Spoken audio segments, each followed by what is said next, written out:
terms of its art design, world building, and set piece moments.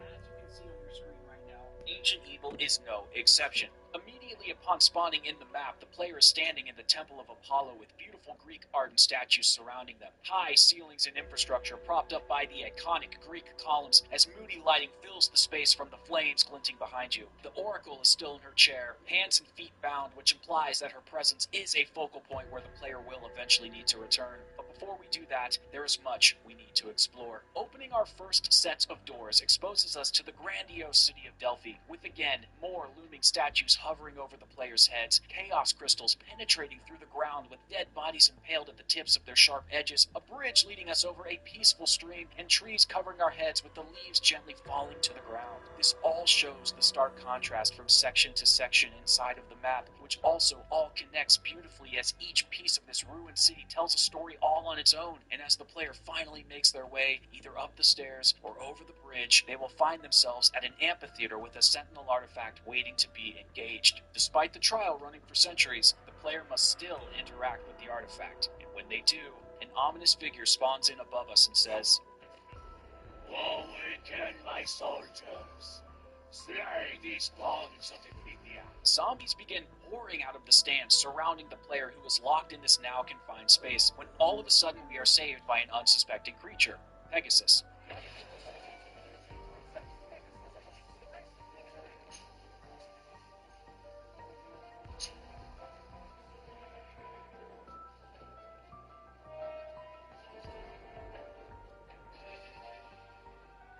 This is hands down one of the most badass set-piece moments in Call of Duty Zombies history, surviving an onslaught of zombies and being right at death's door to only be saved by one of the most iconic mythical animals in Greek mythology as he soars through the skies, emitting lightning from his wings. Once the artifact has been activated again, the player can explore the rest of the locked-off spaces, which are brimming with so much personality and reverence for this ancient city of Greece. But as we continue our way down to the lower end of the map, we can hear the Oracle calling us to gather Pegasus's golden bridle so that we can stop him from flying aimlessly in the sky and harness him. Once the player does this, another cutscene will play, but this time it's of us climbing on the back of our beloved winged horse and flying across the city of Delphi. And before the player can blink, Pegasus has taken us through a secret tunnel behind the waterfalls into a hidden section of the city where even more ruin has taken place. And while we are getting a good look at our surroundings, the enemy from before comes out of nowhere, calling our attention angrily for helping the Pythia, throwing his sword at Pegasus and knocking the player off his back and onto the ground to begin exploring the most amazing artistic vision we have ever seen from Treyarch. Ancient Evil has been colloquially split into two sections called the light and dark side. And while the light side is certainly stylized, the dark side really takes things to a new level. At the top of the steps, the player can get a wide view of everything that lays before them. And at the very back of the map, you can see a woman with arrows in her and snakes coiling around her body as venom drips from her mouth. As we make our way down the steps, we can see that one of the paths leads us to a mouth and body of a large snake, as the fangs from this reptile are thrusted in our face, making the player wonder if this perhaps isn't the safest way to go. But the sheer beauty of the map continues to unravel as we see the cavernous tunnels with cool bluish hues mixed with the harsh reds, the giant arrows that were shot by Apollo, all capped off by a green pool of venom that opens up to the center of the world. The other path of the dark side is also just as breathtaking, but Treyarch has taken more ancient Greek architecture and added a touch of destruction as this place beyond the falls is ripped apart at the seams. And while the sheer magnificence of the dark side can't quite be put into words, what really makes it special is how Treyarch took this artistic vision and made context clues for how the player can navigate through the map. This turns what would ordinarily be world-building aesthetics into interactable tools the player can use for in-game progression. We see this first with the eagles locked in cages near the end of each path. The first indication these cages are important is that when we approach the first one on the ground, enemies will spawn in an attempt to protect it. The second cage is held up by a chain, and when shot down, another enemy comes out to stop us as well. These cages are also smeared in an orange material, indicating we need to interact with them using our specialist weapons. And once we do as such, the eagles are set free and head towards the Druze of Chaos in the center of the world. Once the player makes their way to this area, they will be locked in and forced to complete a holdout while an onslaught of zombies and other enemies attack them. The eagles begin to destroy the crystals with lightning and eventually reveal the pack-a-punch machine. The opening sequences of this map are so powerful. It's really difficult for each set-piece moment to not leave an impression on you. As in the mere early rounds of this map, we have interacted with the Sentinel artifact to engage with Pegasus, ride on his back to discover the dark side, and had Zeus's eagles open up the Pack-a-Punch machine. Such an amazing introduction. And what makes it even better is that narratively, our foe has tried to stop us at every turn, implying something greater is bubbling beneath the surface. And while we don't know exactly what is happening at this point, the one thing we do know is the Oracle needs our help to stop this madman from succeeding with his plans inside of this map's main quest.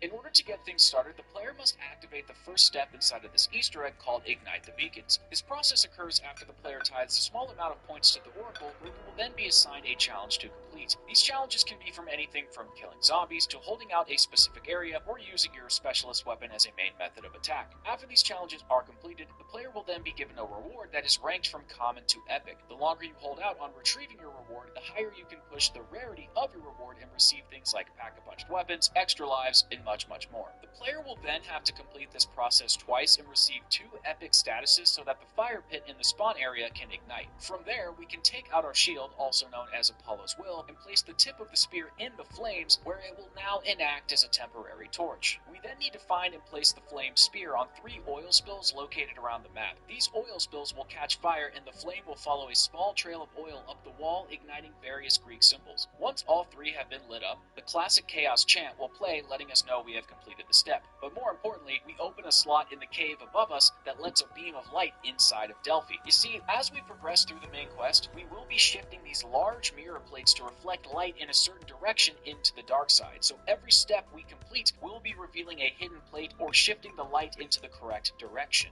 Now, a big part of this map's main quest is getting set up, especially when it comes to Ancient Evils for Wonder Weapon variants, and we will get to those later in the video, but for this next step, we need to have the Redeemed Hand of Charon at our disposal. The player must make their way to the Spartan Monument section of the map and shoot a charge shot in the middle of the ground between these 2 sets of statues. And when the pool of blood from the charge shot lays out at our feet, we can step inside of it and our vision will turn black and white. While this is occurring, we will need to shoot the Spartan warrior statues whose eyes glow blue. Now, for years, this step has always been puzzling. It never quite made sense why we had to do such a task, as it always felt kind of random and out of place, but that really couldn't be further from the truth. Now, it's no secret that Charon is the ferryman of the Greek underworld who collects coins from the dead so that their souls may pass the river of Styx, rather than wait 100 years wandering the shores before being able to pass the river. But what's more interesting is the etymology of the name Charon, as it's often explained as a keen gaze and having fierce, flashing, or feverish eyes that are bluish-gray in color. The flashing eyes may indicate the anger of Charon, or even the eyes of a person close to death. And if you look at what happens to the statues when they are shot with the hand of Charon, they first have those glowing bluish-gray eyes, and then they crumble while the souls of the Spartan warriors leave their bodies and turn into the special skeleton enemy types. And while it's not exactly clear why this is occurring, perhaps these warriors didn't pay the toll to cross the Styx River, and maybe this is their punishment. I suppose this is something we will never know. And while there is a level of uncertainty here, what is clear is that the influence from this mythos is present, which makes the step name, Looking the Dead in the Eye, have much more meaning than what appears on a surface level. But now that this step has been completed and the next mirror plate has revealed itself on the outskirts of Delphi's cliffside, we can move to the aligning of the citizens. And for this next step, we will need a fresh shield and a pack-a-punched weapon, as the player must locate 3 gears hidden behind brick walls of the city. We can find these gears by looking for cracks in the rubble with light piercing through and then shoot those weak points with our pack-a-punched gun. Once exposed, a small gear will travel to and fro, which needs to be stopped just above the stationary gear so that the 2 can conjoin and activate the pulley system it's attached to. We can do this by throwing Apollo's Will at the gears just as they pass one another, and once the spears connect all the parts together, the gears will begin turning and activate the statues located in the Stoa of Athenians. The player must make their way over to get a better view of the statues as they spin in circles, and our job is to make sure that they stop by aiming one final spear throw, hitting the large gear in the back while the statues all turn and face slightly inward at the same time. This action will then lock the statues into place and force a light crystal to spawn out of the water and reflect the light beam to the next mirrored plate. Now, up to this point, there has been a lot of setup going into the main quest. The opening of Pack-a-Punch, unlocking all 4 gauntlets, and getting your challenge rewards fully leveled up twice, so by the time the Easter egg starts, the player is pushing up against those more difficult rounds. That being said, the few steps we have completed thus far aren't exactly challenging by any means, as they are more fun to do in terms of logic puzzles. But this next chapter in our main quest journey is where the heat really begins to turn up. The player now needs to head over to the offering of the Adelids and shoot vines that are sticking out of the wall with the redeemed hand of Gaia. Once this is complete, our large six-armed friend will jump out from behind the building in front of us, where we then need to lure him into the intersection of treasuries. Now we must get the Giganese to activate his shield blast attack near this particular chaos crystal where a golden Ankh has been lodged inside.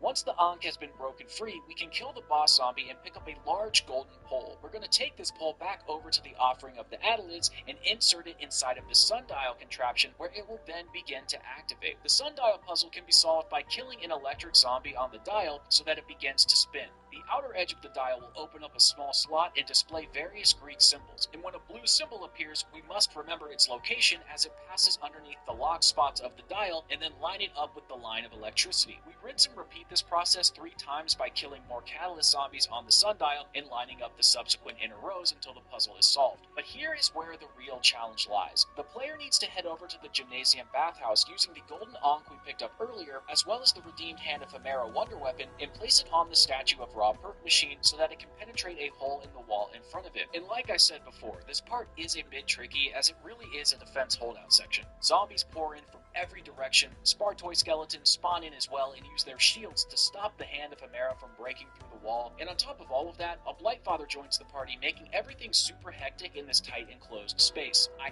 absolutely love it. Now there are methods to cheese it a little bit, whether it's using a spawn exploit or abusing the Pegasus strike with the raindrops, but I really don't recommend doing things like that because it takes away the fun of the challenge. Because there will be games where you complete this on your first try, but then there will be others where it will take you 5 or 6 tries and you'll want to throw your PC out the window. Once the wall has been broken through, we will then hear the Oracle cry out about how our enemy murdered her sisters, as we can see their decapitated bodies chained to the back wall. And enough is enough, as our main characters are tired of the games the Oracle is playing, and so they demand a name. The name of a madman who is torturing our newfound ally. And the name that we receive is Perseus, a demigod and the son of Zeus. This is where things take an interesting turn. Centuries ago, Perseus arrived in Delphi and demanded that the Pythia initiate the trial so that when he completed it, he would be worthy of then taking his father's throne. She declined his requests and said that it would be devastating. So he captured her sisters and held them as prisoners, severing off their body parts to show the Oracle that he meant business. And since her hand was now forced, she activated the trial, but with that came the destruction she forewarned. Despite the Pythia's help, months went by and Perseus was never able to complete the trial of Zeus, and as he continually failed, Delphi fell around him.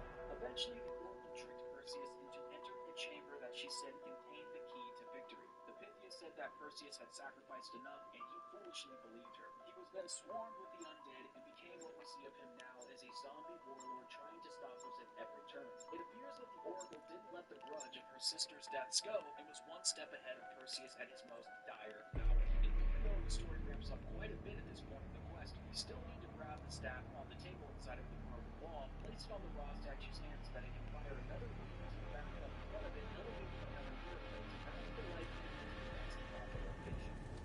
You made it here, and you are alive. Splendid! We shall be able to bring that agent back then. Yep. This place is a real fixer-upper.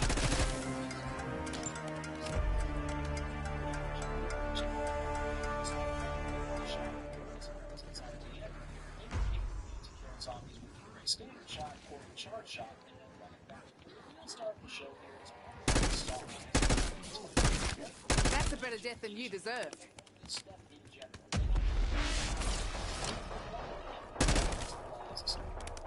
Enter the manhunt and descend to the mainframe chamber. Time for us to meet face to face. If you have a sense of smell, go ahead and switch it off. None of us have seen a shower in weeks.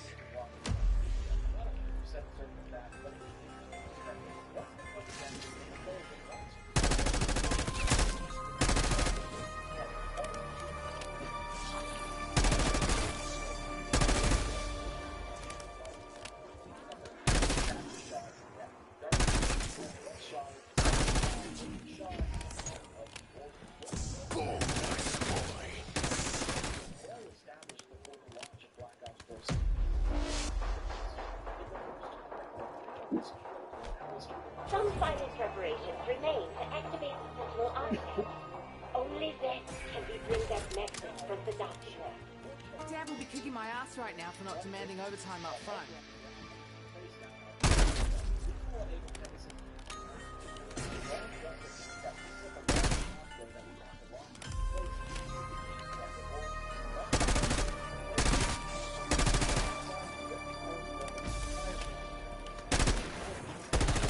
Ooh, big scary leggy boy. You'd be no match for my mum's slipper.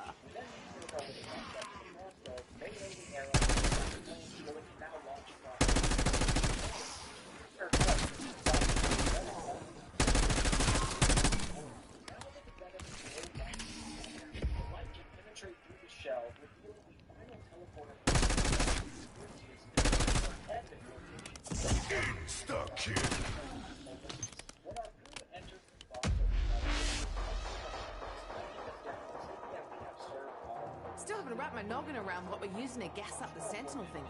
They call it prima materia. That's some bullshit alchemy term. We need something more scientific. Peck particles. Has a nice ring, don't you think?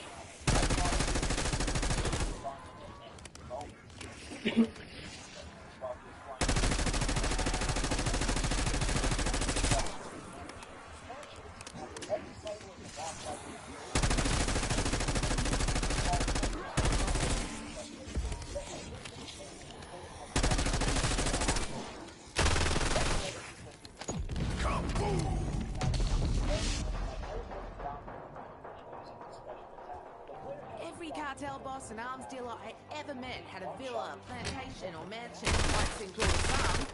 To me, a house like this screams trouble. What, the walking corpses weren't enough of a red flag?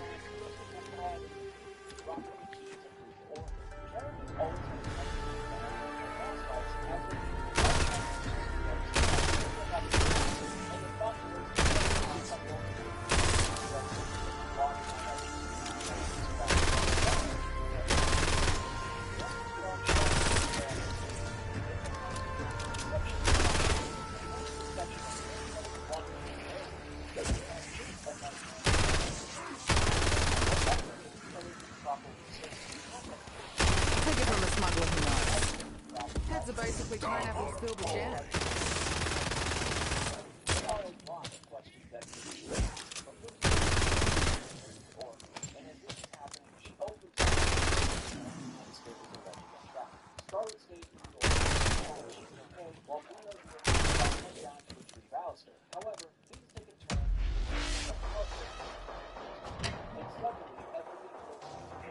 Until today, the only reason I'd be caught dead in redneck territory is the barbecue. Ugh, stop right there.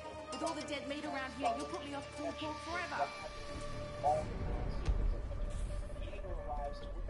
Tear them to pieces.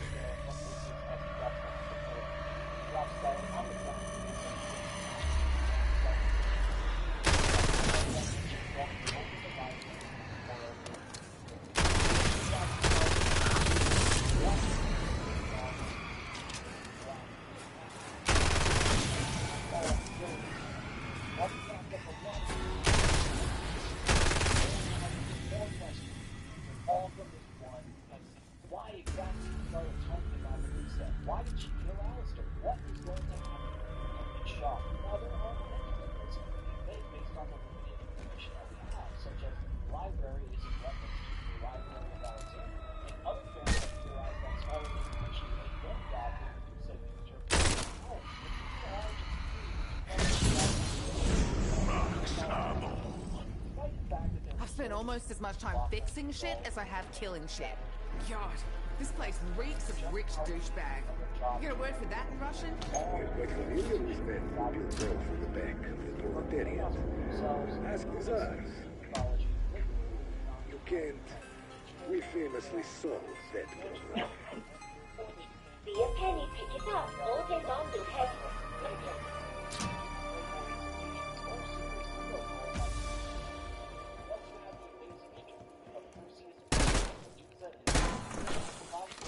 I am looking forward to meeting you in person, even though I am not actually a person.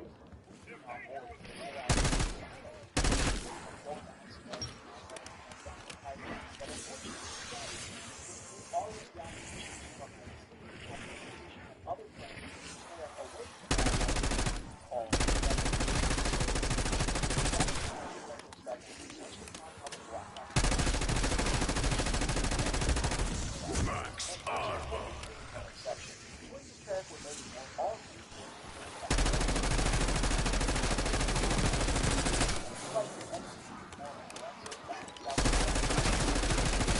You nerds see that? I'm just warming up, baby. Kaboom!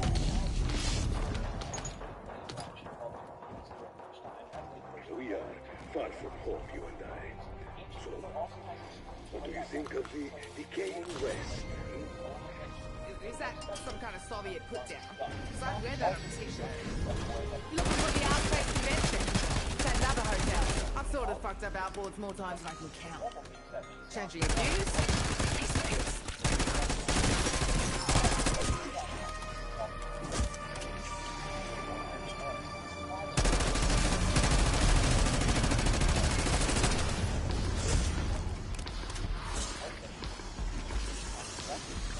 It'll smell like moldy ass for a bit. The results?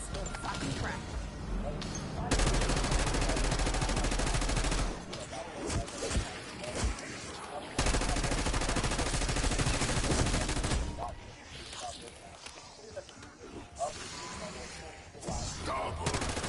Well, that's just good, clean fun, isn't it?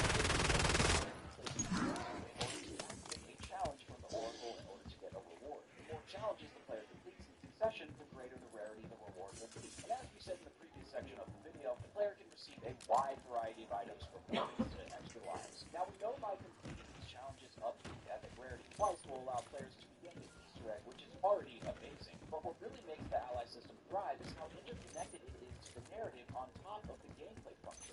The Oracle is constantly whispering sweet nothings into the player's ear, convincing them that she is the damsel in distress. It really needs their help to stop Perseus. She does this by telling you where dormant hand locations are hidden, where equipment and shield carts are located. She will even revive you, refill your ammo, or allow you to... Better I gamble here than some dodgy warehouse poker game. Those fuckers cheat. See? Was that so hard? You don't always need to be such a massive twat.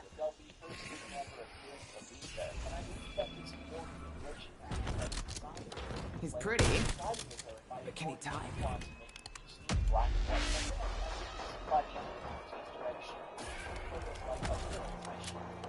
Rock on. Looks like there'll be no rest till exfil.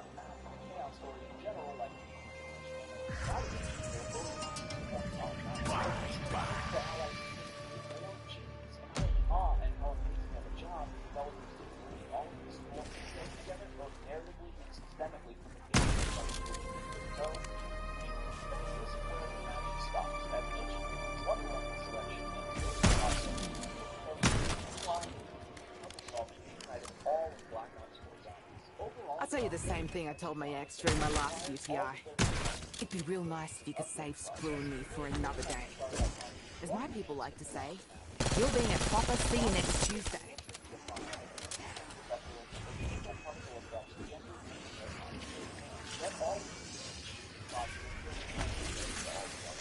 Oh, Box. You know exactly what this girl wants.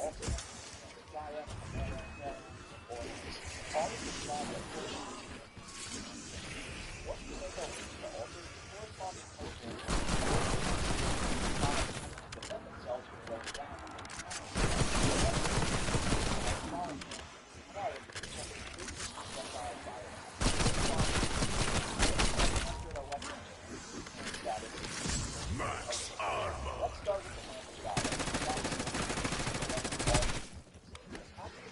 Wouldn't surprise me if this was the same one that Pandora chick got.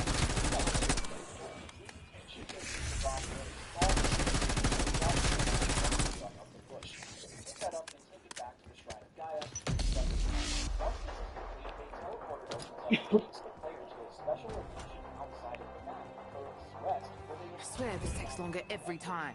The box hates me. Not that I care. shot fires Okay, rock debris at the zombies. I do care. Shot pulls up chunks of the Earth, killing everything in its path, and then explodes, causing even more damage. What's really special about the charge shot is if you move your mouse or thumbstick quickly enough, you can control the curve or direction the debris will move, allowing the player to create some really cool defensive boundaries if they so desire. Upgrading to the blue hand of the barrel is always interesting because this variant is always a bit strange to use. We'll get to that in a moment. Just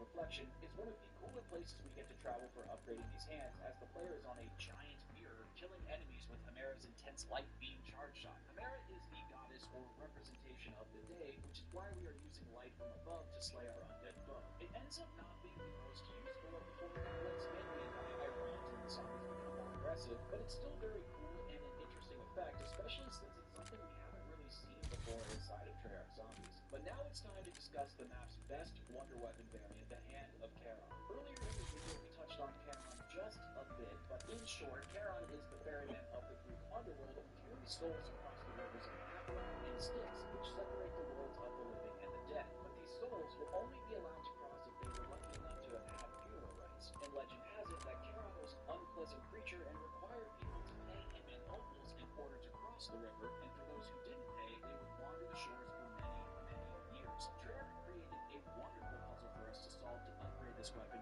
using this Greek lore. Once the holdout challenge is complete, the player must go up to the River of Sorrow on the dark side of the map and kill zombies in the river, while the death animation sucks the zombies down to the depths of hell, turning the river red with the blood of our enemies. Now the player is to drink from the River of Sorrow, which will put them in a state of limbo where we are half dead and half alive. We cannot reheal our health, and if we go down, we are instantly dead and our game will end. But this state of in-between gives us a particular glimpse beyond the grave, so we can see the ovals hidden around the map that can be used to pay Charon and upgrade the hand. There will be many... You're alive and well. Sorry, I could not arrange a more welcoming reception. Yep, this place is a real fixer-upper. 99, you side-spitting bogan.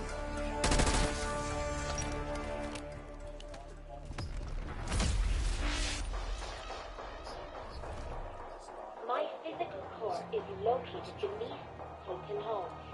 Find your way down to me. Quickly. Whatever else is in the basement, there better be a fully stocked bar.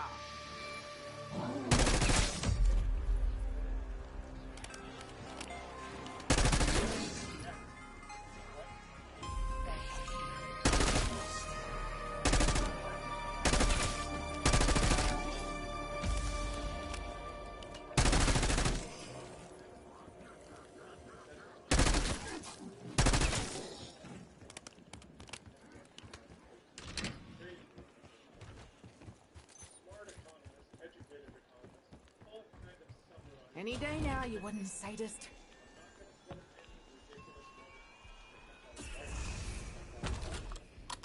That's a relief. I was sure you'd have me over a barrel. Again.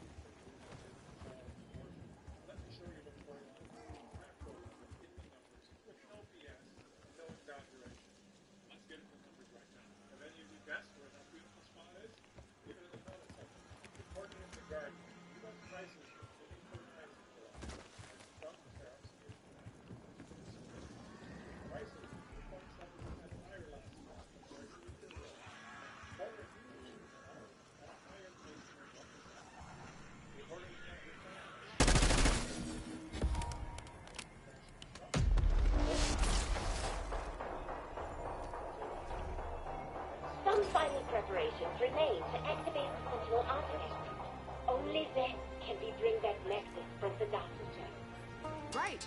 More mystic puzzles, yeah? Fuck me dead. Double points.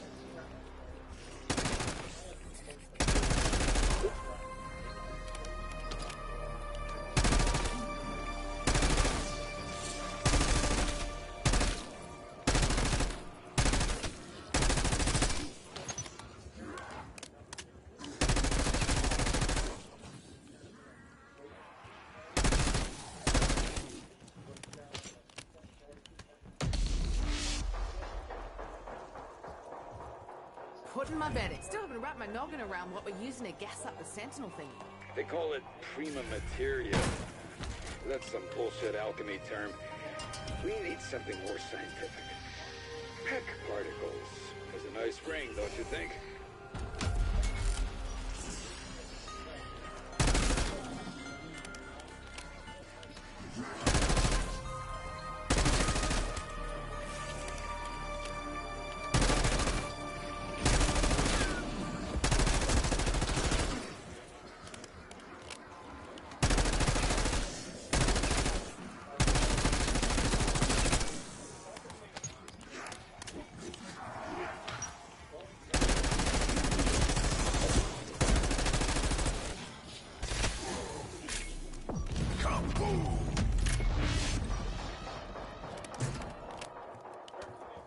Every cartel boss and arms dealer I ever met had a villa, plantation, or mansion. Might seem cool to some. To me, a house like this screams trouble.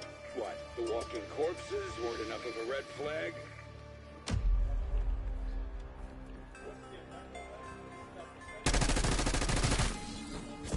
Max armor.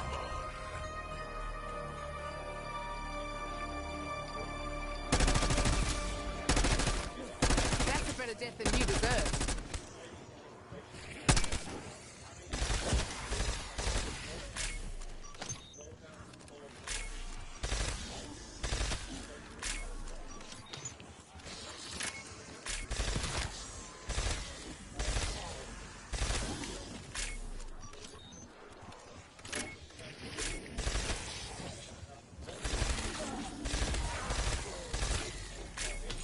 Bonus points.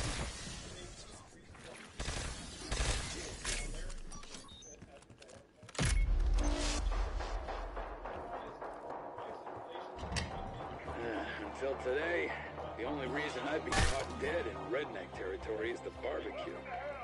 Ugh, stop right there. With all the dead meat around here, you'll put me off pulled pork forever. Tear them to pieces.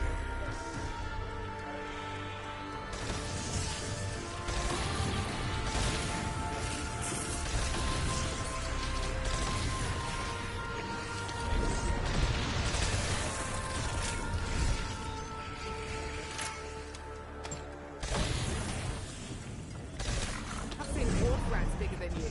Max They didn't armor. fly, but whatever. God, this place reeks of rich douchebag. You got a word for that in Russian? We are quite familiar with men who build wealth on the backs of the proletariat. Ask Bizarre. You can't. We famously solved that problem.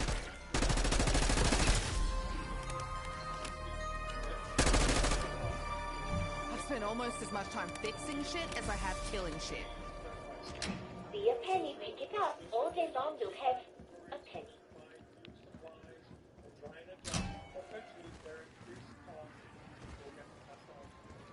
And if prices go up, that's inflation. So it's not that head scratching. That's exactly what economists predicted, and that's exactly what's happening.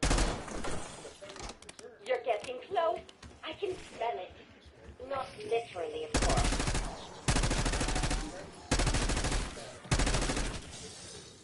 Interest rates are lower. Well, basically, I get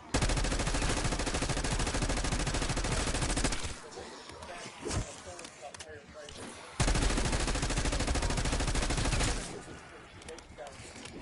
Insta-kill.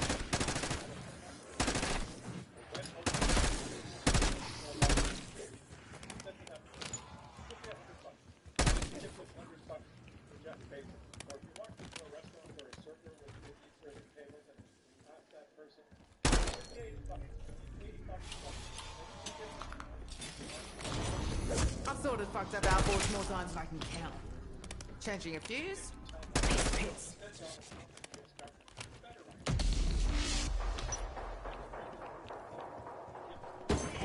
We are far from home, you and I. Ah! My nose! It's in What my do you nose! think of the decaying West? Is that some kind of Soviet put-down? Because I'd wear that on a t-shirt. You're looking for the Outspace Convention. It's at another hotel.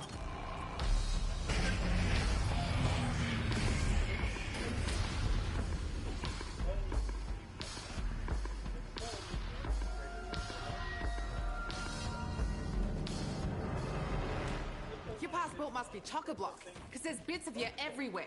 Fully support Terrence, thinking we're going to really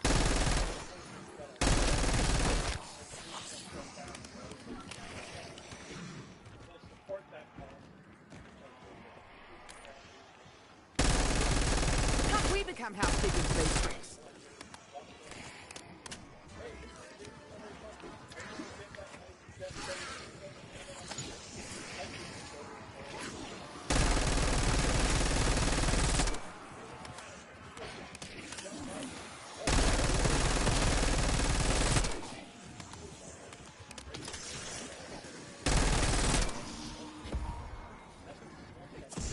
Stuck here. Stop looking at me like I'm bloody lunch.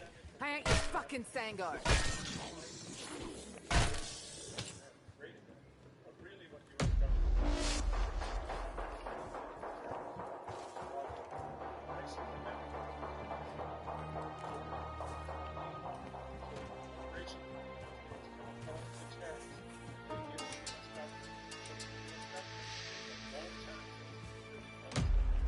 all the MAGA supporters are slowly falling.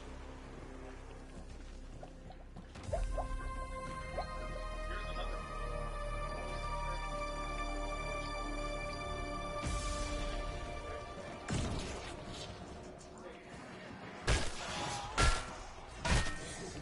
Ahoy, dickhead! Ah, there you are. It was so nice to meet you face to face, Kate.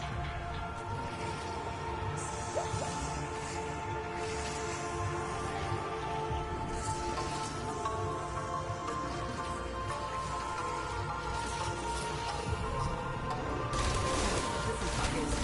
Efficiency's key when running a business. This is me being efficient. Well done, Verlaine. You're making Verlaine look totally bad.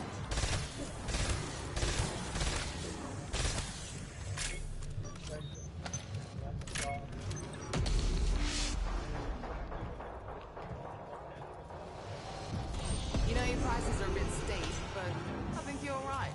Ta.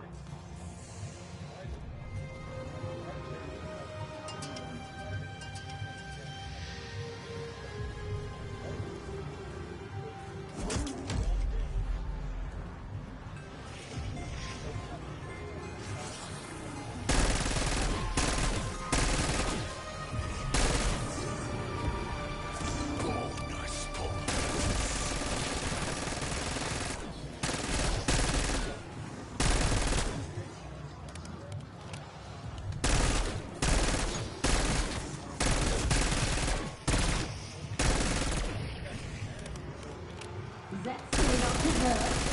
Oh, never mind. Here come more. Max armor. Skies are clear should you require a hasty exit. I would be happy to pilot the operation.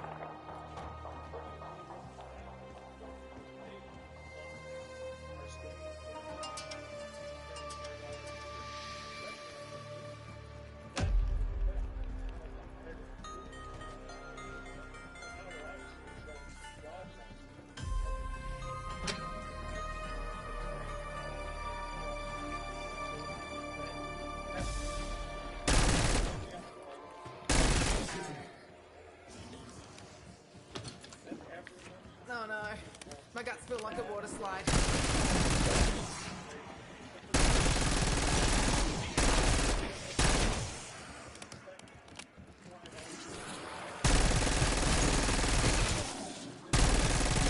Any of you punch shots want to beat my high score?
energy mine. Looking to put up some big numbers. Max armor.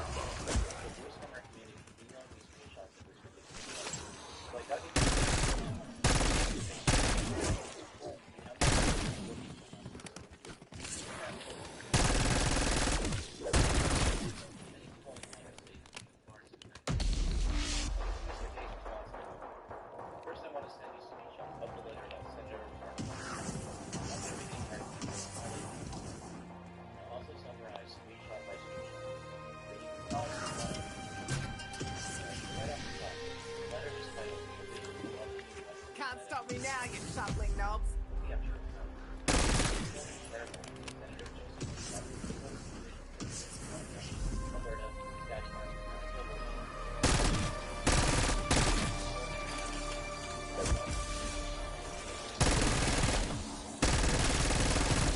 Full power.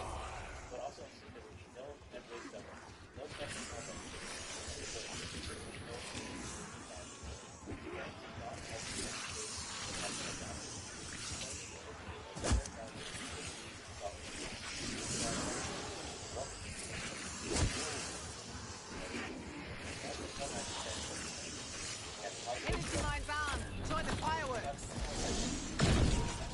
Bonus points.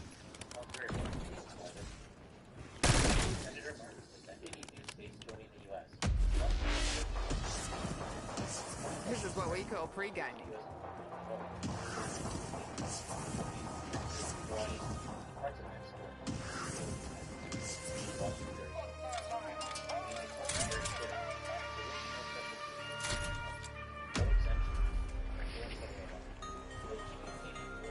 That hurt? Good.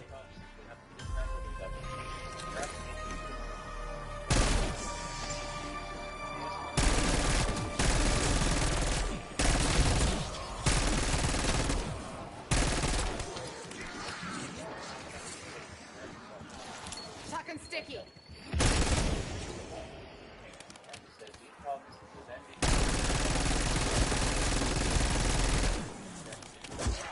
Insta-kill. Sick. Look who's keeping up with you geezers.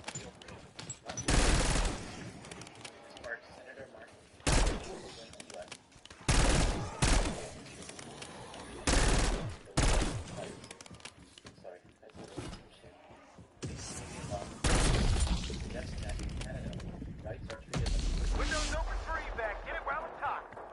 He says that under this U.S. law, freedoms such as speech, religion, and the right to bear arms will be fully protected, and not subject to the false meeting styles or predicate.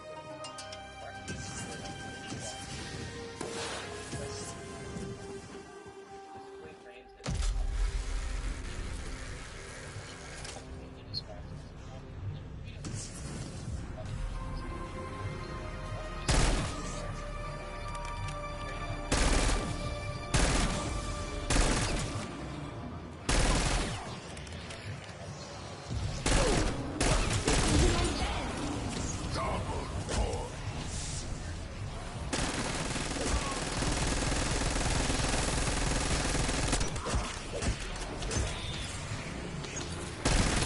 Well, aren't you a healthy size new pain in my ass?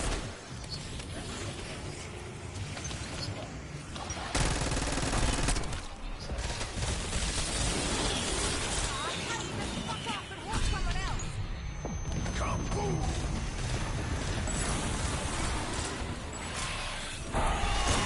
Popping up bad guys for you, fuckface.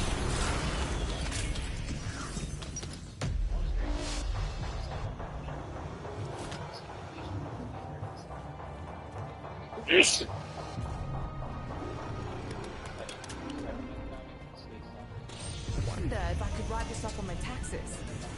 Who am I kidding? I don't pay taxes. Tear them to pieces.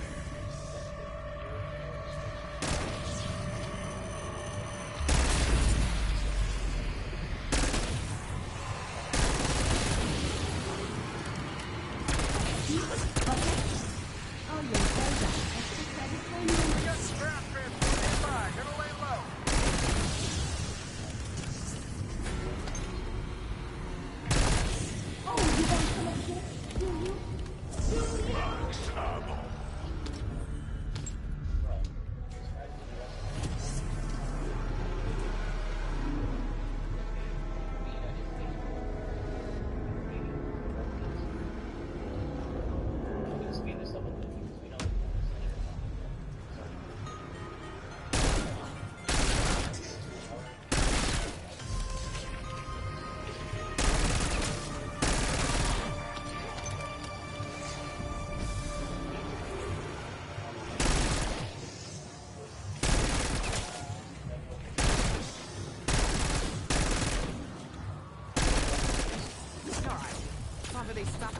fuck off.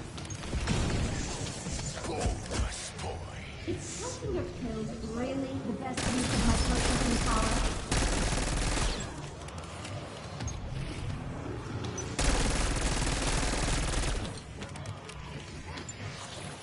Quiet time, I've done worse. It was all and not that. And then it raised them all.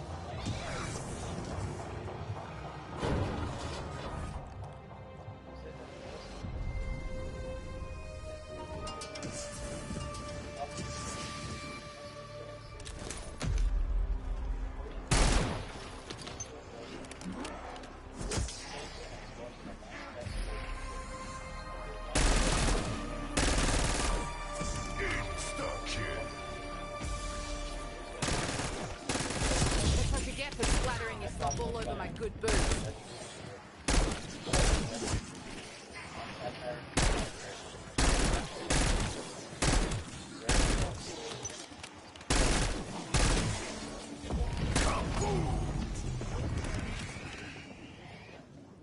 The idea will just roll over and embrace the event.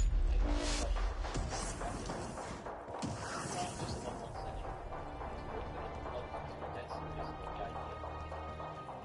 We actually showed step-by-step something like annexation of two sides.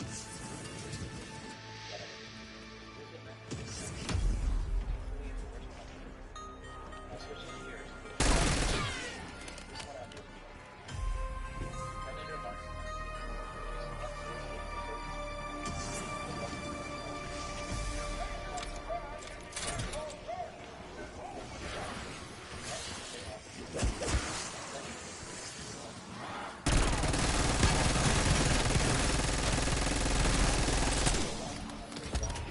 Double points.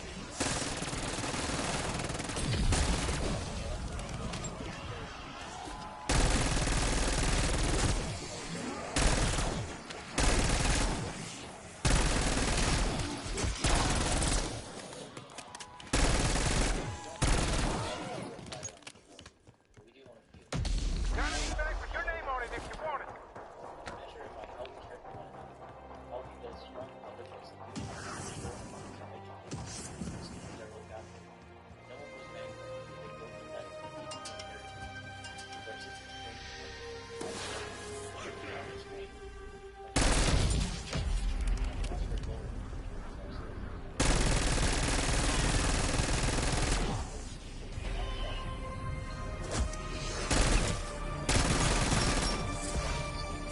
Max armor.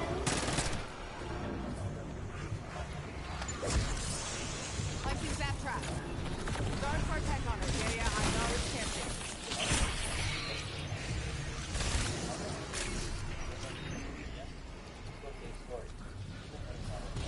Steroids for me? Fuck no. For my gun? Fuck yes. Full power. Step on a crack and break your motherfucking back.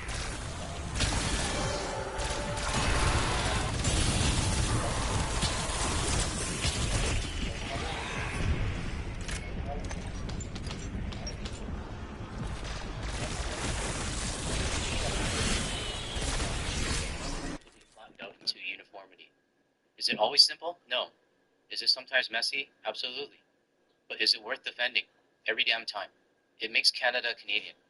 Yes, Canada has problems, but we don't fix them by surrendering our identity as you suggest.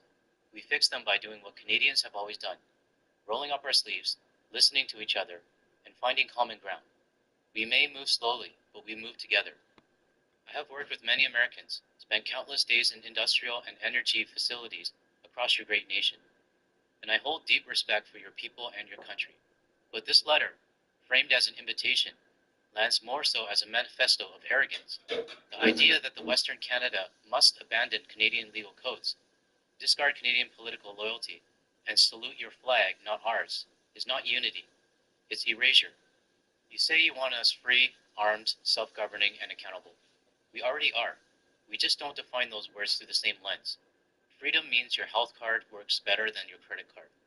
Armed means not only our amazing Canadian Armed Forces and responsible gun ownership, but a population educated and armed to read between the lines and think critically about the future.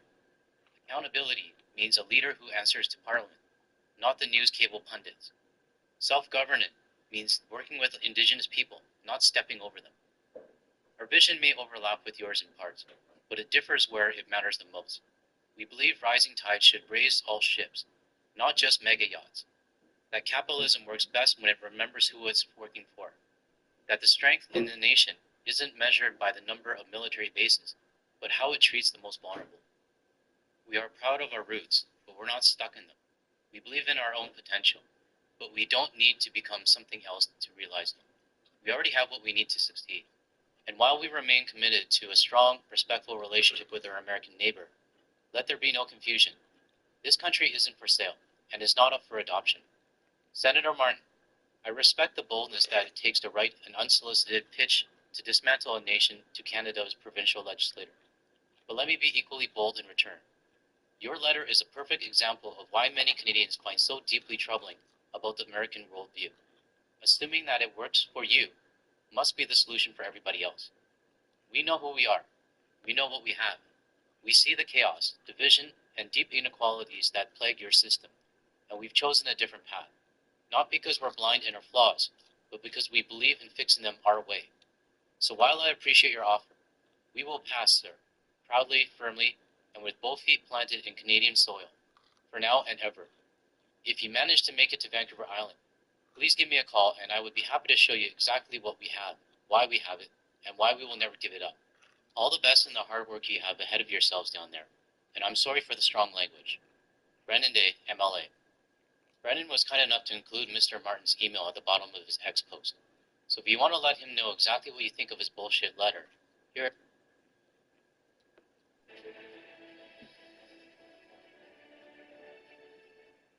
We're using the trumpets. It must be a big deal today. The stage is set for President Trump's high-stakes summit with Russian President Vladimir Putin.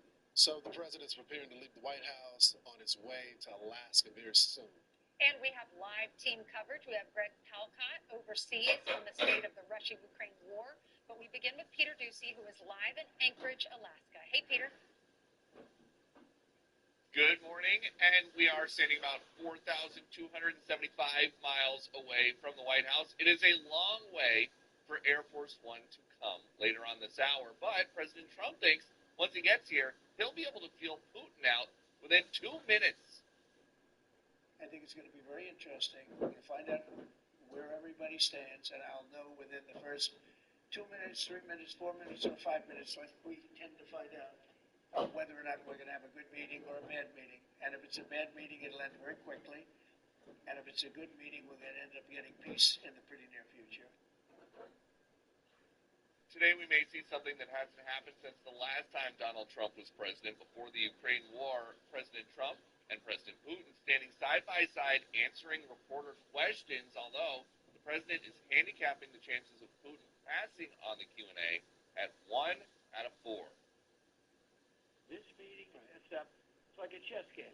This meeting sets up the second meeting. But there is a 25% chance that this meeting will not be a successful meeting, in which case I will run the country, and we have made America great again already in 6 months. And at a minimum, I've counted way down. The last time Putin met with the U.S. President, Joe Biden, in Switzerland in 2021. Sit-down did not defer Putin from invading Ukraine. President Trump now trying something completely different this term, including possibly pitching Russia's return to the G7, making it once again the G8. As Putin knows, I'm the toughest one that he's ever had to deal with. He's never had to deal with anybody like me. And here's the other thing, Brian. They got nothing out of Trump. They got no land. I think he respects our country now. He didn't respect it under Biden. Nobody respected us under Biden. But he respects our country now. Right. And we have the hottest country anywhere in the world. And there's been talk about land swaps, what Ukraine gets, what Russia gets, but this entire deal may ultimately hinge on rare earth minerals that exist beneath the ground here in Alaska. President Trump is expected to offer some kind of access in exchange for a ceasefire. Back to you. So, Peter, is it true the the Kremlin team will have their chief investment officer there, that somebody that would be there only to talk economic issues. He would have no role in any war talk.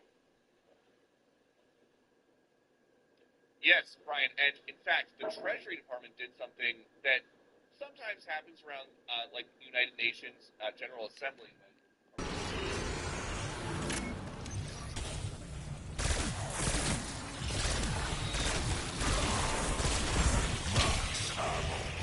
Your efficiency has been noticed.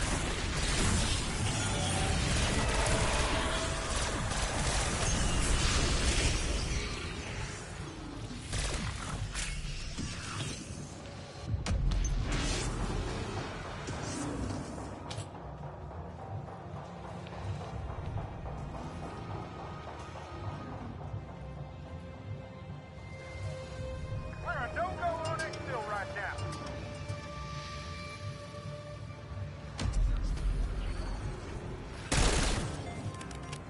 Busting heads for fun and profit. And business is booming. Subject 10 eyeball movement. Bye.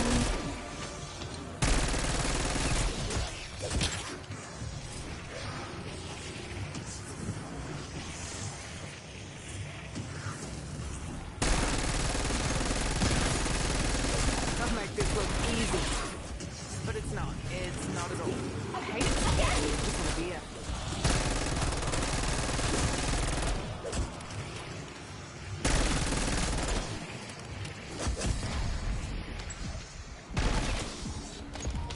Max armor.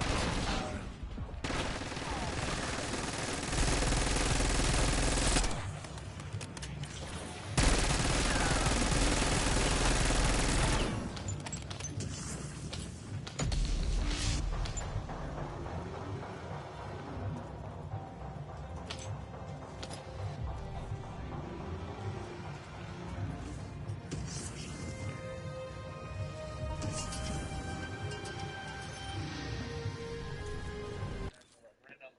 There was early talk last week about Zelensky coming to this first meeting, but then he made clear to the Trump administration that he cannot actually concede any of the land that Russia wants in a deal. He needs to go to the Ukrainian parliament. They need to have a national referendum. So it's going to be, for lack of a better term, a whole thing with the Ukrainians. And so this is just going to be President Trump trying to stop the killing. His big thing is that tens of thousands of people are dying just since he took office. He wants that part to stop, and then they can figure out what the map is going to look like, the actual map, at the end of the war. All right, thanks for checking in. 7 minutes now after the hour. Let's get the foreign perspective. Greg Falcott with the latest on the Russia-Ukraine war and the stakes. Greg. Brian, we have been traveling to Ukraine for years now, watching the fighting there. A lot of people there are watching very closely what will be said in Alaska. The White House is calling this a listening exercise. It is clear Putin has a lot to get off his chest. It is assumed he will be asking for all the lands, 20% of Ukraine in the south and east, that they've been to occupy in all this time of fighting, basically keeping the front. Tear them to pieces.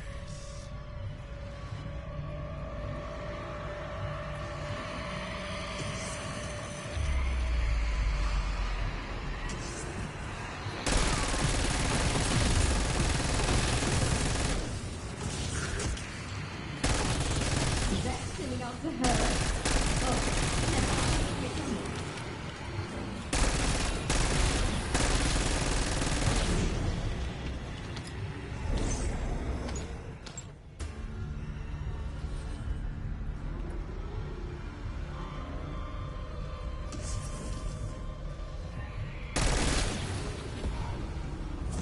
Max ammo.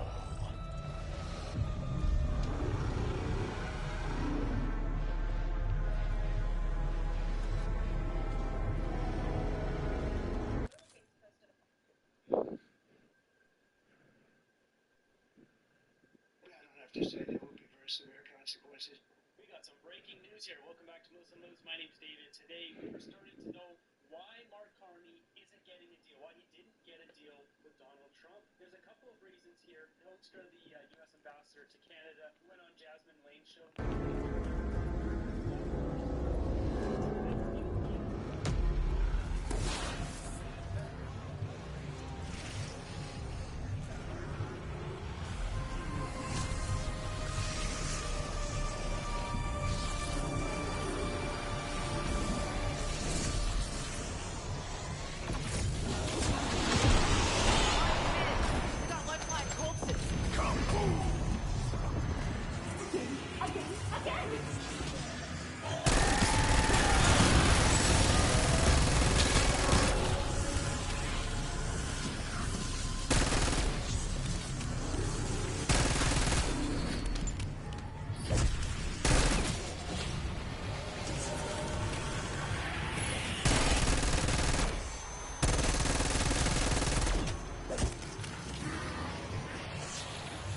Semtex out.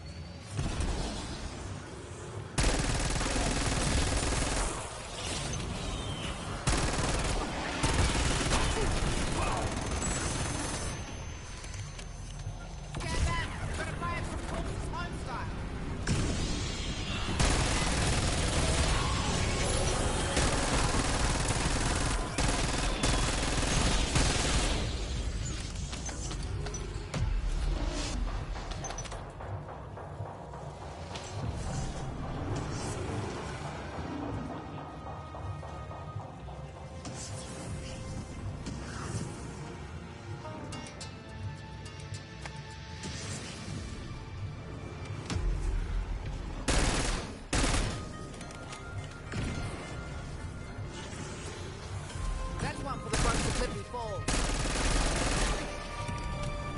Innocent traitors can't prove that. Mother God!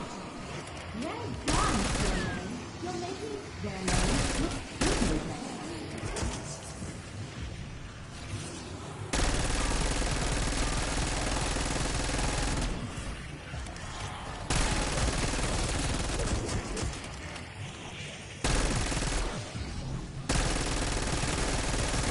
See that, Pat? How about you get off your ass and give it a go?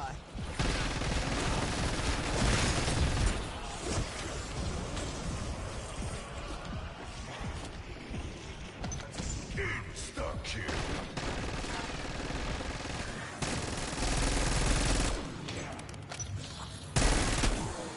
Double points.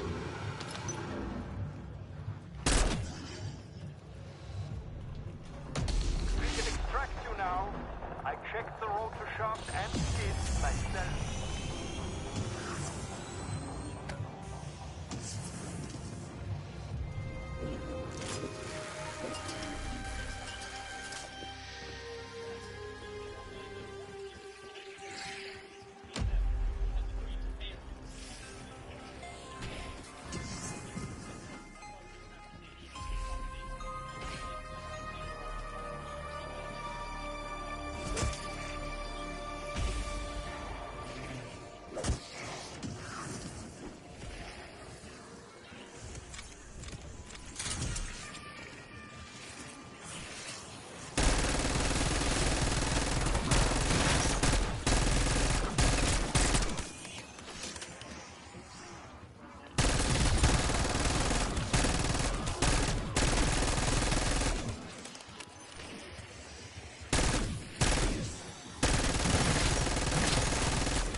Bonus points.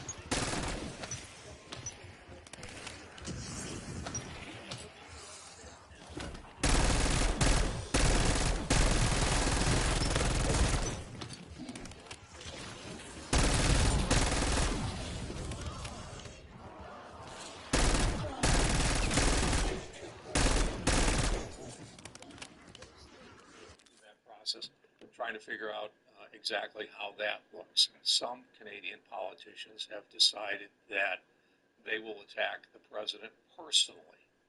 They will attack people on his economic team, his negotiating team. They will attack them personally, not on the policy, but them personally. Again, that is a Canadian decision. All we do is respond to it. The Canadians have indicated that, by imposing as a retaliatory tariff, they put some in place, but then they also started putting tariffs on CUSMA products that are protected under the Canadian-U.S.-Mexico trade agreement. We haven't done that, but Canada has decided that that's fair game.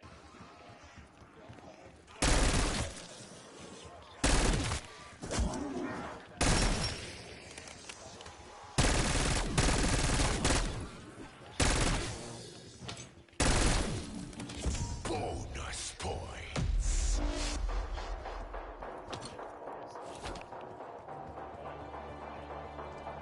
Sky's crowded. Me and the card feeder are stuck on the ground.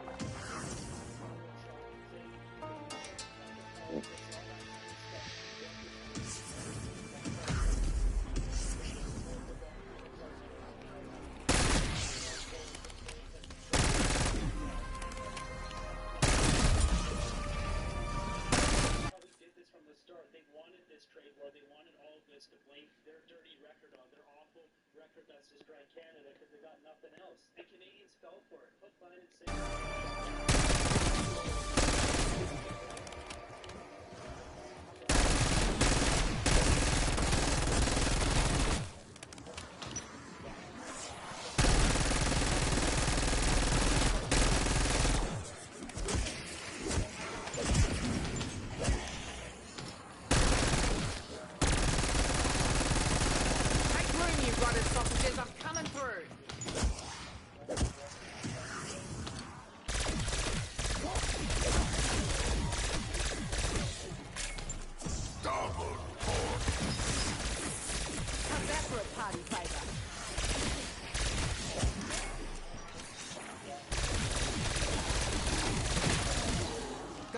Mine, looking to put up some big numbers.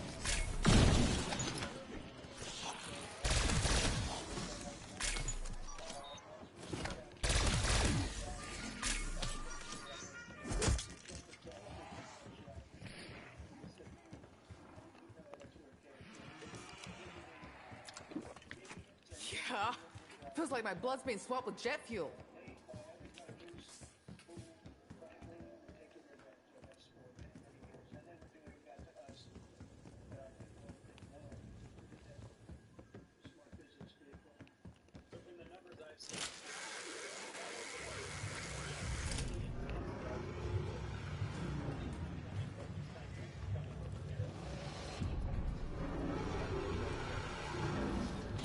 Oh yeah, I can feel it. This one's gonna kick like a motherfucker.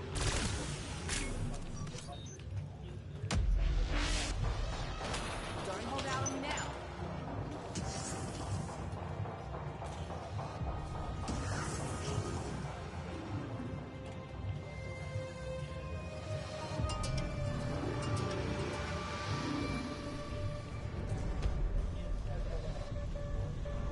Tear them to pieces.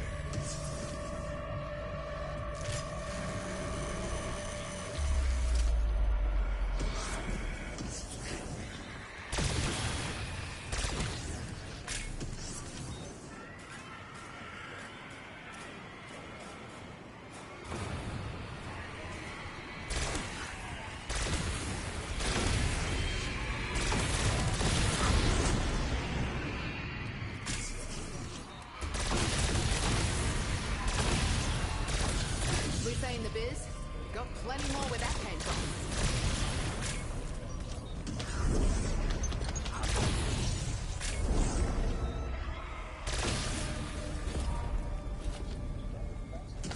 Max ammo.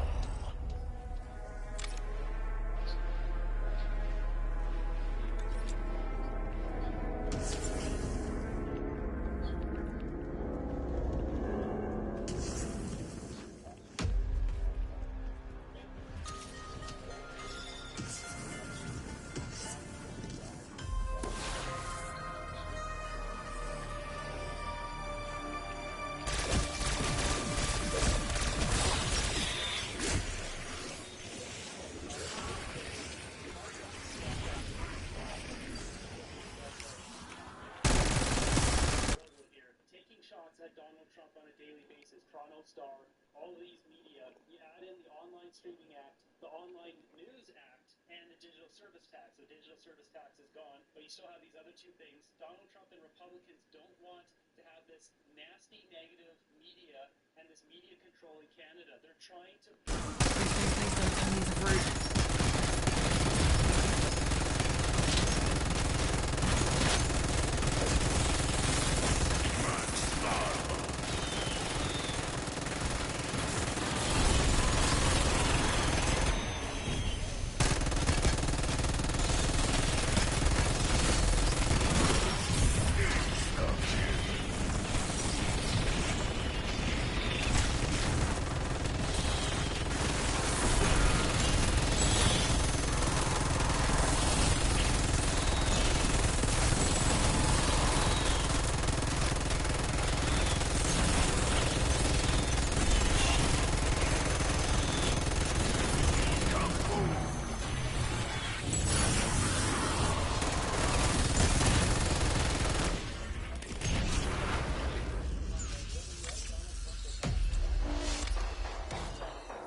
Just keep bailing water, Maya. You treat cadaver-ridden water.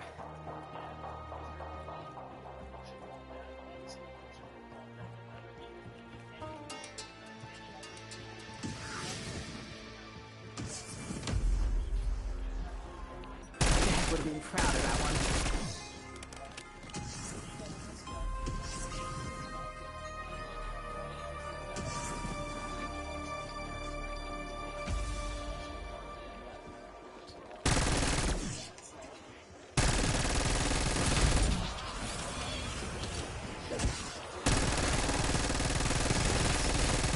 You like that?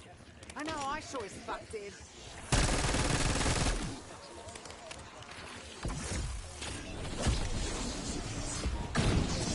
Going, gone!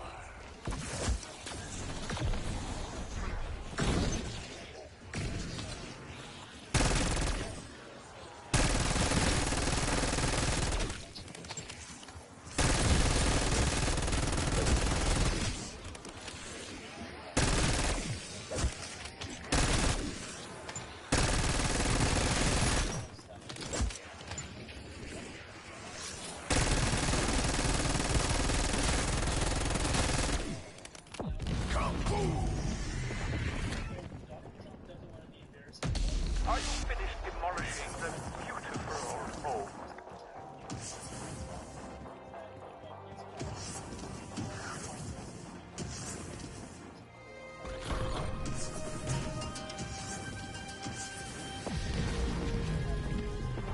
Hey, Strauss, you got room for us?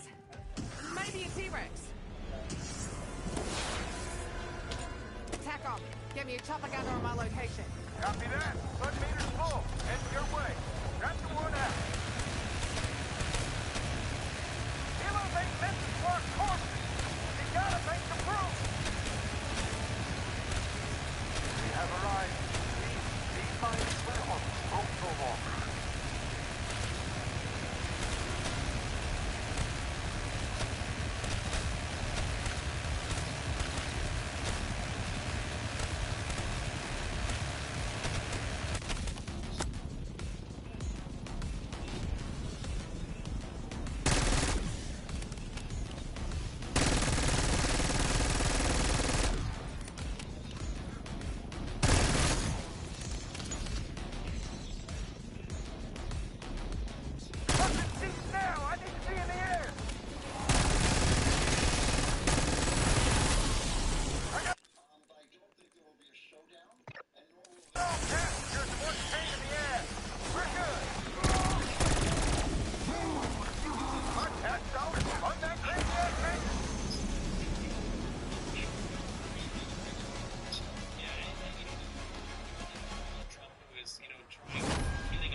statues allowed? You can't have giant statues.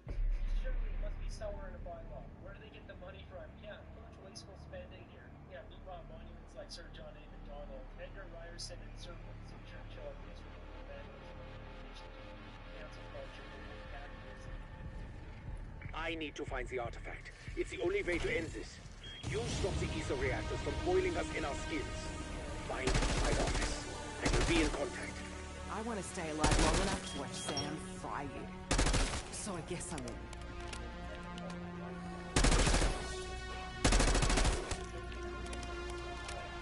Benefit package won't cover that.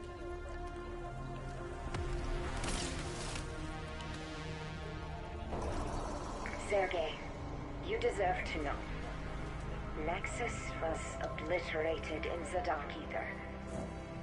There was never any chance of saving her. She was a warrior, a soldier. She understood the risks. You are not her. But I feel what she felt. She treasured you, and so do I. Fascinating.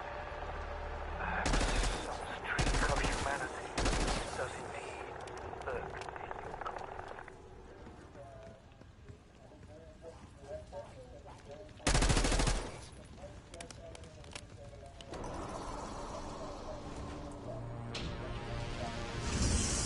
John Blanchard, is anyone near admin? I had to hole up here while I was looking for that maniac Panos. What is it with this company and recruiting homicidal nerds?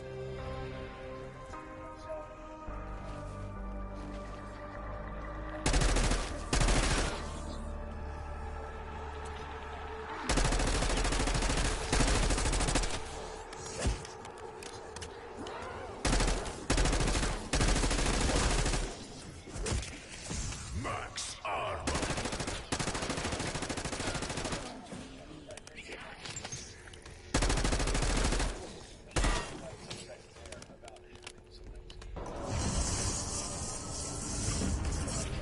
Okay, my gut's a funny feeling. Hey, Peck, when we first met, never dreamed we'd end up here. With everyone who most like to see you dead. Well, I never dreamed you'd end up there, Rookie of the Year.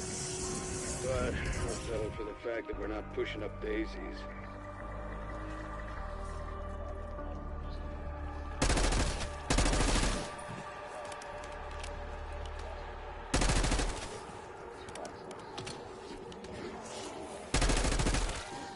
Semtex, have fun!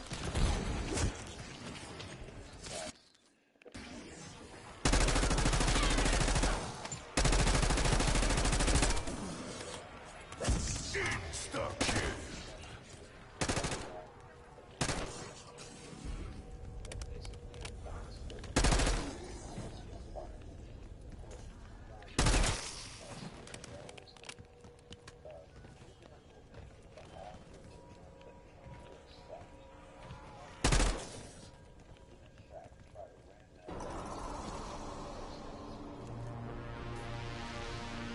The one thing we both have in common is we're seen as criminals, loose cannons.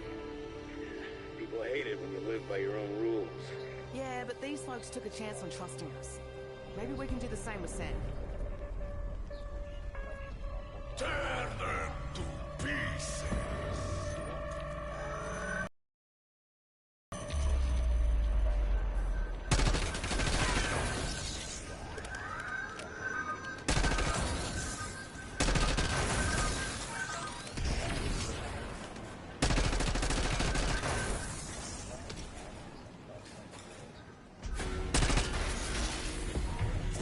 Max ammo.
Rapid Response Team Alpha, Security Chief Blanchard.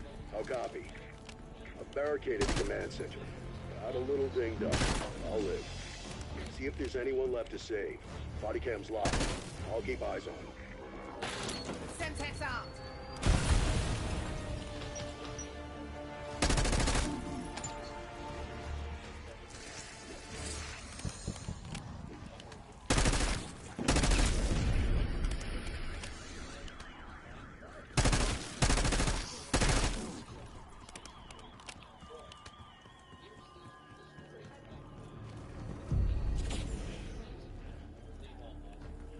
Alpha, search the area. We've got 3 Janus Science personnel missing. Their knowledge is critical to mission success, and we take care of our own.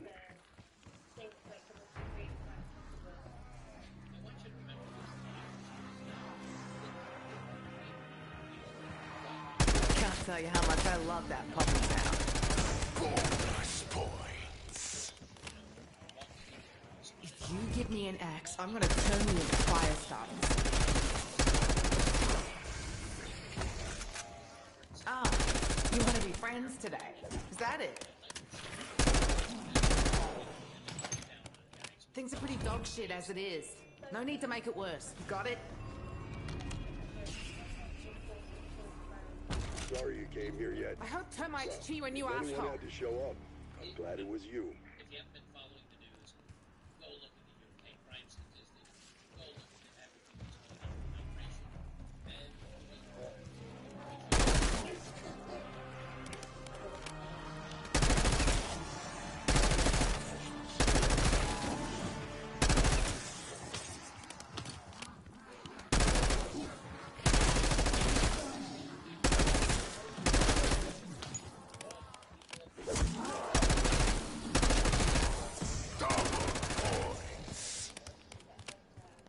staring and hanging out the window, just looking at us, and it's so and police teams are ready to intervene. Both of the officers were beaten down, followed, or shouted at, pulling people over. Those kind of behaviours may not be criminal offences in themselves. they're not criminal offenses.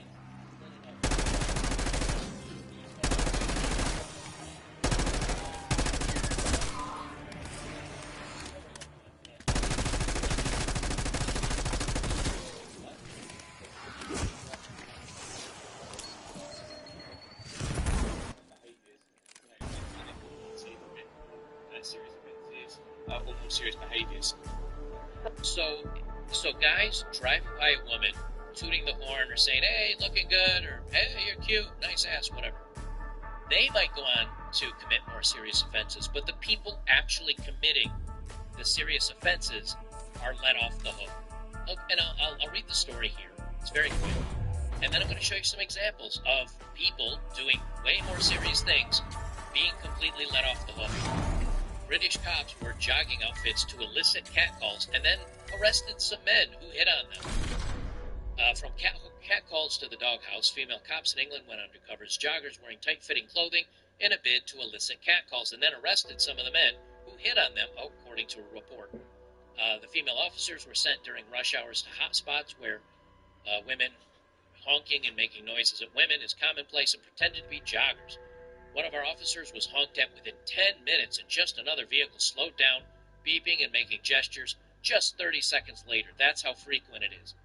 Okay, so you did this for an entire month and you arrested 18 people and I guess maybe ticketed others? Who cares? It's tooting a horn. It's, "Hey, how you doing?" I'm quite sure if you sent out a really good-looking jack guy that's jogging along, I guarantee you women are going to do the same thing. This is just driving a wedge between men and women, firmer and firmer. And then they ask young men, "Why don't you like women? Why don't you pay attention to them?" You're literally doing it to yourselves. This is why everybody hates you. This is why everybody hates the cops in the UK. One of the officers in the group said the attention she faced during the trial periods reflects her everyday experience in Surrey. We get catcalled, we get honked at, people slow down, blah, blah, blah. This behavior is a precursor to something more serious. That's where our interventions come in to stop potential repeat offenders. Critics of the program include the Free Speech Union, which said the tactic was a bizarre social psychology experiment and that police should enforce the laws on the books, according to the outlet, because this is actually not against the law. So what they did is they probably stopped and ticketed who knows how many of these guys, or maybe they didn't even ticket them. Maybe they just stopped them and gave them a stern lecturing on the behalf of all women everywhere, and then by running their plate or looking through their vehicle, they found another reason to actually arrest them. But there are so many other things to be paying attention to that are worse than this, and I have some examples. So this is a story that went kind of viral. An immigrant in one of these houses, or the housing places around this woman's home, he walks in her front door because it wasn't locked. She left her home unlocked. Well, you're just inviting strangers into your house at that point, apparently in the UK. This guy walks in, looks around, and she caught him. Other people noticed. They chase him away. The UK police says, well, he didn't do anything wrong. But entering into someone's private property uninvited sounds like something being done wrong to me. Do we have to wait until he actually grabs her and have his way with her against her will? Do we need to wait until he hurts her? And this is a woman. I thought you're protecting women based on this stupid story. If you're protecting women jogging along the street, why don't you actually protect someone that's in their own home? Anyway, the Metropolitan Police has responded to accusations of two-tier policing sparked by a man entering a woman's home uninvited near Britannia Hotel in Canary Wharf. Footage posted on X shows police being urged by a crowd to arrest the man, but an officer can be heard telling the group there was no reason to do so. Scotland Yard issued a statement in the early hours of Thursday, confirming officers were called to an incident at Marsh Wall at 6:07 p.m. yesterday. The force said it understood a man entered a property through an open door, having been followed in the streets by a group of men. So this woman gets followed by a group of men. She goes into her home. One guy follows her in there. Nothing to see here. That doesn't sound like it's a precursor to a future crime, but guys honking their horn at women is? Well, it's because of probably he's one of these scholars and engineers coming from overseas. It added the man hadn't been arrested at this time because the Met's initial investigation had not identified any offenses. Scotland Yard's statement continued, we understand this is distressing for the occupants. Gee, do you think? But I thought you wanted to keep women safe. Is this not a precursor to an eventual later crime? It's no longer trespassing. I'll walk up to strangers' doors and test them, and if they're open, you mean I could just walk in and walk around the place, sit down and maybe have some crisps, as the UK people call them, potato chips, and watch TV? I haven't stolen anything. What if I brought my own crisps, my own potato chips? Then I haven't stolen anything. I can just sit down on the couch, hang out, watch some TV. I'm not stealing anything. The door was open. It's kind of that same mindset. It's taking the good people of the UK, the people that are law-abiding, and making them the criminals. And in the meantime, these other people that are doing these awful things could be caught ahead of doing awful things, but they're not stopped. By the way, this guy that they have blurred out the photo here, why I don't know, because the police actually released his photo. But of course, the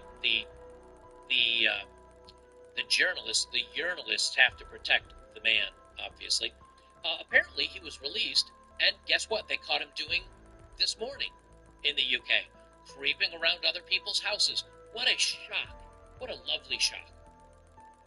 They say the incident is said to have triggered a crowd gathering near the Britannia Hotel, which has been the focus of a number of protests and counter-protests over claims the venue is being used to house asylum seekers. TikTok video of last night's gathering posted on X shows police detaining a woman reportedly involved in the protest.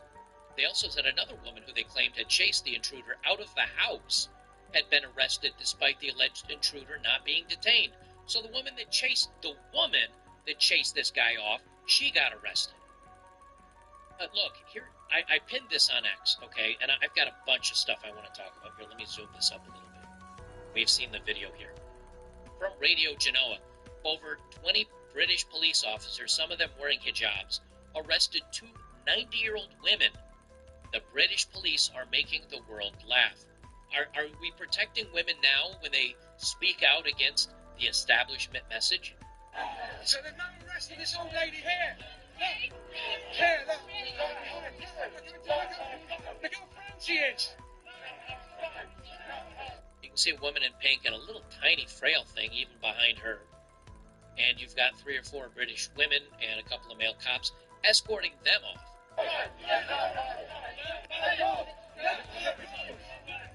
So that's who they're really cracking down on. The British elderly women that say, I don't like what's happening to my community. Another example, just from yesterday. Here you've got a guy riding a bike. That's all he's doing, riding a bike. You've got another guy coming over and kicking him down off his bike. Now, of course, he's another fine urban gentleman, a scholar and engineer from overseas. Knocks the guy off his bike, not once. What's going on, lads? What's going on? Let's go.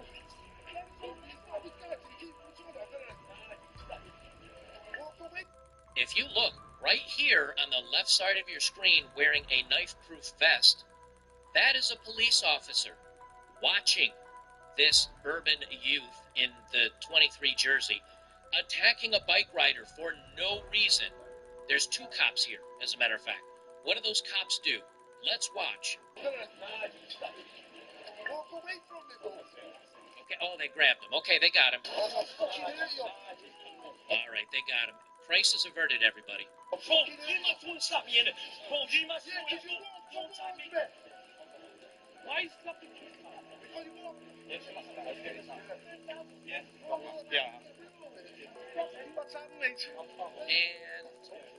he's released. They didn't cuff him. They didn't stuff him. They didn't write him a ticket. They didn't even really say anything to him. They didn't even admonish him. What did they do? They just pulled him apart and then released him. And then he runs after the guy again. And knocks him on his ass and knocks over his bike. Again.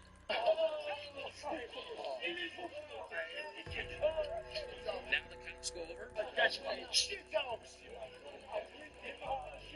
And he walks off. The cops didn't arrest him. The cops didn't cuff him. The cops did nothing.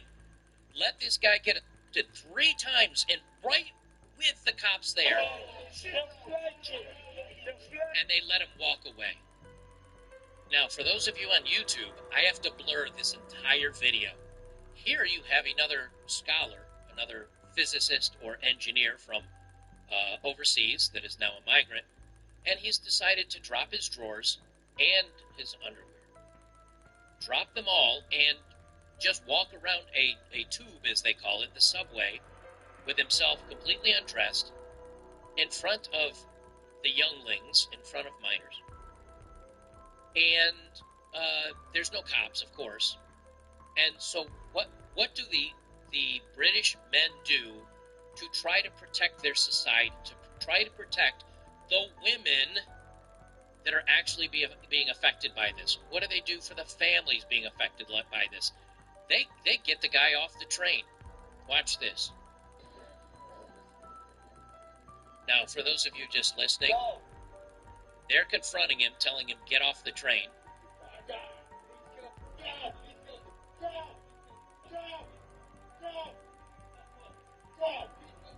And this is the type of response they get. Him just telling them to F off. And this goes on and on and on. And he's doing nothing. He's just dropped his drawers. So now a bunch of British lads get all pissed off. And they start shoving the guy off the train. And of course, he starts fighting back. And they kick him off the train and knock him down and drag him off the train, that is. And they throw his arm behind his back and they hold him for the police to show up. So what did the cops do? Police hunt 2 vigilantes. Vigilante tube passengers face arrest over attacking the guy without his clothes on the tube after they took law into their own hands when he dropped his trousers on packed carriage. Did they thank the guys? Did the cops show up and take him into custody? No. Who does the media protect in this case? Well, the guy that dropped his drawers. Commuters who took the law into their own hands when a two-passenger dropped his trousers in a packed London Underground carriage could face arrest. British Transport Police believe the guy who has since been detained under the Mental Health Act. Up to 4 men stepped up when he repeatedly refused to pull up his pants. He was pinned on the floor and carried off the train before being arrested by an off-duty police officer. But detectives are probing whether the vigilantes committed any criminal offenses in the confrontation after he refused to pull up his pants. The BTP has appealed for witnesses in the incident, but there have been no arrests over the brawl. The man had been assaulted by a number of other passengers who were initially arrested by an off-duty police officer before being detained under the Mental Health Act and taken to the hospital. An investigation into the incident is ongoing. But here's the perfect point of what I'm trying to make. They even say it in this article. One woman was even whipped in the face with a belt in a sickening attack at Green Park Station last January. Liban Ahmed, another scholar and engineer, was handed a suspended 18-month prison sentence for the attack, even though he was caught on film shouting as he moved up and down the platform, trying to avoid 2 men trying to grab him. In a fit of rage, the 27-year-old lashed out with his belt, catching a woman trying to board the train. So he got 18 months suspended sentence for actually literally hitting a woman in the face with a belt. But tell me again how British police need to really focus on men honking their horns at women jogging down the street. How is that a priority? You know, this particular article goes on and on and on with example after example after example. And the most egregious part of this whole thing is, yes, if the UK was completely out of problems and they said, hey, let's chase some guys tooting at women, we've got nothing else to do, we've got to show everybody why we've got a job and why we need to keep collecting paychecks. Even then, this story is a hot mess. It's garbage. It's focusing against guys just appreciating women and tooting their horns.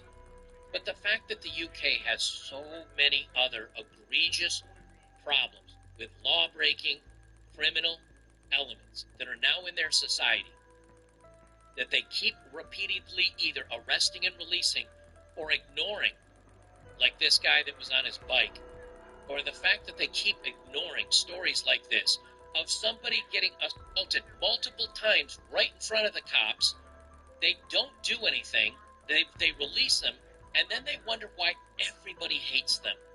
This is going to be a nightmare-fueled dystopia that we're going to see the UK fall through. The UK is going through real-time collapse. And there is part of me that wonders, is this the powers that be telling the police to let them go, and the police just letting them go? Because if they do arrest them, if they do prosecute them, the police will get fired. In that case, it's the police's fault, because the police are the long arm of the government. If the police just stopped doing it and said, nope, they broke the law, we're going to keep arresting them, you're going to have to keep releasing them, give them a criminal record, we're going to keep doing our job, at least getting them out of the way of people on the street today. Maybe they're only held in overnight or something, but then it puts the onus on you, court system, judges, juries, government, it puts it on you. But when the police say, well, I want to collect my paycheck, if I fight this, I'll get fired, you're complicit. You're just saying, I'll do whatever I'm told to do. I don't care of the basic rights of the people that I'm going after. I don't care that I'm arresting 90-year-old grandma that didn't move out of the way at the protest. I'm not going to arrest the young guy that's kicking other people and harming them because I've been told otherwise.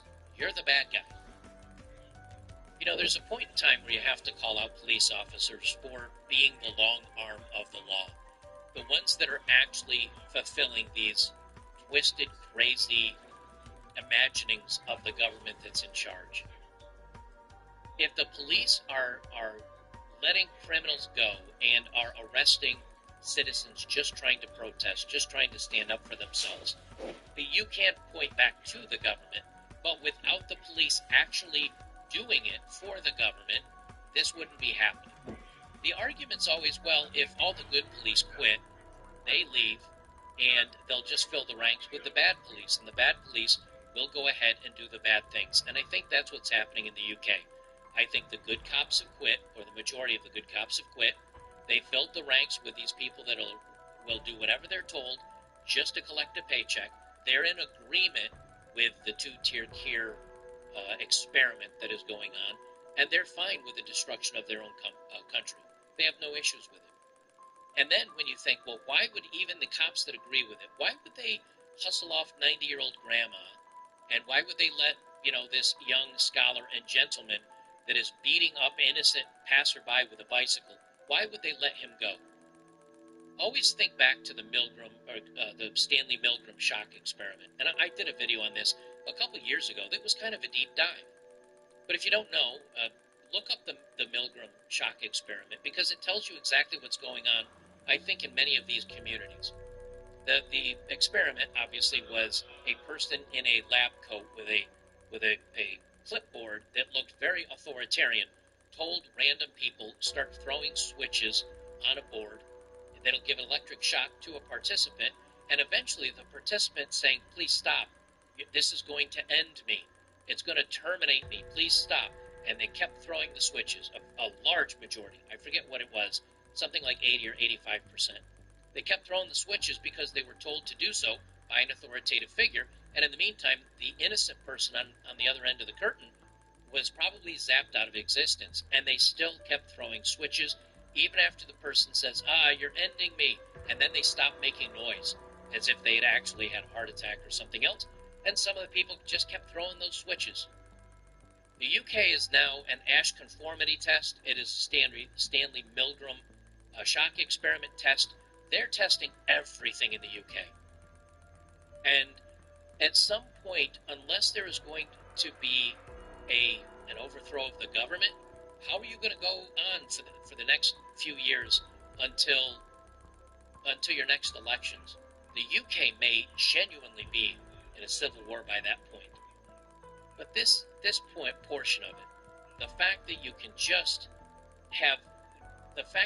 go after these everyday guys that are just doing their job and maybe appreciating the female form, you go after them while leaving all the other things festering in the UK. The British police are putting themselves in a very strange position. They're not liked by the immigrants, they're not liked by the British populace, and the government, they're just the lackeys of the government. At what point is there going to be a break? I don't know, but when it goes, I think it's going to be big. Guys, if you like my work, make sure to join us over on betterbachelor.locals.com. We have a great crew of guys over there, large community, put behind a $5 paywall. That keeps the bots out. It keeps us in our nice little corner of the internet. We have free speech over there. We have lots of great discussions about moving off grid, cooking, our farming, mostly men's issues that you often hear us talking about here, except there we get a lot more freedom to say and do what we want, and we have some really fun events over there as well, like movie night, TV night, a bunch of other things. So go on over, check it out today. $5 a month, puts us behind a paywall, no bots, no problems. Good place to be. Come check it out, and I'll see you in the next one.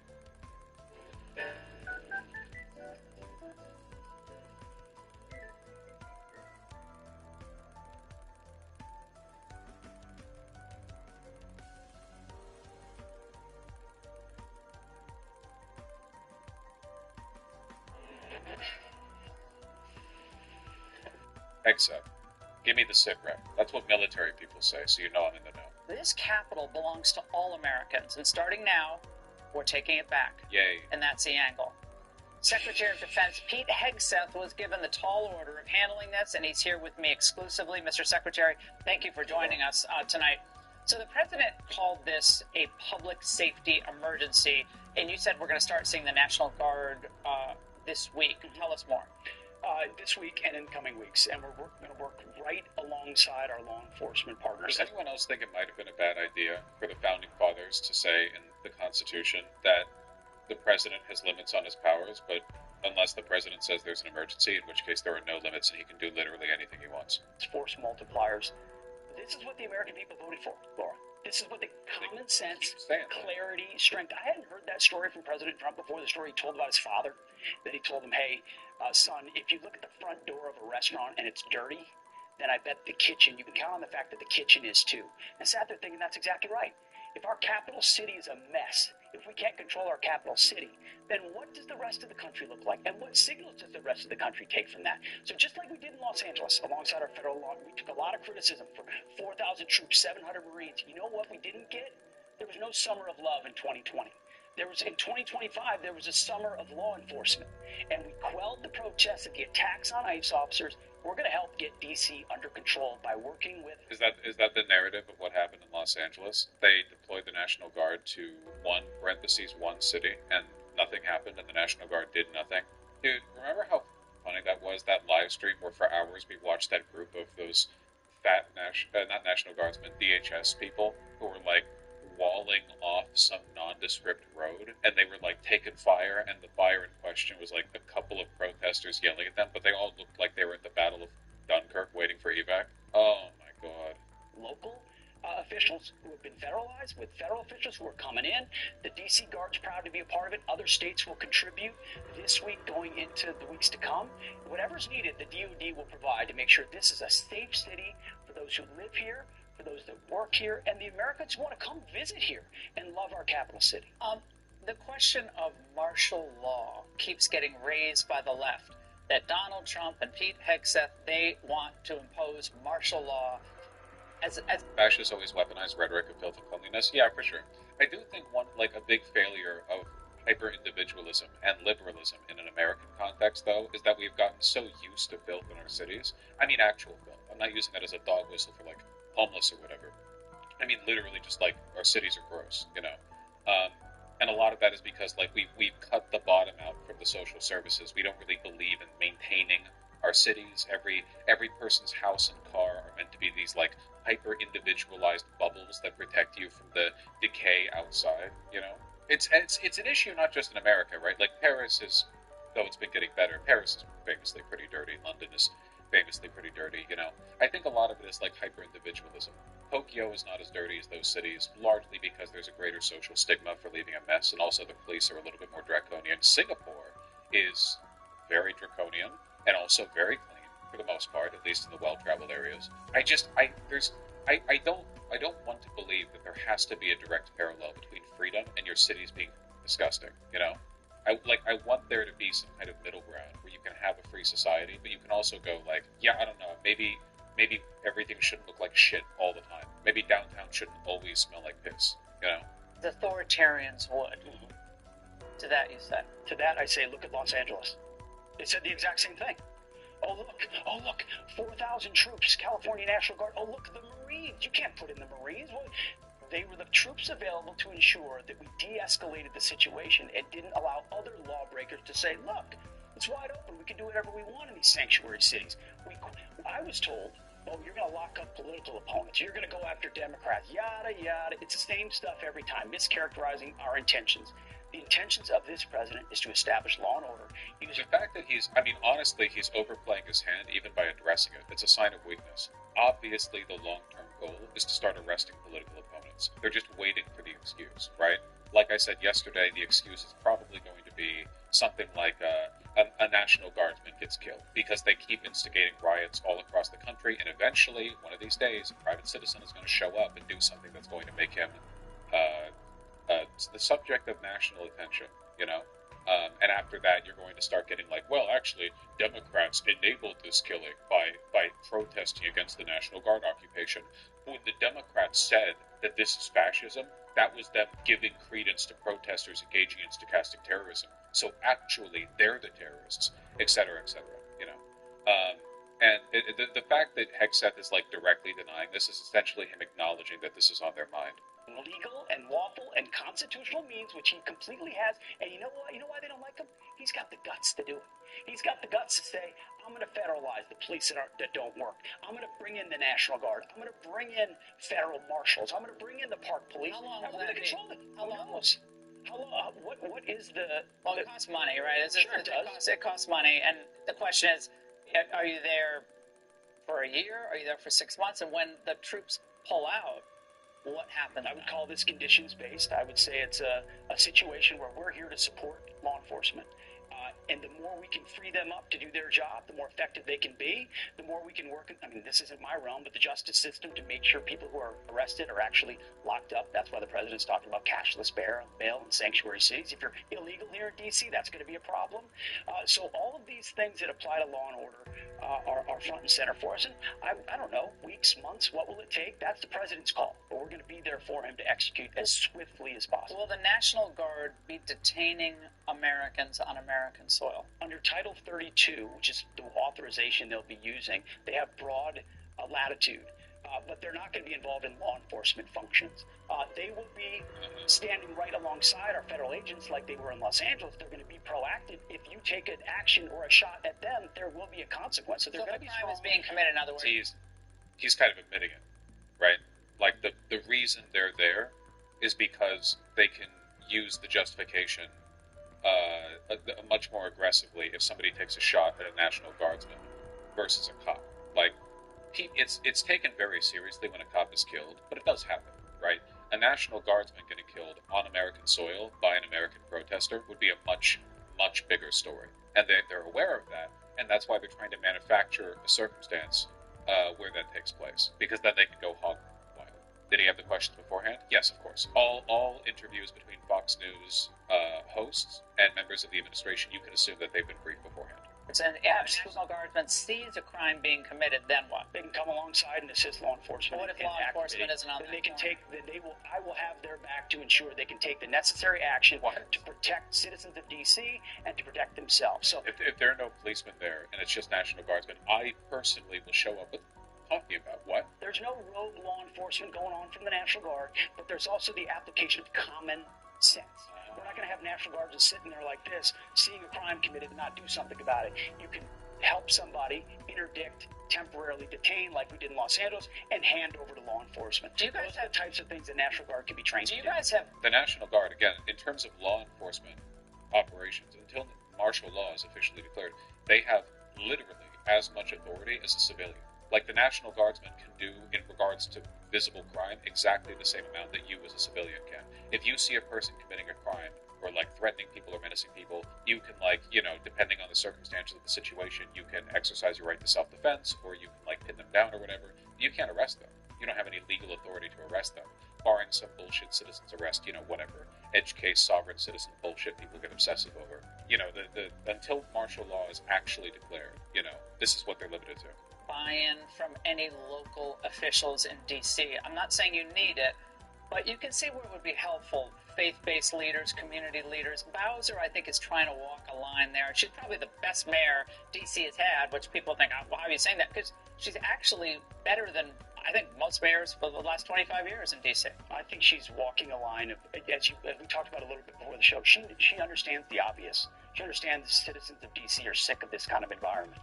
I think they're waiting for, if given an opportunity to resist the thugs and the gangs and the criminals and the drug dealers, they want the alternative. So I think the vast majority of D.C. folks... D.C. has been getting a lot better recently. The biggest, turnaround in crime has probably been coming from Baltimore, Mayor Johnson, right? Brandon Johnson, or am I mistaking names there, has done a pretty phenomenal job lowering the violent crime rate over the past couple of years. Brandon Scott, not Johnson. Gotcha. Yeah, I don't know. We really need to invent, a law and order line that isn't right-wing. Because everyone likes law and order. Everyone likes those things. Everyone. Poor, rich, it doesn't, there needs to be a way of threading this needle. Unfortunately, it's just so easily falls in with the right line about, societal cleanliness. Anti-degeneracy, all that bullshit. They may not want to say it, especially if they're a leftist center, but under their breath and quietly, they would welcome a peaceful city where their friends and families can come visit and be And the National Guard going to be picking up these tents. The homeless tents are all over the city. They're on K Street Tunnel. There are some dotting along the area here. There were more before. Some of them have been cleared out. Well, what about those? We're working with the marshals alongside them, alongside Park Police, alongside everybody else. Wherever they need the National Guard to assist, we're happy to. Do you know where the homeless people are going to go? That's not really my lane. Our job is to stand alongside law enforcement. We'll do that. Other really interesting news over the weekend was the news about the cartels in Mexico. The Sinaloa crime cartel and many others have wreaked havoc on the United Are we done talking about the DC takeover here? Yeah, it seems like it. That's fine. We're not the only people talking about it.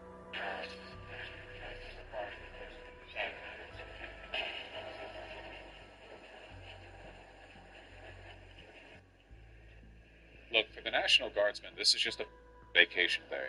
You know, they just get to walk around with their backpacks. They're fine. They're not doing shit.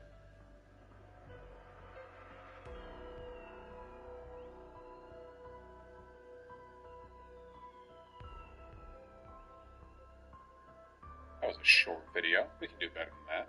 Hundreds of National Guard troops are expected to begin deployments on the streets of Washington, D.C. this morning on orders from President Trump, a White House official tells NBC News. The rollout part of the president's unprecedented push to combat crime in the nation's capital. This is Liberation Day in D.C. The president signing an executive order declaring a crime emergency in Washington, capping a never-before-used provision of Washington, D.C.'s Home Rule Act to federalize the police department, taking direct control of it for 30 days. And last night, Defense Secretary Pete Hegseth asked how long National Guard troops could be there. I don't know, weeks, months, what will it take? That's the president's call. The district's Democratic mayor blasting the move, but saying she sees no legal route to prevent it. I'm going to work every She's a massive pussy, right? day to make sure it's not a complete disaster. Other Democrats calling it a distraction. Everything's a distraction to them, man.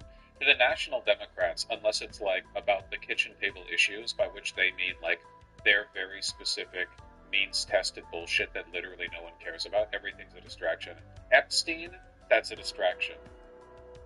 War with Mexico, that's a distraction. Sending troops to take over the nation's capital and federalize the police force, that's a distraction. To me, like an emergency which is manufactured because of a public relations crisis relating to the Epstein file. President Trump, but I thought the Epstein files themselves were a distraction. Taking the dramatic step after a former member of Doge was violently assaulted on Washington streets last week, painting a dire picture of crime and homelessness in the capital. Our capital city has been overtaken by violent gangs and bloodthirsty criminals, roving mobs of wild youth, drugged-out maniacs and homeless people. But D.C. police statistics show violent crime has fallen the last 2 years. Like this, it's good that people know this, okay? But when people think of crime, they don't actually think of crime. Most people don't interact with crime. When people go outside and feel unsafe, it's not because they see crime. It's because they see homelessness. People see homeless encampments. People see, crazy people gibbering on the subway with their pants filled with shit, and they feel unsafe. And I don't blame them for that, because it is pretty crazy how far our cities have fallen with regards to our treatment of homeless people. I don't just mean poverty, because poor people can dress themselves up properly and behave in public. A lot of homeless people are crazy and can't. And we've allowed this crisis to persist for long enough that a lot of people who are on the streets aren't just transients who have been there for 2 years, They're people who have been there long enough that their brains are soup, unfortunately. So it's, it's not good. It's not good. So just telling people oh, well, the crime is down. Okay, but people aren't experiencing that, Including by 26% so far in 2025. And the U.S. Attorney's Office said in January, overall crime in D.C. was at a 30-year low. The head of D.C.'s police union says those statistics fail to capture the reality on the ground. That's not the reality that we feel on the streets. He says D.C.'s officers welcome short-term federal help, but need more officers and changes in local laws to make a difference. Can you fundamentally fix the crime problem in D.C. in a month? No, I don't think so. I think you certainly can make an impact on the crime that would normally occur. Now, President Trump also said yesterday he may deploy the National Guard in other cities too, but DC's unique status as not part of any state gives him authorities here he wouldn't necessarily have elsewhere, at least not without a robust legal challenge if a governor opposed that action. Greg? All right, Garrett, let's pivot for a moment here because all Yeah, of this... DC is the only city where they can federalize the police, you know? You can federalize the National Guard in any state, but taking direct control of the police force is a DC-specific issue.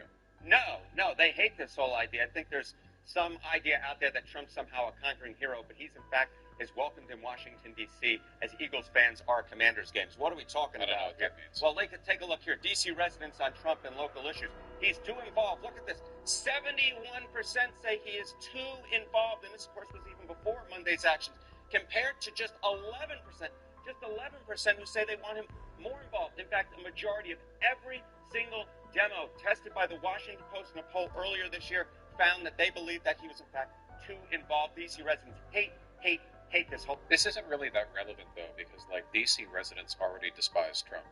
Like, D.C. is already the bluest city in the country. It's not really... Like, I'm actually surprised 11% are in favor of more involvement here, you know? Like, to me, if anything, that's surprising. That's, like bad. That's you know, unrepresentative, you know? It's more about how the nation feels about this bullshit. What is this? Trump's fascist scum Nazi... Dude, this is... Okay, title should be short. Trump's fascist scum Nazi federal cops roaming the streets of D.C. like brown shirts and create a climate of fear and intimidation in minority neighborhoods. They're now harassing people for smoking on their own porches. This is the crime the Nazi Trump regime sees as an emergency. Okay, thank you. Jesus Christ. Are you going to give me copyright? You got your ID on you, Chip? No, I live right here. Cool. There's a cigarette.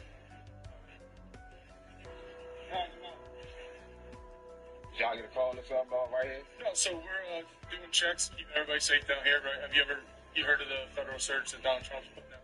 Jesus Christ, man. This country has gone down the shit. It's just... Oh, my God. Insane.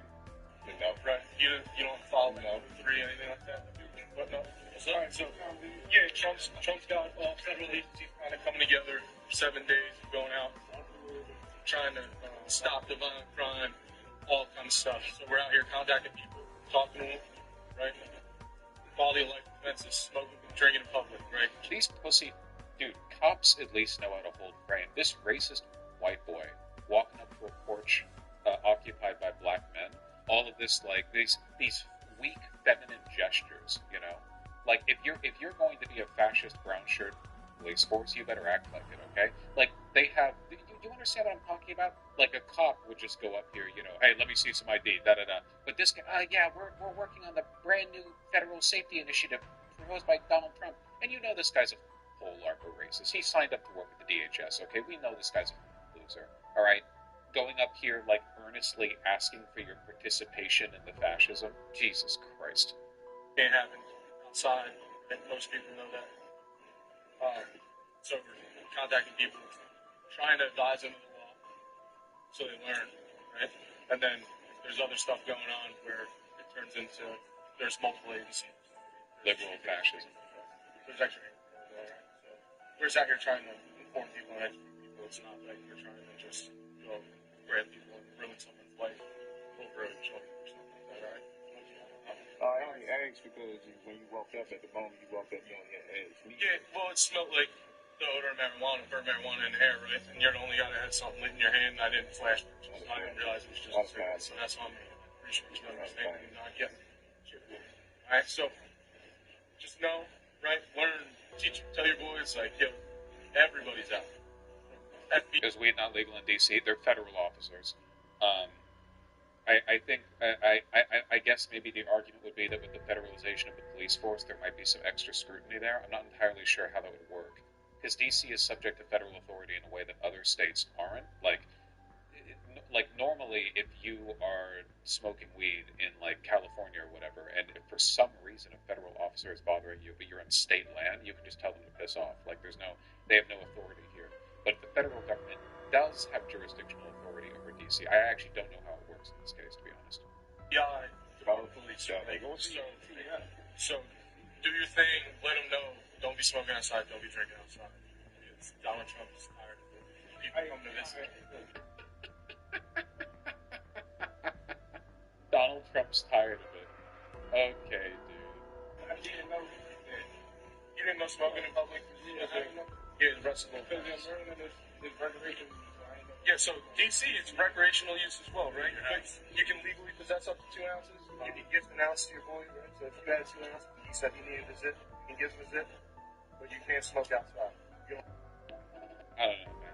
It's liberal fascism. Everything's a pale shadow of what came before. You know, you can get the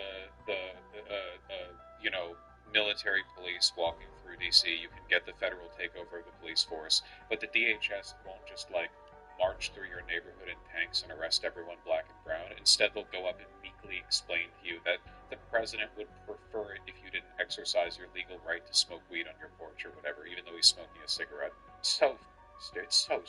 It's so stupid. You got a license for that? Yes, I do. Do you have a license for that license? Is this not a good thing? We want weak fascists? I mean, it's good in the sense that they're pussies. It's bad in the sense that it's, like, cringe. I don't know. What do you want from me? What the f*** do you want from me, dude? Yeah, it does make it, like, feel even worse that we're losing to these guys, to be honest.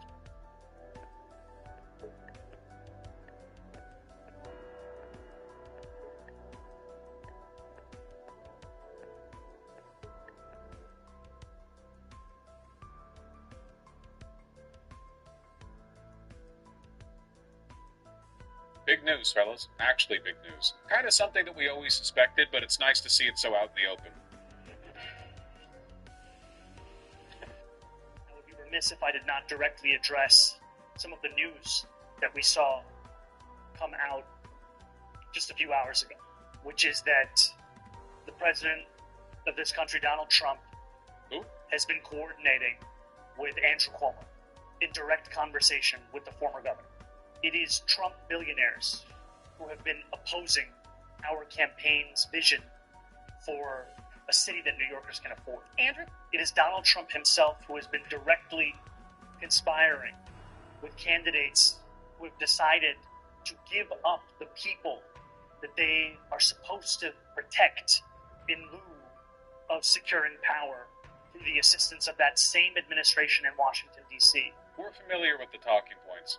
Basically, the gist of it is that there is very strong evidence claiming that Trump spoke with Cuomo. It was a conversation initiated by Trump in a kind of quid pro quo, maybe we could work together on this business. For Cuomo, he ran as a Democrat in the primary to literally openly, well, maybe openly is not the right word because he is denying that it happened, but I don't believe him, collaborate with Trump. It shows to me they don't really care. First of all, 2 pointers. For one, congratulations to Mamdani for understanding how, Oppo coverage works, Make everything into an issue. Never shut the f*** up. Democrats need to shut the f*** up far less than they do. Democrats let everything sit. They're always like, oh, the voters will decide. Now that the information's out there, Mamdani talks about everything. He immediately went and held a press conference. We'll go through all of it, okay? But yeah, Trump has multiple times said that he wants to intervene in the race because, it's New York City, it's Trump's home turf. He doesn't want a dirty socialist running the place.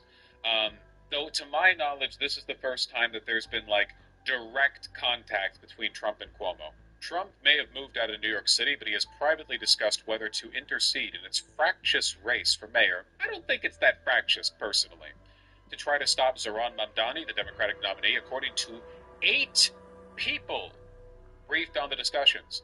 In recent weeks, Trump has quizzed a Republican congressman and New York businessman about who's in the crowded field of candidates, including Adams and Cuomo, who of them has the best chance of beating Mamdani. The president has been briefed by Mark Penn, a pollster who's worked for Bill and Hillary Clinton, and Andrew Stein, a former New York City Council president and decades-long friend of Mr. Trump, on a range of polling that showed Mr. Cuomo could still be competitive as an independent candidate. Competitive is being generous. All of the polling data that we have out in the open makes it pretty clear that Mamdani is going to win the general. Are they just scamming him? I think that some of these people are telling Trump what he wants to hear. For me, what's more important is the fact that the president is this desperate to directly intervene. This is unique. Trump hasn't done this before. Trump loves to talk about the races going on in the country, how this city has fallen and that city has fallen, etc., etc. But to directly reach out and collude with the previous Democratic primary candidate, honestly, it's too little too late. If Trump had thrown his full weight behind Cuomo from the get-go, it's possible Cuomo might have beaten Mamdani. Not likely, but possible. Here's the latest Zenith polling showing Mamdani gets more than all the other candidates combined. Sorry, I'm illiterate. I believe you. I'm happy that happened or something. Scroll a little no. Sorry, but really this is your fault. Reading is for nerds. I do believe that. I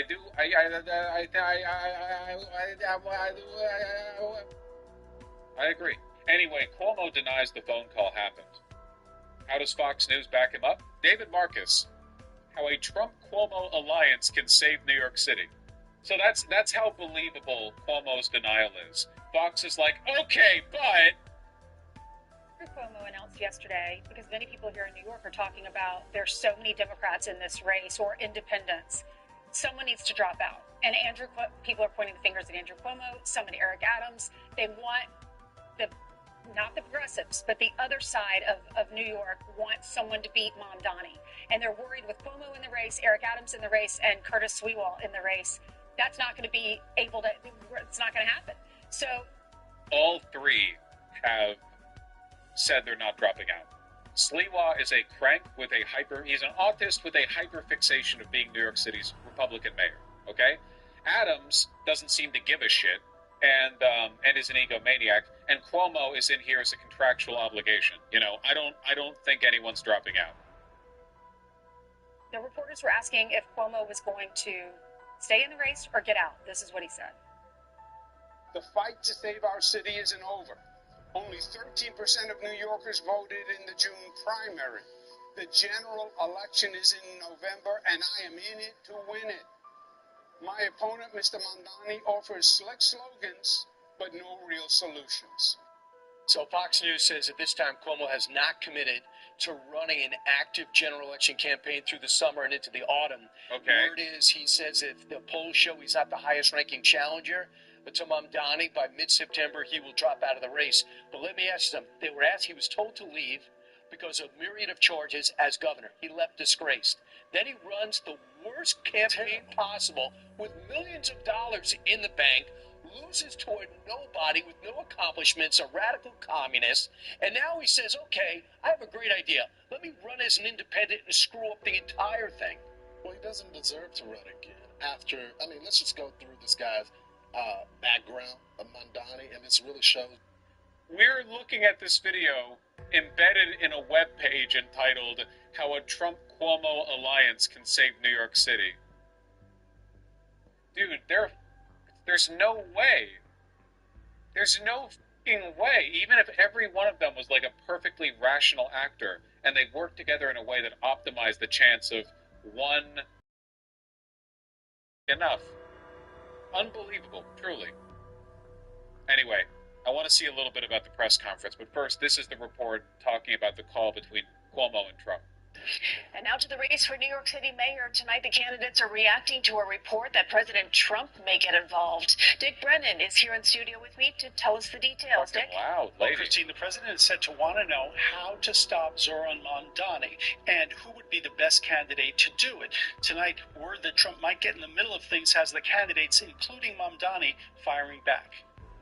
Whatever Donald Trump seeks to do to influence the outcome of this election, I have more faith in New Yorkers themselves, who have shown, whether it be in the previous presidential election or whether it be through this primary race, that they do not want to support our current president's vision. Tonight, some of the mayoral candidates were reacting to the idea that Donald Trump wants to get involved in the race in New York City. There's no doubt he talks often with Eric Adams. He talks often with Cuomo, who he's known. Their families have known one another. He doesn't talk to me.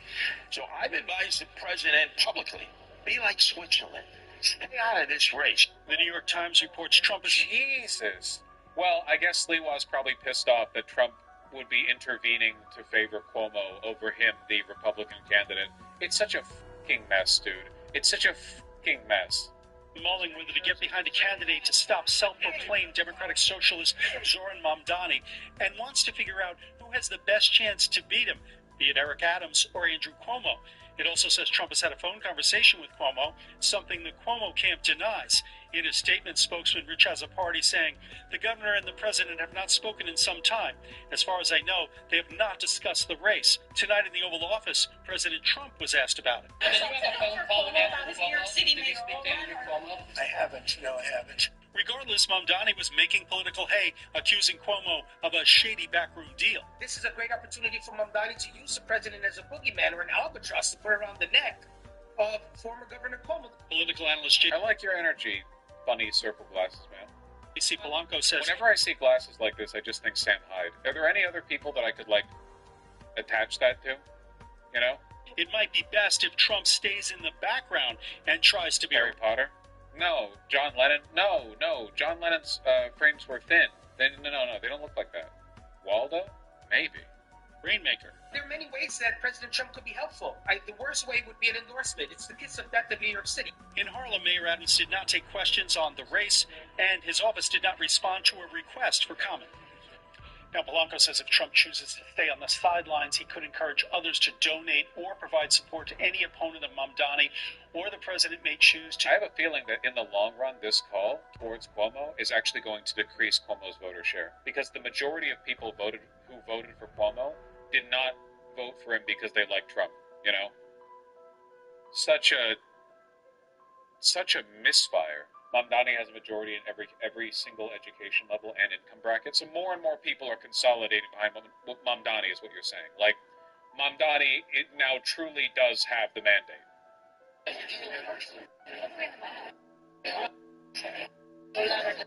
5, 6, 7, 8, 9. Yeah, I can count. BJ.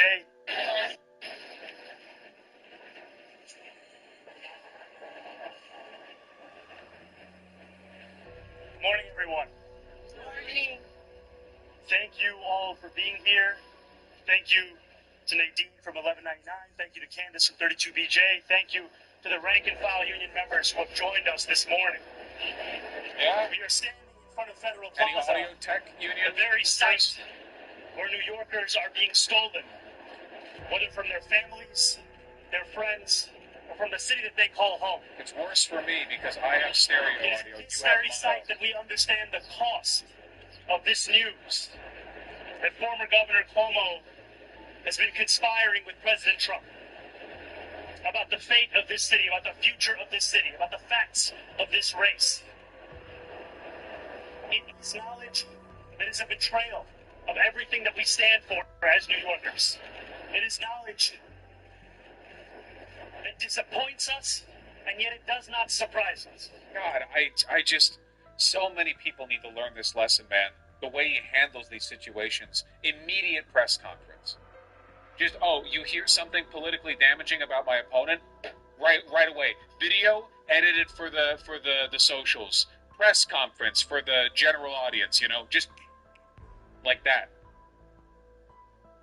Because it builds on a history that we have seen with this former governor. A history of trying to hide that which he knows is offensive to the values of this city from the people of this city. We see that with this call itself. Something that took place many weeks ago, and yet it took the New York Times to share this with New Yorkers. We know that this former governor has very little regard, whether it be for the Democratic Party, the democratic process, or for Democrats themselves, because he would rather look past having been beaten by close to 13 points by a campaign that amassed more votes than any Democratic primary winner. I've heard. Let me get to the questions. Hold on.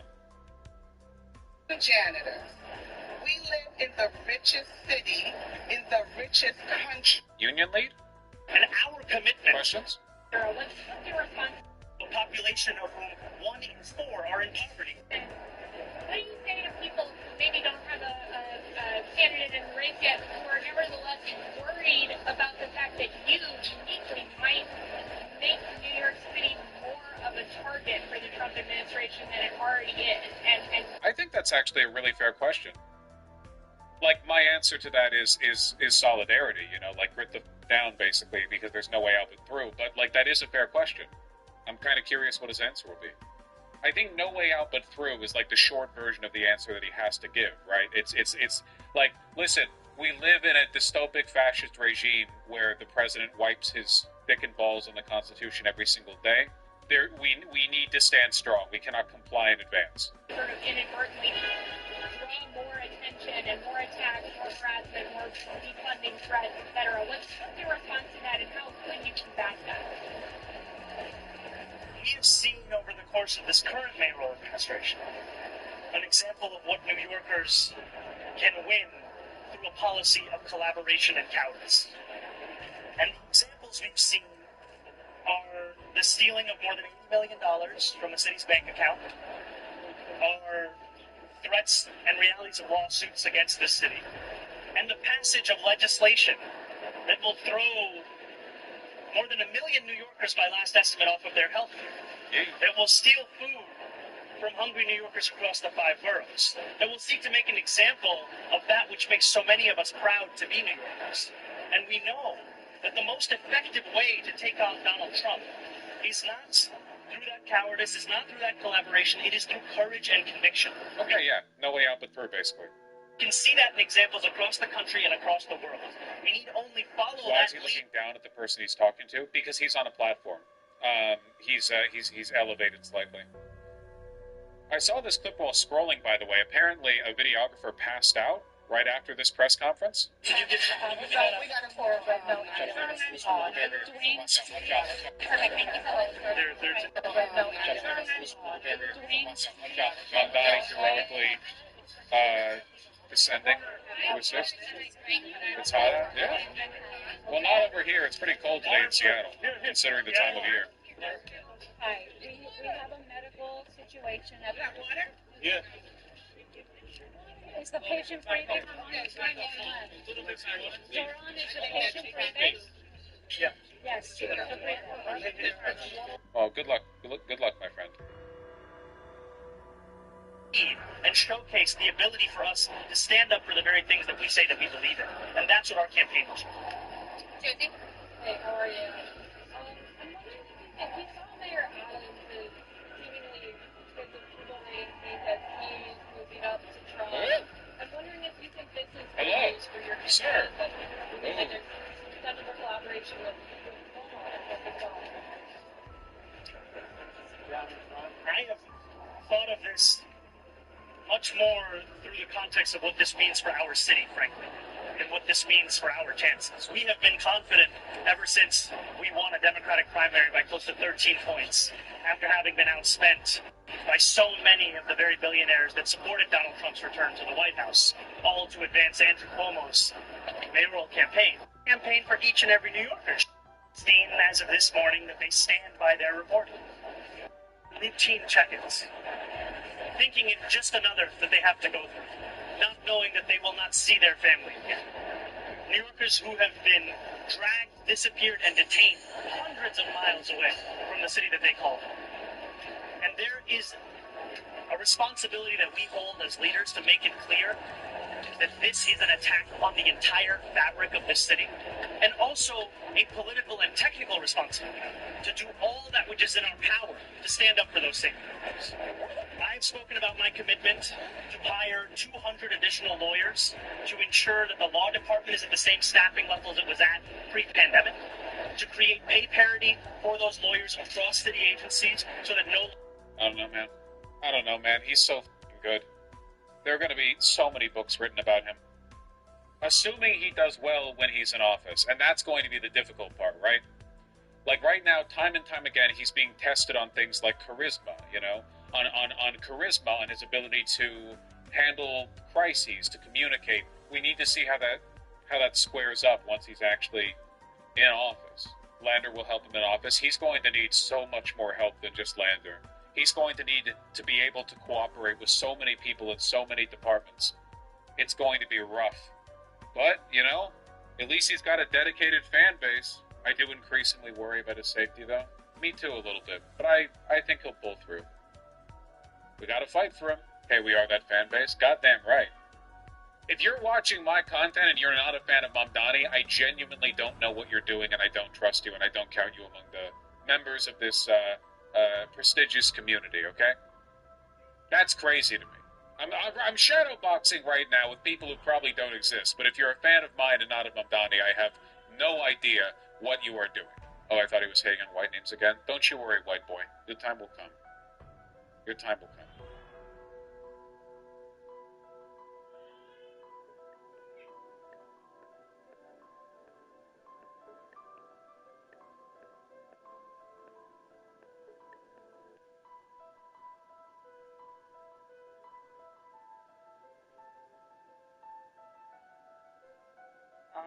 Let's just go ahead and get it out of the way. Did President Trump have anything to do with the cancellation of Stephen Colbert's show? Well, here's what's important to keep in mind is a broader dynamic.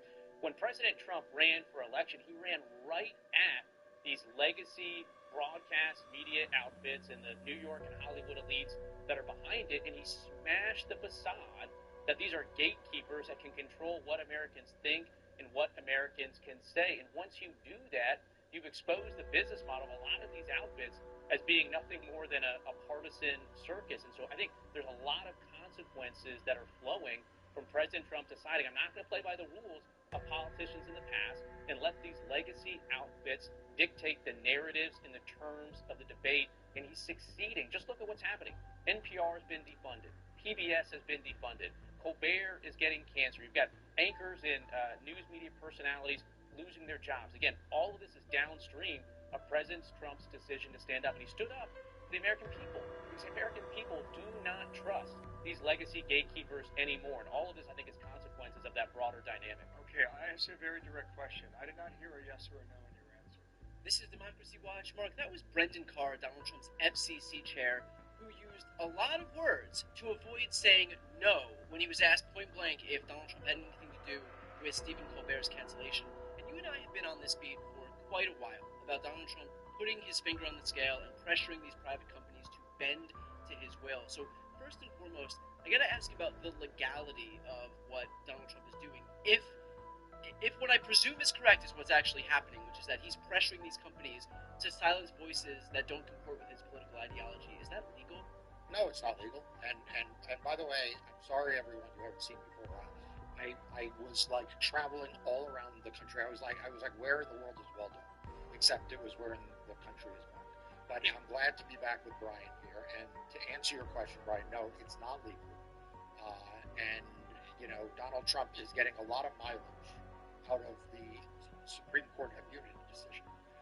Because this is not the first thing that Donald Trump has done around these media lawsuits and these media mergers and the like. That is not legal.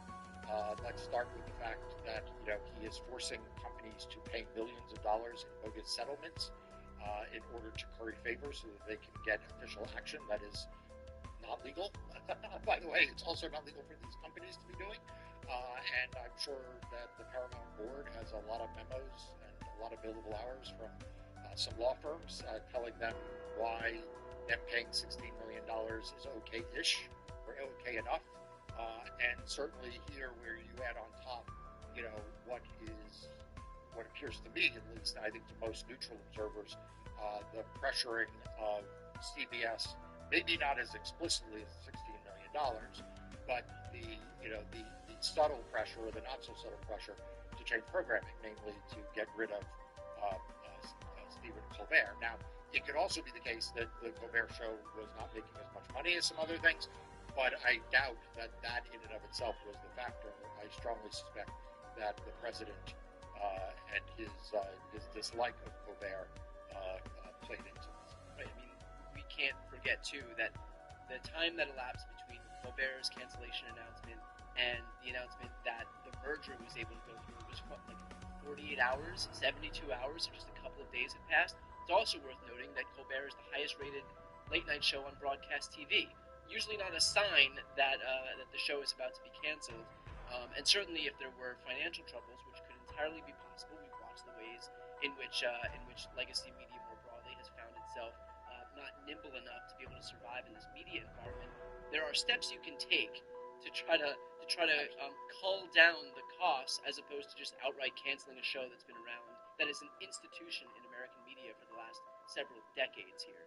Right, and I want to add, you and I talked off air about this, and there is this really weird phenomenon that's going on here, in which a whole lot of people who are otherwise, normally relatively intelligent, and not always entirely in the bag for Donald Trump, So I'm not talking about like the Lindsey Grahams, who like mindlessly slither on and off of talk show, Sunday talk shows. But the number of people who seem to like desperately want to act like somehow, oh no, Donald Trump interfere with CBS's programming. And not CBS, Donald Trump. CBS might take Colbert off of improv rehearsal. What the hell's in the water out there? Right. Well, I think that the culpability of Donald Trump is beyond evident here, but I also want to talk about Paramount's positioning in all this, because they are not without blame, and it's Sherry Redstone who owns Paramount, who wanted to see this merger go through so that she could pad her own bottom line. I mean, it's worth talking about the fact that it's not just Trump. It takes two to tango. No one is forcing somebody else to capitulate. That is her own doing, and certainly if the cancellation of Stephen Colbert was part and parcel of this deal, then the blame largely rests on her feet as well. Look, she is completely at fault over the $16 million. Like, you don't even need to get to Colbert, right? We know that she wanted that deal to go through. We know that the board, basically wiggled to the left and to the right to try to figure out a way to get this deal done. But this deal on the $16 million, like I said, Donald Trump may have immunity there, and maybe the Paramount board and Sherry Redstone and others, like, they were able to lawyer this to a place of comfort, but it stinks to high heaven. When you add on top of that, the Colbert thing, like the people who are involved in the decision making in the current people who are selling it, they are going to be reviled by future generations for what they've done. I mean, they have taken the Tiffany Network, a institution in American society, and completely debased first in the settlement, now in the Colbert thing. But even beyond that, like, even the people who are not involved or are blameless, like, if you are the next whistleblower, right? Are you going to trust going to CBS? Right. Like, if you are the next possessor of, let's say, a birthday album with a letter from Donald Trump to Jeffrey Epstein, and you are looking for someone who's going to stand up and publish, that letter and stand behind that reporting, are you going to trust CBS, or are you going to actually trust Rupert Murdoch more than that? Right. And so the damage that's been done by the settlement, but then also the Colbert thing, regardless of what the underlying facts are and what the lawyers might be able to justify, just the underlying damage that has been done to this outlet is immeasurable. And, it's not like we're rolling in outrageous news outlets.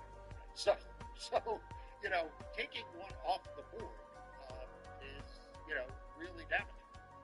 And to that exact point, it's not just CBS and Paramount. It's not just ABC News. It's not just the Washington Post. It's not just the LA Times. I mean, I feel like every day it is a weird world where South Park is suddenly the voice of reason and has more of a spine than these major legacy media outlets that have built their brands on the back of this idea that they are the esteemed for the state. And granted, the crazy part is it's easy to do that when none of that stuff is challenged. But this is the first time that the free press in this country is legitimately being challenged, and all of these media outlets that, again, built all of this credibility on the idea that they're going to be able to speak truth to power, when they finally had that principle challenged, when they finally had the opportunity to put up or shut up, watching them capitulate shows that it was bullshit all along. It was just a shiny bumper sticker to make themselves feel good, because when the reality is, when they have the opportunity, to actually do the thing that they claimed that they would do all along, they cowered, they capitulated. Yeah, you're exactly right. And I continue to hear people in the legacy media continue to badmouth what they call, quote-unquote, influencers, right? As if somehow they are the purveyors of truth. Yeah. And these other people, people on YouTube, for example, are, they're not up to the same ethical standards. Well, let me tell you something. If the ethical standards of the legacy media are what I read in the Washington Post on their editorial page, if the standards of journalism is what I see happening at CBS and ABC, if the standards of legacy media journalism is watching these owners one by one suck up to Donald Trump and engage in access journalism with the White House, then count me in with supporting the influencer journalists. Yeah. The influencer people. Because, the legacy media doesn't even understand how broken this is. They don't understand how much damage this has done. I mean, if I hear another reporter say, well, I've never come under pressure, right? I mean, maybe this is going on in the place I work, but I've never come under pressure. Well, I got to tell you, as a reader, that doesn't really instill any confidence. Because would you tell me if you came under pressure? Right. How the hell would I know if you came under the pressure? Number one. And number two, how are we to believe that when the chips are down, when maybe you haven't come under pressure, but you do, that your bosses will stand behind you, assuming you do the right thing, will stand behind you rather than cutting a deal, rather than undercutting you in the way in which they've undercut 60 Minutes, or won't undercut you because they don't like the jokes you're telling, or the humor that is going on. So this is one of these places where I disagree with Brandon Carr on just about everything, but there were parts of that cold opening I was listening to being like, yeah, I mean, the legacy media does have the problem, not the problems he's articulating, right? But they have really undercut their own credibility, and as a result, the core reason, as you point out, the core theory by which they operate a business. So how does this make you think about the work that you're doing at Democracy Docket in light of this cataclysmic and really fast shift that we're seeing from all of these legacy media outlets, where they just completely capitulate to Donald Trump and effectively just either infuse him with cash or offer him neutral coverage, or in the case of CBS, there's an ombudsman who is going to be there to serve as some arbiter to make sure that things aren't too far left, too far anti-Trump. And so, again, how does that make you think about the work that you're doing in your own outlet? Yeah, look, so I have thought a lot about this in recent days, because Democracy Docket, like your channel, it's avowedly pro-democracy, right? So we don't hide our bias. Our bias is towards voting versus voter suppression. Our bias is towards free and fair elections as opposed to election supervision. Our bias is towards rule of law instead of lawlessness. We are open about that. We don't hide the fact that we have that bias. But that doesn't mean that the information you get is any less accurate. In fact, there are various fact checkers that have looked at democracy, and they find that Democracy Docket is factually accurate. The information we provide is true. It is accurate. What it is, though, it is not afraid of calling it like it is. It is not afraid of saying voter suppression is bad. Donald Trump is authoritarian. Okay? It is not afraid to say that what the Republican Party is doing are being mindless sycophants to protect Donald Trump from the Epstein files. But it is otherwise providing, accurate news information analysis, and it's providing coverage on things that the legacy media doesn't. So while the legacy media chases approval from Donald Trump and his billionaire friends and try not to offend the White House, Democracy Docket's willing to tell the truth. But Brian, that's the reason why for years now, in addition to me, creating and publishing Democracy Docket since 2020, you and I have been doing these videos. We've been doing these videos from before Donald Trump was in office. Maybe more people are watching them now, but you and I have been doing this now for 300 and some odd episodes, going back years, because the need for this kind of information and analysis is not new to the Donald Trump era. This has been a problem with the legacy media that goes back now for years. Sure, it has gotten much worse. It's gotten more pronounced. It has accelerated. You are seeing more and more instances of legacy media failing, and you're seeing growth on this channel, on Democracy Docket's YouTube channel, on Democracy Docket's newsletters and its website. You're seeing much more dramatic growth right now because people are more fed up with the legacy media. But, you've been doing this for how many years now? And that has been a niche that you have filled and a niche that we try to fill to others.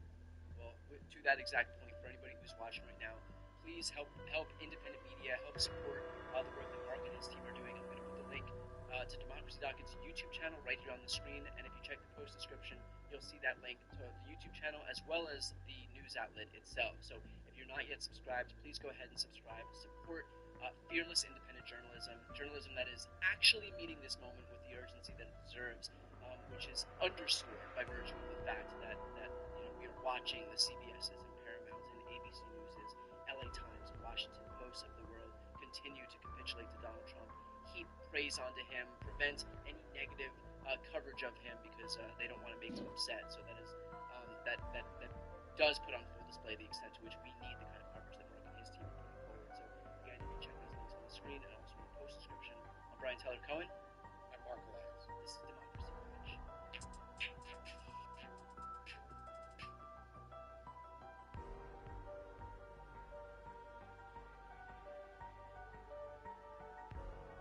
I'm joined now by the former governor of North Carolina, Roy Cooper. Thanks so much for joining me. I'm so glad to be with you, Brian. Thanks for all the great work you're doing out there. Oh, thank you. Well, you have a big announcement that you'd like to break right now, so the floor is yours. Yeah, well, I'm so excited to tell everybody that I'm going to run for the United States Senate here in North Carolina. It's the number one flip seat. And Brian, the work that you were doing and the creators that you were putting together is amazing. I saw that you even went to the swamp yourself to talk with people. And I want to go to Washington to make sure I help change the lives of everyday people. I think the middle class is a distant dream for too many people. And we know that the wealthiest and the biggest corporations are continuing to get ahead. And that's got to change. And I'm ready to go to Washington to work and use my problem-solving skills to stand up to the bullies and to make a difference for everyday people. I've got a track record here in North Carolina. I'm ready for change. I never really wanted to go to Washington. I worked here as a lawyer, as Attorney General, and Governor, but we are at a perilous time in our country right now, and it's time for everybody to step up and do what they need to do to make the changes so that we can preserve our democracy and our Constitution, and we can fight for everyday people who are being left behind. So I'm excited. I'm going to need everybody's help. To learn a little bit about me and to give us some help, you can go to roycooper.com, and thank you guys for everything you're doing out there. Well, obviously, when Trump and Republicans ran in the lead up to 2024, they were saying very much the same thing, that their focus of their campaign was going to be on regular people, that they were focused on the cost of groceries, the cost of eggs, the cost of housing, the cost of rent, and obviously they've governed in a way that's completely antithetical to what they promised they would do. They've in the short time they've been in office, looked to strip healthcare away from 17 million people, cut food assistance away to the tune of $300 billion, cut energy jobs, veterans jobs, and so what's going to be the focus of your campaign as we head into this election cycle, and how is it going to be different from what we hear on the campaign trail, which is that that both parties are going to focus on the middle class? Yeah, well, what you just recited is unconscionable. And I think about it like this. Sometimes when you're in a really difficult situation, you find yourself holding your breath. And so many Americans right now are holding their breath, waiting for their car to break down to get a repair bill that they can't make. They're holding their breath when someone gets sick in their family, and are they going to be able to pay the medical bills? Is there going to be enough money at the end of the month? That's what's facing everyday Americans. And that was happening before. We as Democrats, we invested a lot in infrastructure, in health care, in moving our country ahead. The economy was pretty good, but I think a lot of times the people in Washington, Democrats and Republicans, overlook the fact that people were hurting right then. And it's even worse now. So what I'm going to do is to address that. For example, we did work to get a bipartisan agreement to expand Medicaid to 670,000 working North Carolinians. And that's going to help reduce the cost to everybody. We fought for child care. That's something that you can do in Washington that can make a real difference for the cost for people in the middle class. We can have real middle class tax breaks, not throwing them a pittance like the big bad bill does and giving most of it to the billionaires and to the corporations. We should be making sure that we are concentrating on the people who need tax relief. That's what I want to bring to Washington. And I'm going to use the strategies that we used in North Carolina. As governor, I had 8 years with the Republican legislature. And we got a lot done, bringing hundreds of thousands of better paying jobs, many of them in the clean energy arena because I concentrated on that. We were able to lower the costs for North Carolinians by erasing medical debt in many areas. We know what it takes here at the state level to get things done. And I think as an outsider, I'm ready to go to Washington and use what we learned here in North Carolina to help make life better and to stand up to people who are trying to hurt them and enrich themselves. I keep seeing it. You have so many people in Washington who are running for office who want to be something. I want to do something. I think the people of North Carolina know my track record, even though it's going to be hard to win a U.S. Senate seat in North Carolina because the Democrat hasn't won one since 2008. Now is the time. In order to get to the Senate majority, we must flip North Carolina. So I'm going to need everybody's help. I want to dig into one specific thing that you cited, and that is healthcare. You expanded Medicaid in your state, and as a result of that, as you mentioned, 650,000 more North Carolinians have access to healthcare than they would have otherwise. But what's so striking about that is that this is happening at the same time that Republicans in Washington, again, are stripping it away from 17 million Americans. And so can you expand on the fact that what you have done with your time in power is wholly antithetical, is in complete contrast to what Republicans are doing in their short time in power thus far? We even talked Republicans in North Carolina into this because the people who often were helped the most were people in rural areas, people that these red state legislators represented. And we were able to put a coalition of people together who knew that health care was good for the entire community. We were able to get tough on crime Republican sheriffs who were seeing so many people in their jails with mental health and substance use disorder problems that they figured out that Medicaid expansion would help them, so they endorsed it. We were able to get chambers of commerce in these areas to endorse it because they know that when indigent people go in to get treated, that everybody pays the cost. So we were able to do that. And now we're seeing in Washington that not only all of those people who just got health insurance in North Carolina with Medicaid expansion, people who are on the marketplace with the Affordable Care Act are about to lose their federal subsidies.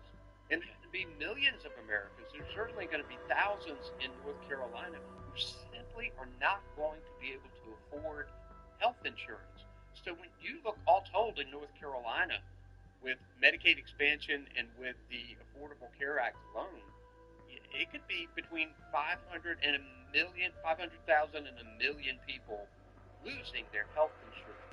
That is wrong. It's really immoral. And we have to stand up and do something about it. There's still time, even with the passage of this big bag bill, it's still time. I disagreed with Republican Senator Tom Tillis on many things, but he stood up one night on the Senate floor and spoke truth about what this bill does to Medicaid. And it's so important that we get that changed and that we get it done. So obviously, as the governor of a state, that's one thing, and the benefits of having access to Medicaid and health coverage are imminently clear. But when you get to Washington, I mean, those people all represent states, all those Republicans represent states very much like yours, where people would directly benefit, left and right, from having health care, and yet those people don't care. I mean, those people, for them, their top priority is going to be just deferring to whatever Donald Trump says, and if Trump says that he wants Medicaid cuts, then he can free up some funds to expand ICE and also give the wealthiest Americans a tax cut. That's what they're going to do. And so how do you break through in that kind of environment? I understand the success that you've had at the state level. How do you then bring that, transpose that onto what we see in the U.S. Senate, where these people are not interested in representing their constituents? They're interested in just towing the line of Trump. Yeah, it's so frustrating that they don't have the courage to stand up to him. But here's what we did in North Carolina. We worked to stoke this issue in the red counties that were going to benefit. So we had Republican county commissioners and sheriffs and business people in these rural areas beating on the doors of state legislators to tell them how important it was because we had rural hospitals that were closing to get Medicaid expansion. I think we could do the same thing on a national level. I know that the president is telling them to do one thing, but if their constituents are beating down the door saying that you need to protect our health insurance, we might be able to get enough of them over to our side to make a real difference. And I think that that's going to take a coordinated effort. I think that's something that your creators can do, can bring this issue to light, because most everyday people are working hard. They aren't looking at media about what's happening in Washington. Most of them do not know what's about to hit them, and it's going to be hard, and it's going to be tragic for their family. It's important for us to let them know. And with so much distrust of elected officials and politicians, it's important for people like your listeners, it's important for your creators to get this information out about what is going to happen. It's going to be tragic for so many families. I'll never forget giving the first Medicaid card to Penny in Charlotte, North Carolina, when we first started. There were tears in her eyes and admittedly tears in mine, and I talked with so many people there, adults, who were getting health insurance for the first time in their lives. We live in the richest country in the world. Everybody ought to have health insurance in the United States. But what we have to do is to fight it step by step and take it incrementally. And I think if we can encourage a groundswell of people, particularly in these Republican districts and these Republican states that are going to be hit so hard by this big bad bill and the stripping away of health care, that I think we can make some progress. We're going to feel this marketplace loss earlier than Medicaid. Those federal subsidies are being taken away early. So we need to start telling people about that, and people are going to begin to see those losses, and many of them are going to look, oh my God, that's what I have to pay per month as a premium for health insurance. And many of them will have to make the hard decision, I can't do it. Yeah, wrong. And as you said, that's a precursor to the broader cuts to Medicaid, because Republicans specifically implemented those cuts to take place after midterms, because they didn't want they wanted to exact the most political pain with the least amount of political consequences, because their goal here was just, again, to shore up as much money as they could to give themselves a tax cut at the expense of the most vulnerable in this country. An eloquent way to express a tragedy. Thank you for that. That is exactly what they have done. I want to pivot over to another issue that Republicans have historically been really good on, and that is the economy. And so I want you to give me a little bit of a sense of as your time as governor in North Carolina, what the state has looked like in terms of business, and how you can kind of bring that to the U.S. Senate. So I worked with Republicans on recruiting manufacturing jobs to North Carolina. We want American jobs, and in North Carolina, we really wanted them to be North Carolina jobs. We used smart incentives that you did not get them unless you created the jobs that you said you were going to create and paid the salaries that you said that you were going to pay. And consequently, we were named the best state for business 3 out of the last 4 years. And I credit the North Carolina workers. In North Carolina, because of the Republican legislature, we're not doing as much for workers as we should do. And I've continued that fight, and our current governor, Josh Stein, is continuing that fight. But I believe that we can help with economic gains and job creation by bringing what we have learned. And hey, businesses want to come here and set up shop here if your schools are good. You don't need a Congress that's smashing the Department of Education, putting public schools. You need great universities. You don't need this administration who are cutting cancer research funds at a time when they're about to make breakthroughs. So it is important for us to keep the economy at the forefront and also just keep it the micro economy at the forefront. What is happening in the homes of everyday Americans? What is happening to their costs? These erratic tariffs, it's going to hit everyday people hard. So we have to try to get a hold of that in some way. What's frustrating is that members of Congress are ignoring their job under the Constitution. They're ignoring the balance of power. They're ceding so much authority here to the president where they could make a real difference. And I'll be a strong voice for that. I will be a fighter for the American worker and working families out there, and I'm excited about the opportunity to do it. The expected frontrunner for the U.S. Senate for Republicans is Michael Whatley, who is the chair of the RNC, handpicked by Donald Trump. Can you explain why he would be a bad fit for North Carolina as we head toward 2026? Well, first, he's been...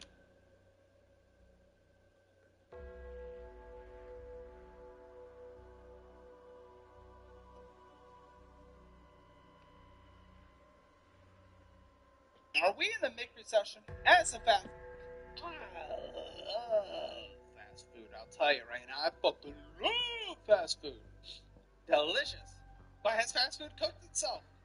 Let's find out. Fast food has never been good food, but it was a quick... That's a fucking lie. That's an egregious, slanderous lie.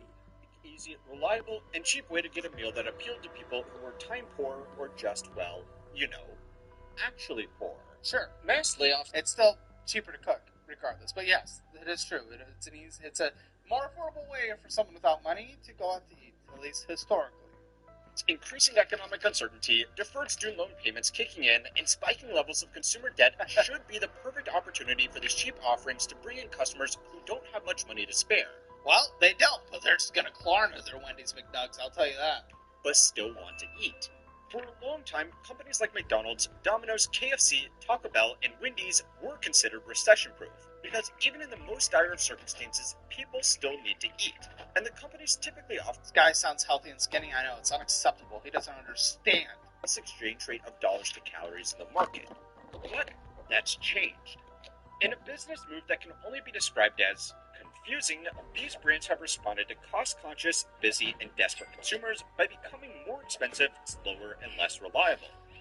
It's crazy. Something crazy. Like, McDonald's almost never increased the prices of things. It was always increasing lower than inflation. Then all of a sudden in 2020, and then inflationary period and interest rates going up, they just use it as an excuse to blow up their prices way beyond inflation. Way beyond the rate of inflation. Wild. What's your thoughts on Sloshkis? I'm hungry. It's 2 hours away. I think it's quite good. Quite good. Yummy little sandwiches. For sure. Surprisingly, sales across the industry have plummeted at a time when they should be outperforming. It would almost be comical if they weren't collectively some of the largest employers in the country. However, the mid-recession has been caused by more than some management missteps. It's a clear sign of some much bigger problems in the wider economy. You know, it's supposed to be cheap, quick, and an easy option. I personally stopped eating out at fast food for me because it got so expensive it wasn't worth the money. Yeah, I mean, it doesn't really make any sense. It's like the same cost as Red Damn Robin, like a sit-down place. Like Red Robin, Applebee's, Chili's, are they great places? Not necessarily. Not the biggest fan. But it's like the same price as McDonald's now. So why is someone going to McDonald's when they can have a nicer sit-down experience, right? Doesn't really make sense. Now I know you can get a deal via the app, but when you DoorDash McDonald's, you're getting like a fry and nug for like $20 with the mixed in taxes and tips and fees and bullshit. That's crazy. Those went up too? They did, but fast food went up substantially more than the rest of the food market.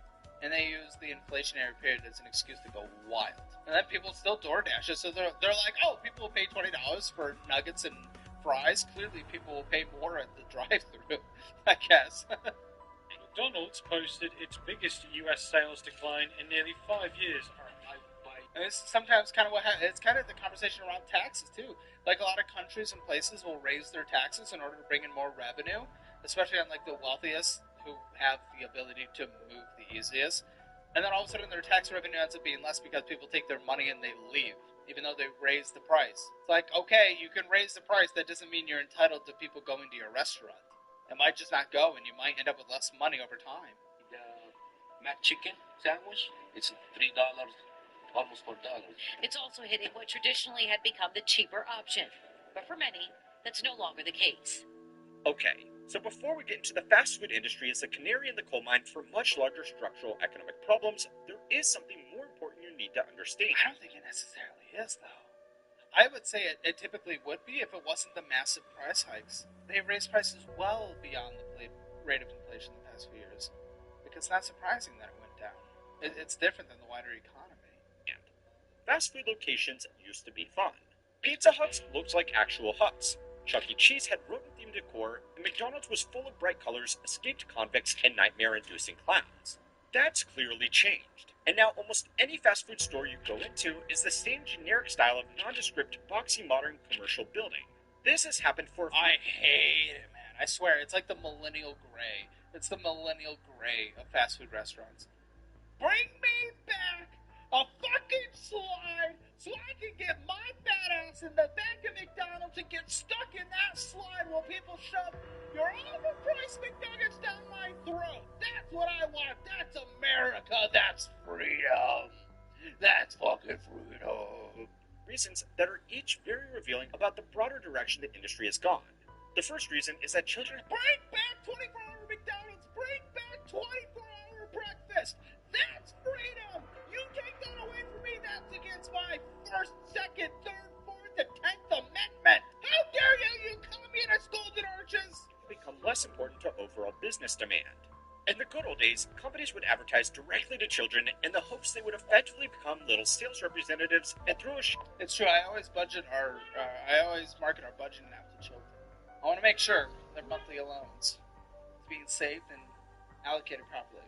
But I charge them double, because what if I want to be happy about this week? It's only fair. But until their parents gave in and took them to get some deep-fried slop.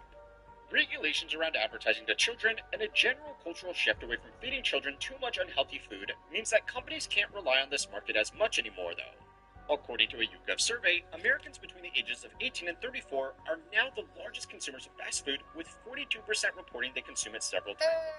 Oh, fat fuck. What's funny is actually, like, Gen Z millennials are relatively healthy, right? But, jeez, this is crazy.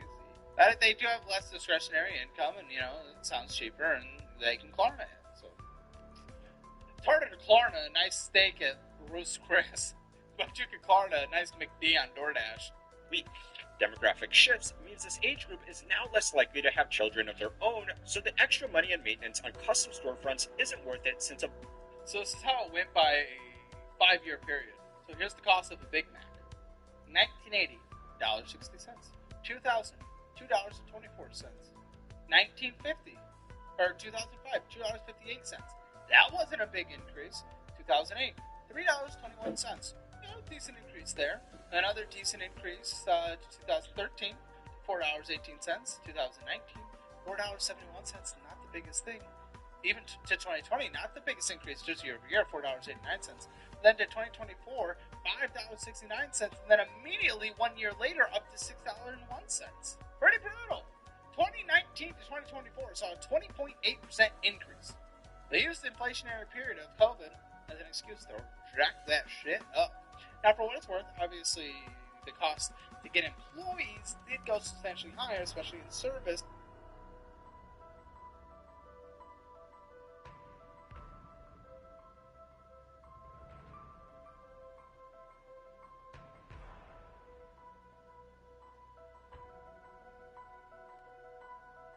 Mother Nature is giving us a little bit of a break.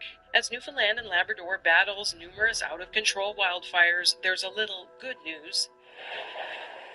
But there's bad news, too, for residents affected by the province's largest fire in Conception Bay North. The fire has ballooned to more than 8,000 hectares and reached yet another coastal community. There's potentially up to or around 100 structures, 100 homes that have been lost due to the Kingston fire.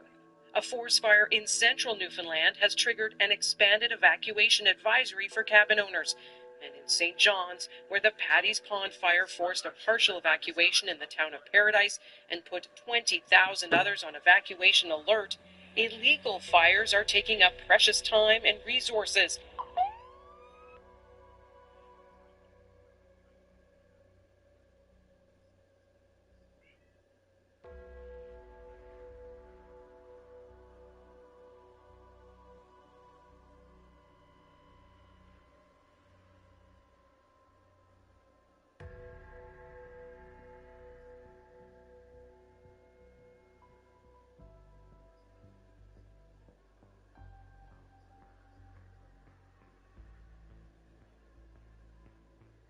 Welcome to, I bought a Himalayan salt block to see if I can cook a burger on it. After my last video making the steak, I realized that I didn't have it hot enough, so I just put it in the oven for an hour to get up to 500 degrees. And if I'm being completely honest, I don't fully trust this thing yet. For some reason, I feel like it's just going to explode in my oven for some reason. So anyways, back to this burger. I just got everything prepped right in time for the block to come out of the oven, which means they're finally ready to cook. And I will say, right off the bat, these are cooking a lot better than the steak did, so I'm going to season them up, put the buns down, and then it's time to get started on the veggies. Here's a Himalayan salt block fun fact. Apparently, the mine was first discovered in the 4th century when Alexander the Great's horses were found licking salty rock. And if that's not crazy enough, here's another one for you. Apparently, they're not even from the Himalayas. They're actually mined in Pakistan. So I guess you learn something new every day. Sorry, I got off topic. My patties, veggies, and bacon are finally done, so that means it's time to assemble this thing and see if it's any good. Now, look, I have high hopes for this one because I feel like you just can't have too much salt on a burger. And I'm telling you right now, if this turns out good, I might have to open a little restaurant called the Smash Block or something stupid. Okay, here's the truth. The burger was actually pretty solid. I would give it a 6.5 out of 10, but the zucchini were absolutely horrible. They were so salty.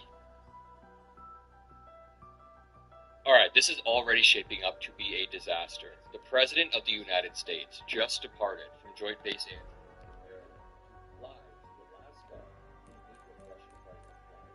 Now, two key things already happened since Trump boarded Air Force One. Number one, he began to take questions from the press, and he essentially played his hand, or he undermined his own negotiation strategy as talking points, and not being clear, just being an absolute idiot.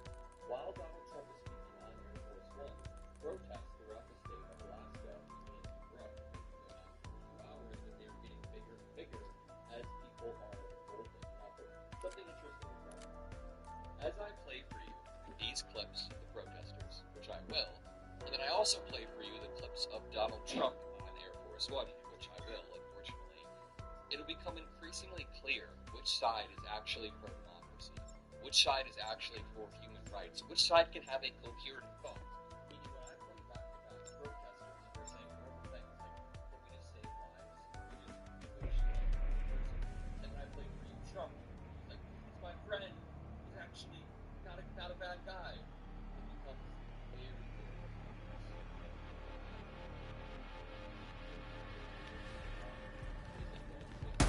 Listen, the diesel reactors need to be stabilized before they kill us all. Get to my office. Restart whatever systems you can find on the way. I want to stay alive long enough to watch Sam fly here. So I guess I'm in. Adrenaline's pumping and so's the lead.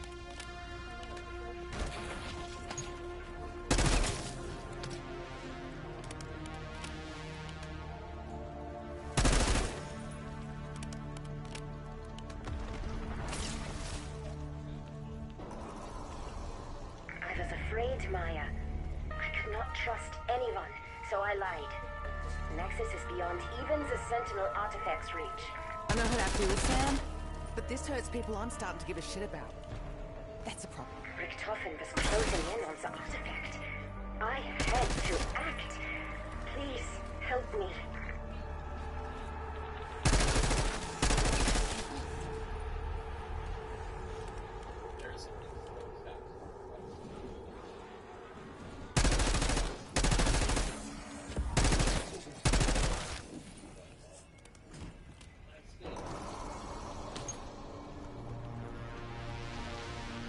Security Chief Blanchard to any surviving personnel. Consider Pericles Panos hostile if you encounter him. What is it with this company and recruiting homicidal nerds? Double points.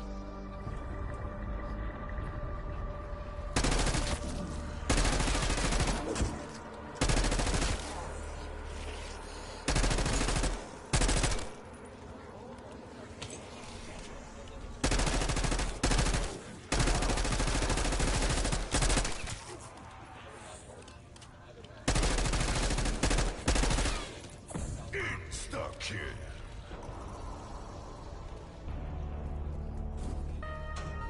Okay, when we first met, never dreamed we'd end up here. With everyone who'd most like to see you dead? Well, I never dreamed you'd end up there, Rookie of the Year. But I'll settle for the fact that we're not pushing up daisies.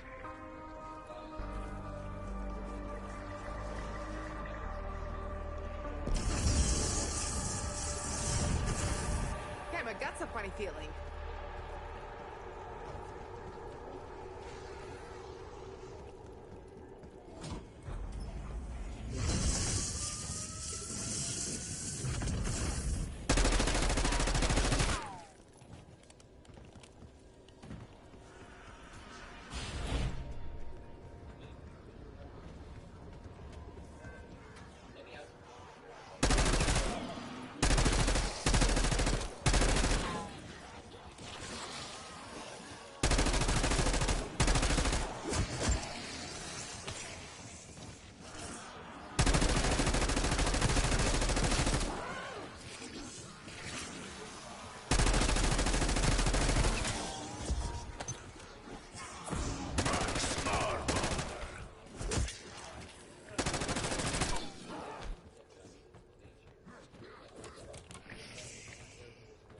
You know, boss, you walk a really fine line between love and dark, murderous fucking rage for me. For me? Really? What's the catch? The one thing we both have in common is we're seen as criminals, loose cannons. People hate it when you live by your own rules. Yeah, but these folks took a chance on trusting us. Maybe we can do the same with Sam. Tear them to pieces.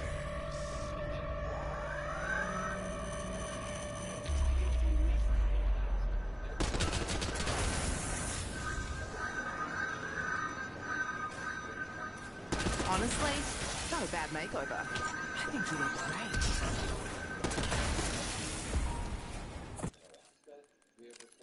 Max up. Other monetary incentives, but that is not how he functions or what he wants. When you look at his end goal, it's territorial expansion. He's tried multiple times. Since I was a little kid, I was like 6 years old when he invaded Georgia in 2008.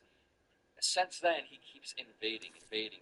He doesn't want money. He's got money he wants monetarily. He wants to expand the Soviet empire. Trump doesn't understand that he will cut any short-term deal to do that. That's the real danger here. If Donald Trump cuts some deal with Putin that lasts the next 5 years, the deal won't make it 1 year. Putin will break the deal immediately. Let's listen to him on air for this one, talking about his quote strategy. A little bit, Mr. President, because I know you've had a lot of phone calls with President Putin. What's the difference in a face-to-face, in-person meeting? Look, he's a smart guy.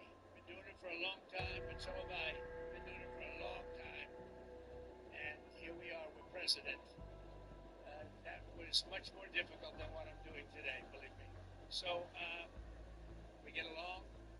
There's a good respect level on both sides. And I think, something's going to come of it. I noticed he's bringing a lot of business people from Russia. And that's good. I like that because they want to do business, but they're not doing business until we get the war settled. You going to talk about this a little bit, Mr. President? He literally admits right there that Putin is going to try to schmooze him with businessmen. And I'm trying to dissect. Donald Trump says, I won the campaign. That's much easier than what I'm about to do. I actually don't think it is. A diplomatic negotiation over land with somebody who's a trained KGB agent is a little bit different than going on TV and making one-liner quips about Joe Biden, or I guess it would be Hillary Clinton back in 2016, or Kamala Harris, when she totally got slapped in that debate. But either way, like, making up one-liners on TV when you're a TV star is way different than going into a high-stakes negotiation. And Donald Trump doesn't seem to understand even what's about to happen. Like, hearing the lack of clarity that he has heading into this really worries me. And that's why protesters are standing around. We see solidarity, Alaska, Ukraine, many great values, and one bad neighbor in common. Yeah, I keep making this point, but the really insane part is that Alaska was sold to the United States by Russia about 150 years ago. Now, Putin chose Alaska to sell his land grab idea to Donald Trump 150 years later. And maybe even get some minerals in doing so. That's why it's very important that you have your voice heard, whether it's going to the Won't Back Down tour in Omaha, whether it's just following along and liking the videos, or protesting when we have the next No Kings or the next protest in general. But the really sickening part, and the reason why people are really protesting like this, here's another video of people lighting the streets, which is absolutely amazing to see. Look at this. This is a huge protest, lighting the streets right here. A lot of people. It continues to go. Man, we need more pro-democracy rallies, solidarity with Ukraine. I'm going to speak a little bit about Ukraine at this Move On event, but part of the reason why people are so mad is because articles like this are coming out.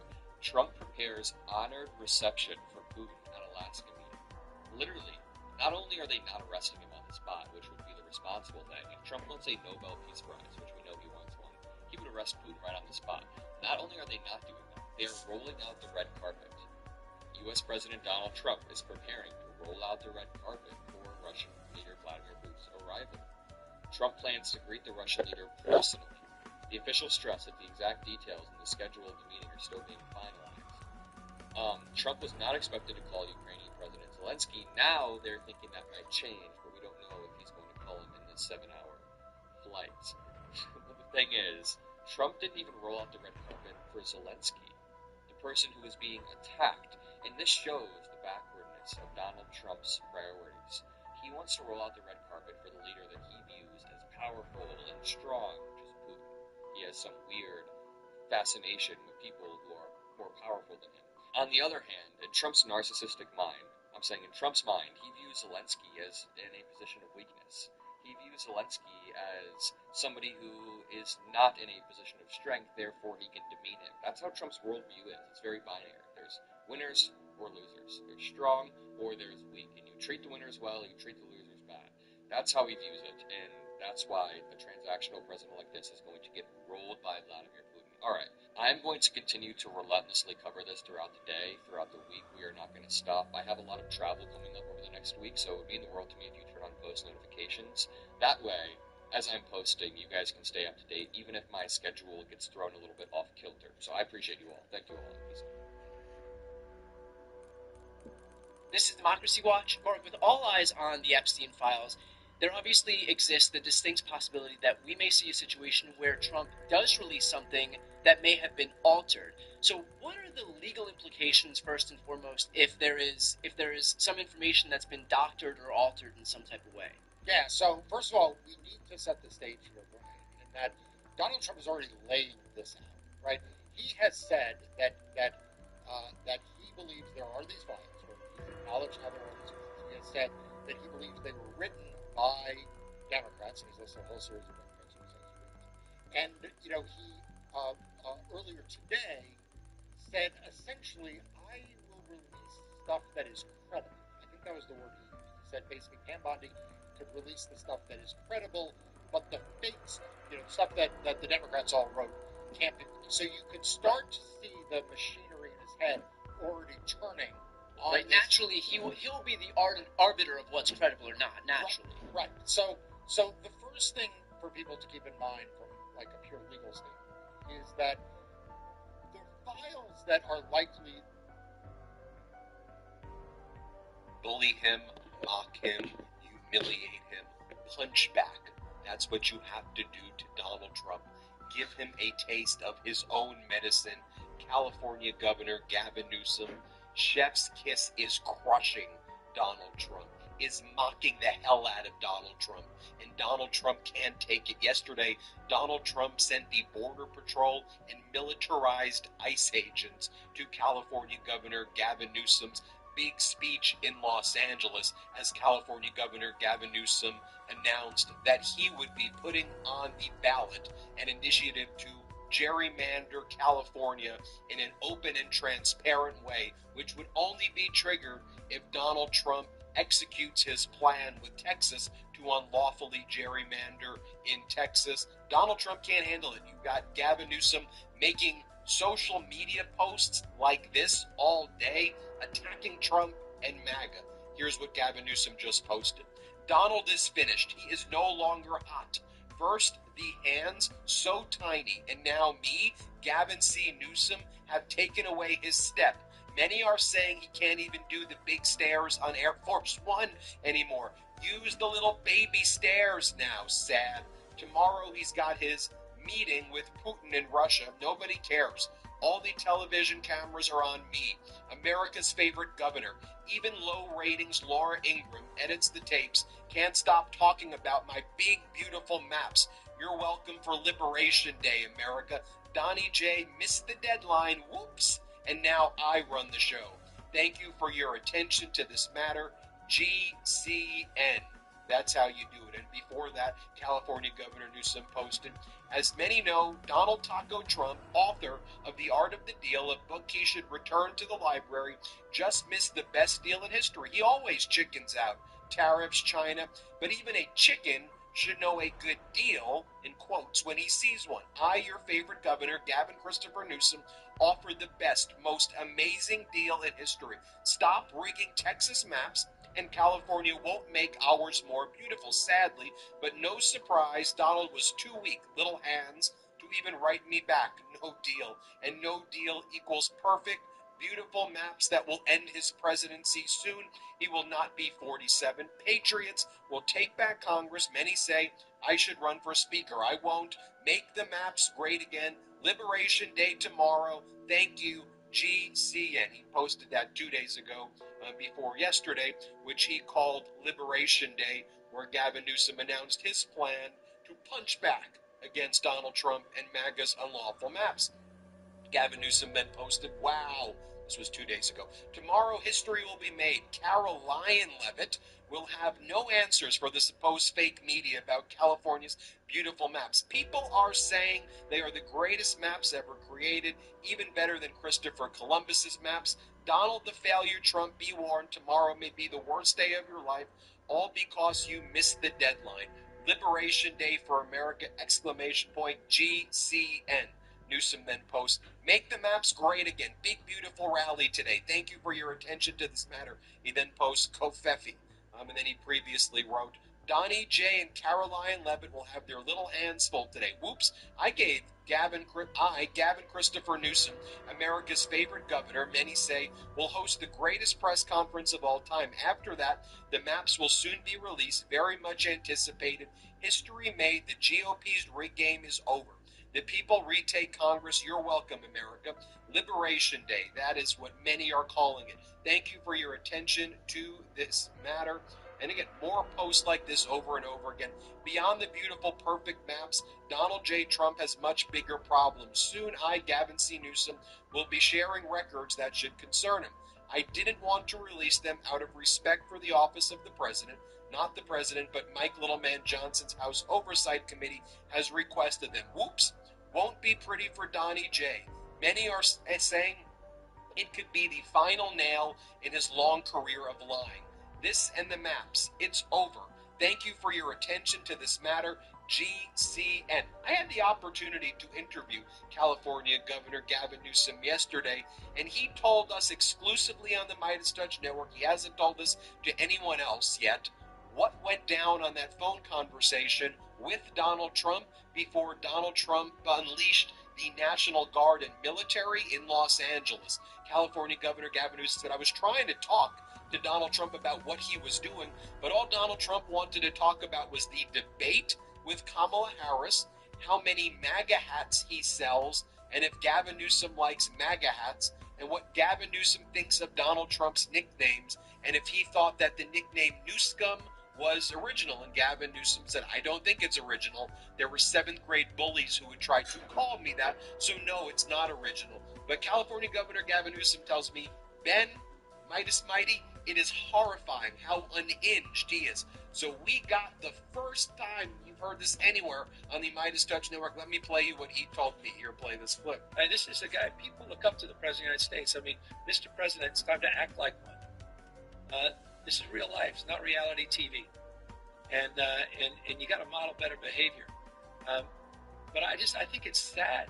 And I think it's even worse than you just described. And I'll just give you a specific to that. When Donald Trump was just, a day before, he was to federalize the National Guard here in Los Angeles. He called me. We talked on a Friday night, late at night, and all he wanted to brag about the new scum thing. He said, "Pretty funny, isn't it?" He goes, "Pretty original." I said, "Well, it's not original. There was this guy, I can't remember his name, but he used to say the same thing." He goes, "Hey, what about my hats? What do you think? It's a pretty good brand, right? Mega. Pretty good. I've sold hundreds of thousands." I mean, I'm like, are you serious? Are we seriously having this conversation when you're supposed to be reading me the riot act about keeping people safe in Los Angeles? You never once talked about the National Guard. You never wanted to talk about what happened in LA. It's much more alarming than you think. And that's why what is happening in plain sight, you need to see for your own eyes. We've got to pay attention. This guy is unhinged. He's getting weaker and weaker by the day. You saw that with the new inflation numbers that came out, the wholesale numbers that came out today. You're seeing that with an economy that's slowing down. You see that with the crony capitalism, where he's extracting and nationalizing businesses, socializing, dare I say, some of America's most iconic businesses, and doing 15% extractions. Ask NVIDIA how that feels. Look what's happening in this country to truth and trust. He's trying to censor historical facts. He's trying to...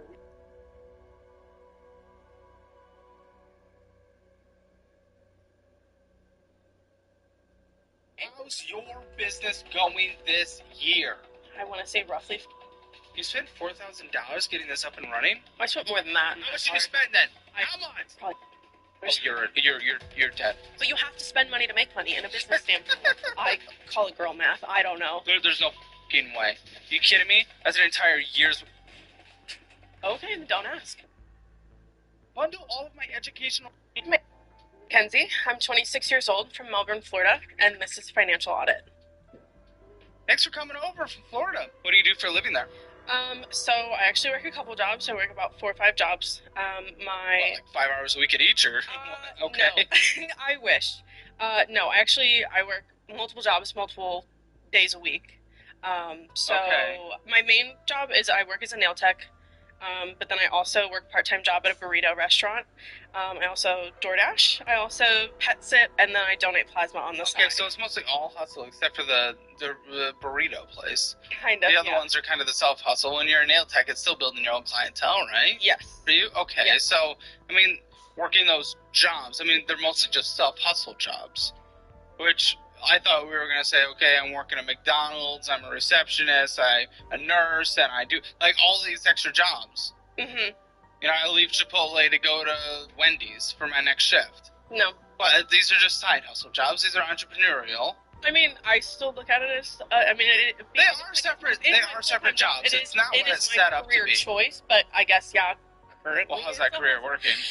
Well, I'm still pretty new into it. So, how long has it been? If you're 26, how long have you been doing it? I'm in my 2nd year, but I am in my 1st year of being in business on my own. Okay, why 1 year of not being in your business of your own did you immediately go into the business of your own? So straight out of school, I started off in 2 salons. I was in one of the salons for a couple months. It didn't really work out very well, and then I stayed... Didn't work out very well, why? just didn't mesh very well with the owner. Go on. So she was actually one of my teachers in school. Offered, we had talked about it, offered me a place in the salon, and took it. And I honestly really don't know. It just come on. No, I really don't. Out of nowhere, the one day my roommate and I actually worked there together. What happened? And I'm not joking. I was at I think it was like a Memorial Day party, or whichever one is in like later in the year. I don't remember. But Labor Day.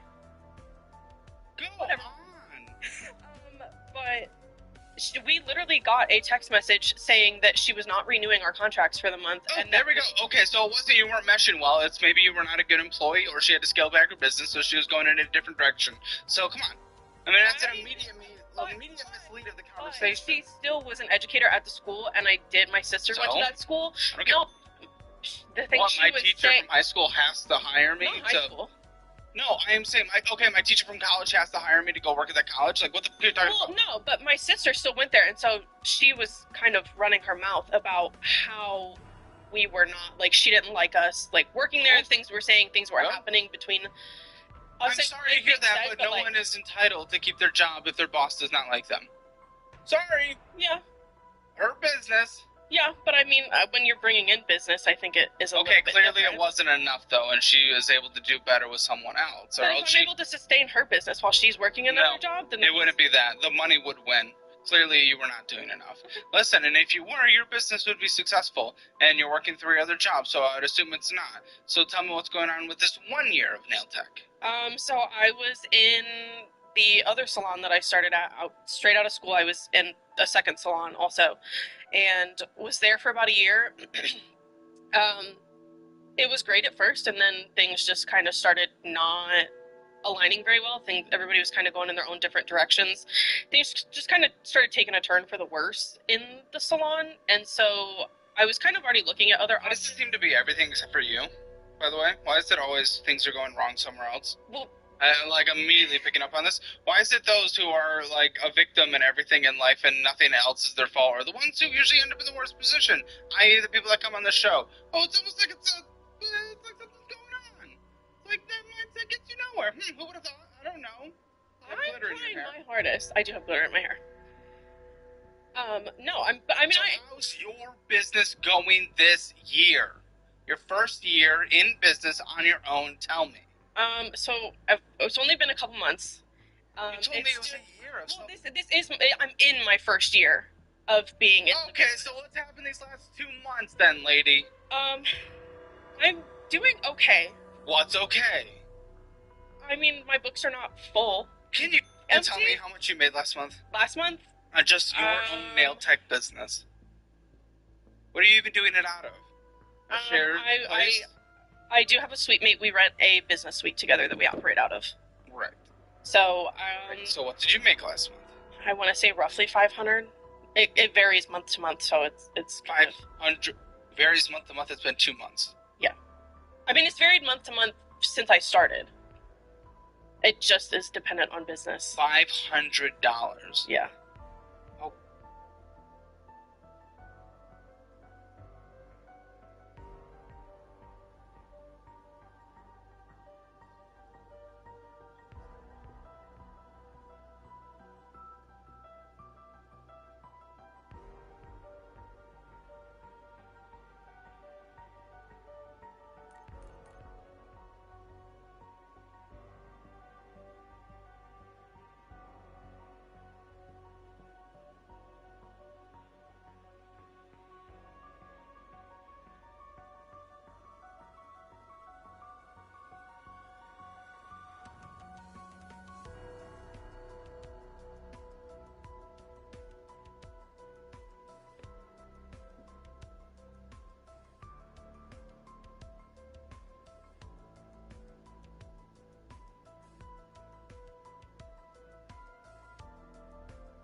Mark, the AG, Pam Bondi, stripping power away from the DC police chief, putting the DEA in charge for now. Also, she's ordering full police cooperation with federal immigration authorities. DC's AG is now suing to stop the federal takeover of the DC Police Department, calling that move against the law. Let's get a report now from our justice correspondent, David Spun. He's live in Washington. Good morning, David. Dana, Bill, good morning to you both on this Friday morning, a full-on power struggle here in the nation's capital. The D.C. government announced this lawsuit about an hour ago on the docket, suing the federal government, asking a district court judge to block the federal takeover. Expect this to quickly rise up the judicial ladder. But remember, D.C. is unique in that it's not a state. The lawsuit comes hours after the Attorney General announced, effective immediately, D.C. is no longer a sanctuary city, and the head of the Drug Enforcement Administration is the new interim police commissioner. We've made 156 arrests, 27 firearms have been seized, child pornographic material has been seized, over 200 fentanyl pills taken off the street, a homicide suspect with a firearm, and we are going to protect D.C. and make it safe again. Now, this is a picture of the new interim commissioner, Terry Cole, yesterday at D.C. Police Headquarters, the building where he has an office right now and is working with D.C. Police Chief Pamela Smith and other senior staff. Now, as for Mayor Muriel Bowser, she said she was not given a heads up by the administration before President Trump federalized the police force on Monday, but she says she is and legally has to work with the administration because of the way D.C. is set up. As I said, it's not a state. Now, hours after Bondi said Terry Cole is in charge, Bowser pushed back, writing, "We have followed the law in reference to the U.S. Attorney General's order.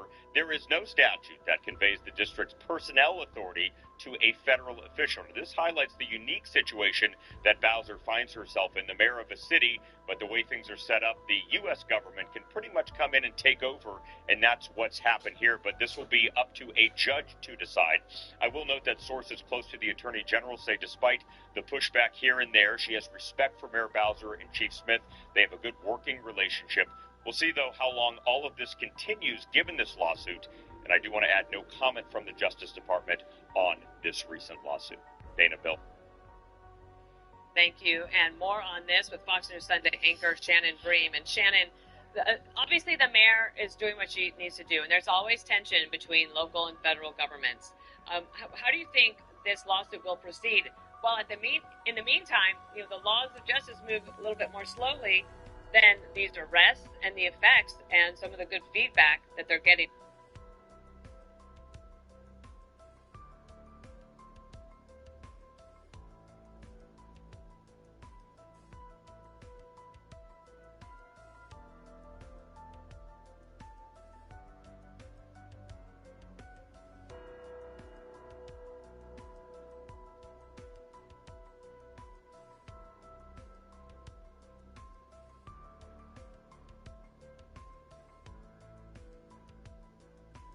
Mary Ann Welch was born on October 23, 2017, to parents Seth Welch and Tatiana Fusari of Solon Township, Michigan.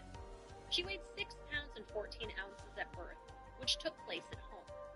The couple already had 2 children, a 2-year-old son named John and a 4-year-old daughter named Elizabeth. Pictures of Mary show her dressed in pretty pink outfits, cuddling a tabby cat. According to her mother, Mary was a normal baby who was able to push up with her arms and look around during tummy time on her playmat. She'd lift her head up and watch her older siblings playing, or would roll over on her back to reach for the rainbow toys dangling over her head, giggling and happy. She also had a polar bear stuffy that she liked to play with before bed. Tatiana was a native New Yorker who moved to Grand Rapids, Michigan to reconnect with her mother, but that proved to be in vain when her mother kicked her out. She was studying early childhood development at Grand Rapids Community College and had hopes of starting her own daycare. It was there that she met Seth Welch in September of 2011. According to Tatiana, he was charming, engaging, flirtatious. I was new. I didn't know anybody, so it was nice to have someone engage me. They moved in together after one date, but according to Tatiana, Seth became demanding and controlling early on in their relationship. Despite this, the couple were married in March of 2015. After she became pregnant with their first child, Elizabeth, the couple bought a farm together near Cedar Springs in Solon Township. There they ran Blackacre Farm products, later renamed Stewards of Creation, selling honey, maple syrup, and homegrown fruits and vegetables, which they also used to feed their family. Eventually, they had their second child named John. Seth and Tatiana were deeply religious and had hand-painted signs nailed to fences and trees surrounding their farm, with sayings such as, "Repent, believe, obey. God knows what you need before you ask him, and every knee shall bow and every tongue shall confess to God." Seth often posted pictures of these signs on his Facebook page, along with picture after picture of highlighted verses in his Bible. He also liked to go on rants. We're gonna do whatever we gotta do. Welch has also posted more than 100 hours of video on his Facebook page. This doesn't fit in with my worldly brain. His Facebook page is filled with bizarre rants against government from the Harry Potter series and even Disney characters. He also reads from the Bible. I'd like to start with the scriptures. The couple chose to homeschool their children and were deeply suspicious of the medical system. Only their oldest child, Elizabeth, had ever been to a medical doctor. The couple were reported to CPS in 2014 because THC was found in Elizabeth's system when she was born. They also refused to use a cranial molding helmet for Elizabeth as recommended by their doctor. Seth later claimed that doctors forged documents against him in order to make a bogus CPS claim, and said that all Elizabeth had was a cough. This seemed to be a part of a pattern Seth had for mistrusting medical professionals.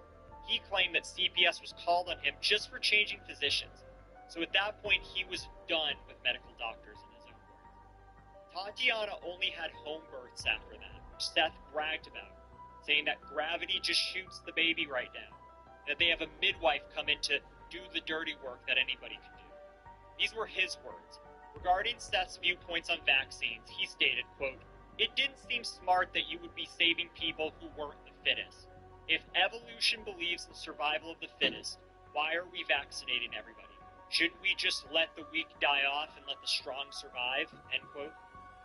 Unfortunately, the controlling behavior that Seth exhibited earlier in their relationship only worsens. According to Tatiana, Seth was an aggressive and abusive husband who once pointed an AK-47 at her head and nearly shot her when he accidentally fired the gun. She claimed he essayed her, beat her, and threatened to kill her if she ever cheated on him. While she was pregnant with their youngest child, Seth tried to perform an exorcism on her, smacking her between the shoulders with an open hand, reading Bible verses aloud, saying, "Demon, be gone." In April of 2018, Tatiana began working a second shift at McDonald's, so Seth was in charge of caring for their 3 children and tending to the farm. Little did she know, just a few months later, tragedy would strike on their farm. On August 2nd, 2018, Seth called 911 to report that they had found 10-month-old Mary dead in her crib. His voice had no sense of urgency, as he said, "I don't know if this is the right place to report this to. One of my children is dead." The dispatcher asked how long ago he had found the child, to which Seth responded it had been about an hour and a half, which was not true at all. It was later determined that Mary had been dead for more than 2 hours. He told the dispatcher that he had called his lawyer first thing to ask what he should do, and then called the police while waiting for his legal counsel to arrive. It should be noted that his lawyer was his own father. The dispatcher reiterated that Seth had found the child an hour and a half before and had called his lawyer first before calling 911, which Seth confirmed. The dispatcher asked him when was the last time he had contact with his child, and Seth told them it had been the day before at about 3 p.m. where he put her to bed. He said that around 10 a.m. the next morning he decided to go check on her because it had been way too long. Knowing that this was utterly ridiculous, the dispatcher asked Seth if it was normal for his children to sleep from 3 p.m. to 10 a.m. the following day. The dispatcher then asked Seth if he thought the child was beyond help when he found her, and he replied, "Oh yeah, she was dead as a doorknob." When a dispatcher asked how Seth was holding up, he said, "You know, just another day. It is what it is." Tatiana had apparently attempted to resuscitate the child after they woke up to find her dead. She told the dispatcher during the call that Mary was cold and not breathing. The dispatcher in question was a total rock star. In asking probing questions during the 911 call, he was actually able to make a case against Seth in the future. We have some of the clips of that call, which we will share with you now. How long ago did you find this child? It's about an hour and a half. I was waiting. I called my lawyer Thursday to ask, what's the next thing I could do.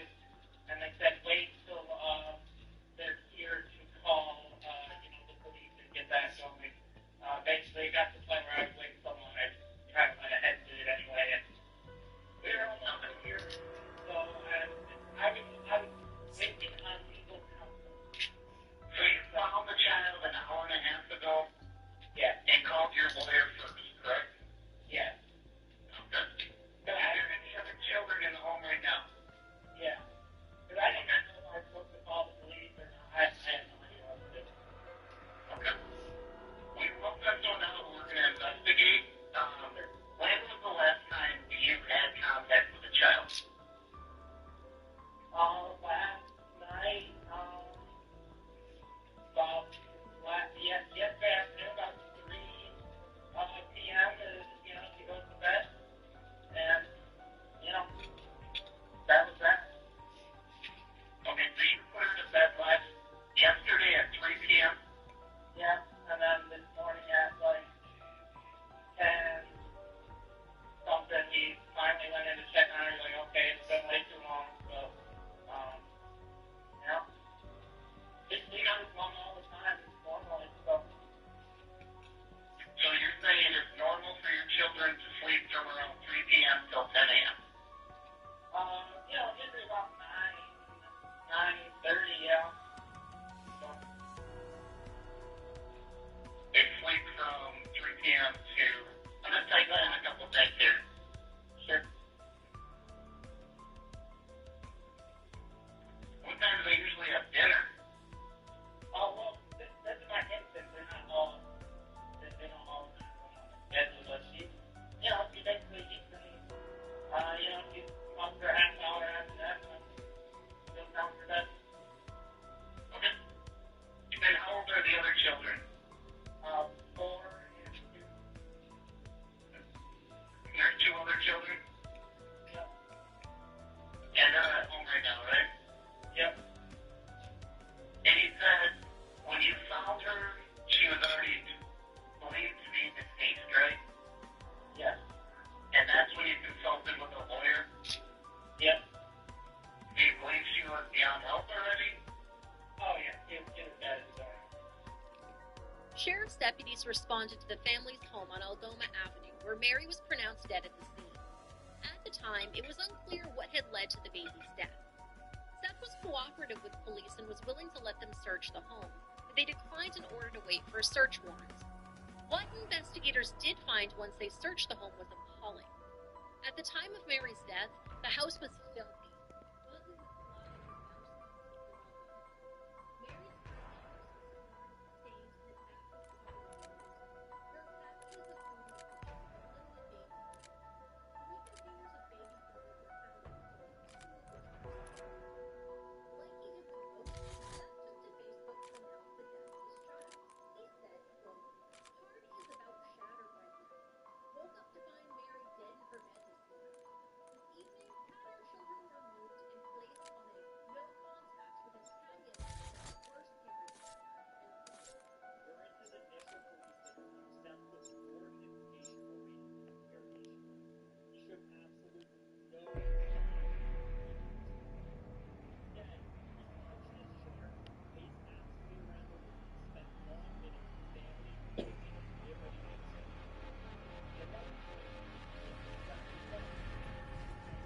Stops the ether reactors from going into meltdown.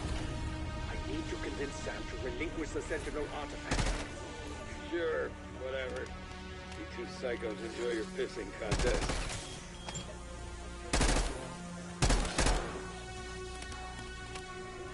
Adrenaline pumping and so's the lead.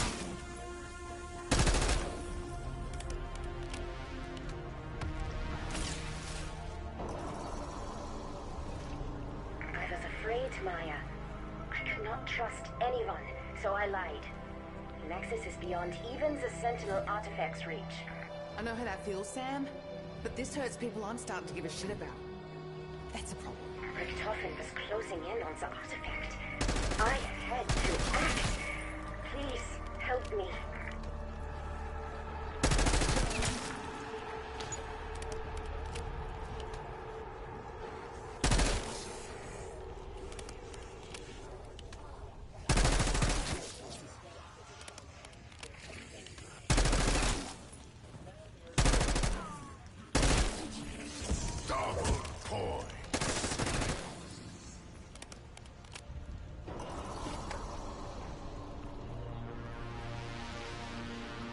Security Chief Blanchard to any surviving personnel.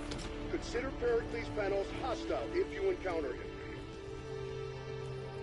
What is it with this company in recruiting homicidal nerds? I was worried I might lose my skids.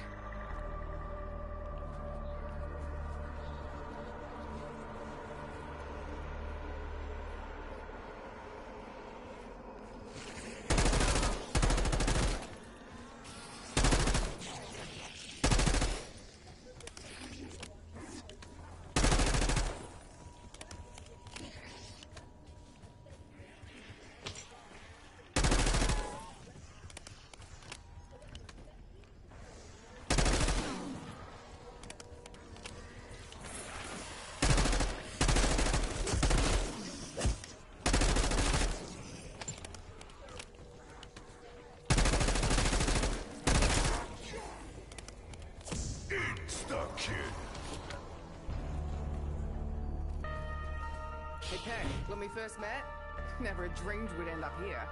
With everyone who'd most like to see you dead. Well, I never dreamed you'd end up there, Rookie of the Year. But I'll settle for the fact that we're not pushing up daisies.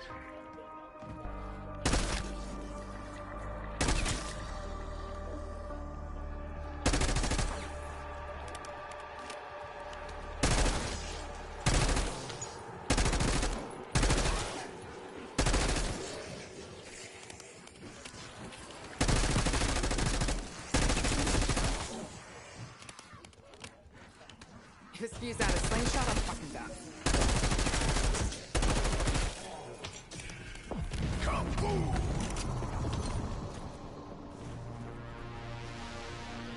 The one thing we both have in common is we're seen as criminals, loose cannons. People hate it when you live by your own rules. Yeah, but these folks took a chance on trusting us. Maybe we can do the same with Sam. But then said they've been praying about it heavily in the past 3 or 4 days for Mary to gain weight. She said that she and Seth were very faithful and trusted that God would make it okay. They didn't think they needed to bring Mary to a doctor. She pushed down any personal misgivings as being a lessening of her faith and thought she was being doubtful. The investigator pressed, "Do you guys think that God doesn't want us to use doctors?" She replied no, and agreed that God puts people.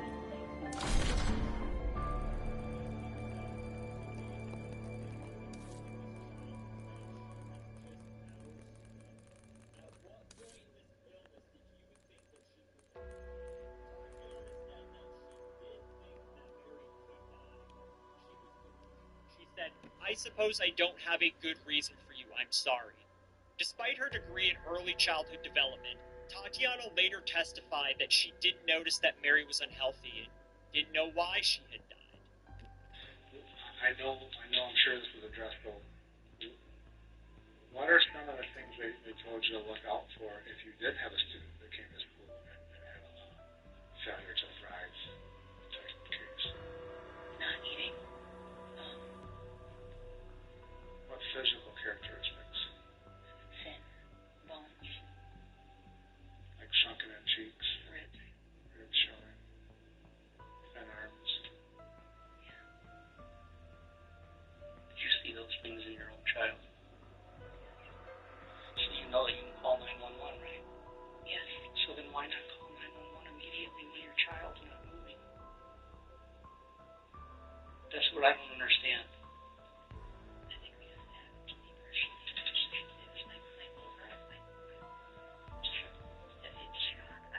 I'm sorry I don't have an answer for you. I was just so... Never imagined that could happen. After Tatiana's interview, Seth joined her in the interrogation room where they held hands. She was visibly upset, but he seemed almost nonchalant. At one point he shrugged and said sarcastically, "Because we're such bad parents." She told him that the cops focused on why it took them so long to call 911 after finding Mary dead. He replied, "I told you like 6 times. I was waiting for the lawyer because I knew this would happen. It's their job to fill cells. It's their job so they can fill 2 cells right now." Tatiana then asked, "What are we going to do?" Seth looked at his fingernails some more and said, "We'll go home and get really baked. And then I'd like to not talk any more about it today." Seth and Tatiana eventually admitted to police that they had noticed that Mary was skinny and underweight as early as a month before her death, but did not seek medical attention because they were worried that their children would be taken away from them. Their distrust in medical doctors also seemed to have played a part in their lack of action. When the officer in Seth's initial interview said that he could see all of Mary's bones and asked if that wasn't an alarm for them, Seth replied that he doesn't trust the medical system. He said, "I know how they work, and I know how they're in business, and healthy people don't make them any money." He said he'd never encountered a health problem that didn't work itself out if they were patient. In a Facebook rant posted 2 weeks before Mary died, Seth described doctors as skillful magicians and experts in charm. In another post, he called them the priests of the medical cult. His rant continued, "The righteous shall live by faith. It's God who is sovereign over disease, and those sorts of things, and of course, untimely deaths." Seth later said to news reporters, "In the Bible it says good food is our medicine, so we fed her. We were feeding her chicken, potatoes, apples, cheese. We were giving her the good stuff. She died. It's a tragedy. The Lord giveth, the Lord taketh."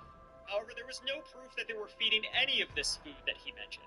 An autopsy revealed that Mary had died of malnutrition and dehydration, and the death was ruled a homicide. Quite strange when they're claiming she's eating chicken and apples and things of that nature. The medical examiner found that Mary's muscles had wasted away. She was in a state of chronic malnutrition. She was described as having sunken eyes and looked like a 100-year-old baby. That was the coroner's response. The examiner said that she couldn't crawl or lift her head. It would have taken weeks for her to get to that state.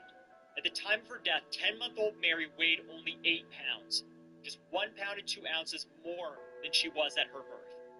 Seth Welch and Tatiana Fusari were arrested and held without bond before being charged with felony homicide and first-degree CA. After their arrest, the couple's 2 other children were placed in the care of Seth's parents, and a petition was filed to terminate parental rights. Both Seth and Tatiana seemed to be baffled by their arrest. When the charge of first-degree homicide was read to them during their first court appearance, Tatiana began weeping and Seth looked absolutely astonished, his mouth falling open in outrage when he heard that he would be facing life in prison with a possibility of parole. During Seth's trial, Assistant Kent County Prosecutor Kimberly Richardson described Mary's death as nothing short of torture. Holding a picture of Mary's starved body, she said, "What injury did she have? Her whole body was an injury. Her entire body was injured. Look at this poor little thing. She had no muscle, none. Her muscles were atrophied. Her body ate itself."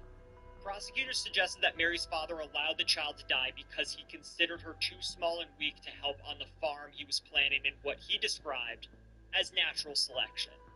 Prosecutors also told the jury that Seth had requested medical attention for himself while he was in prison, so his professed fear of medicine was not genuine. From jail, Seth granted news station WOOD-TV 8 an exclusive interview. I believe I'm being unfairly charged and being made an example of for my very strong faith. Getting Seth Welch to share his story publicly took no convincing. And you go ahead and record it, sir. We asked questions, and he answered. So, are you saying that you had no idea before this that something was wrong with Mary? No, she was a skinny girl. Well, I was very shocked, and I went to my cell, and I cried, and I cried, and I laid down flat on my face, and I just cried out in prayer. I could tell from looking at Mary, I could tell because her skin was gray, her cheeks looked sunken, like they weren't when we put her to bed. I knew she was dead. It's dangerous to take your kid to the doctor's office these days. She just died, sir, and we provided everything for her, and we have all the evidence to prove it. In June of 2020, Seth Welch was convicted in a jury trial of first-degree homicide and sentenced to life in prison without the possibility of parole. He is currently imprisoned at the Macomb Correctional Facility in Lenox Township, Michigan.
In 2021, Tatiana was also convicted of first-degree homicide and sentenced to life without parole.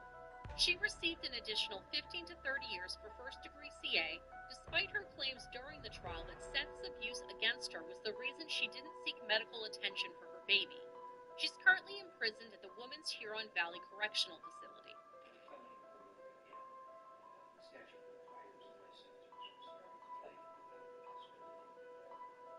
While awaiting trial, Tatiana gave birth to a fourth child in jail.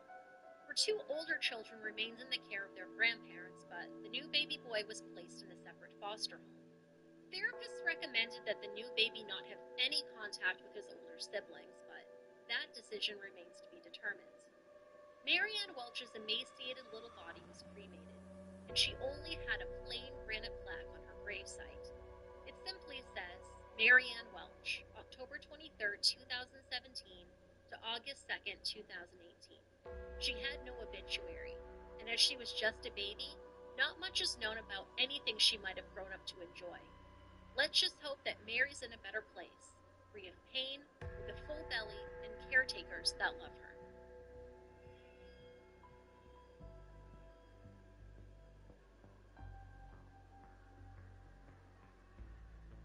Eli Hart was born on December 15, 2015, to parents Tori Hart and Julissa Angelica Genrich Thaler.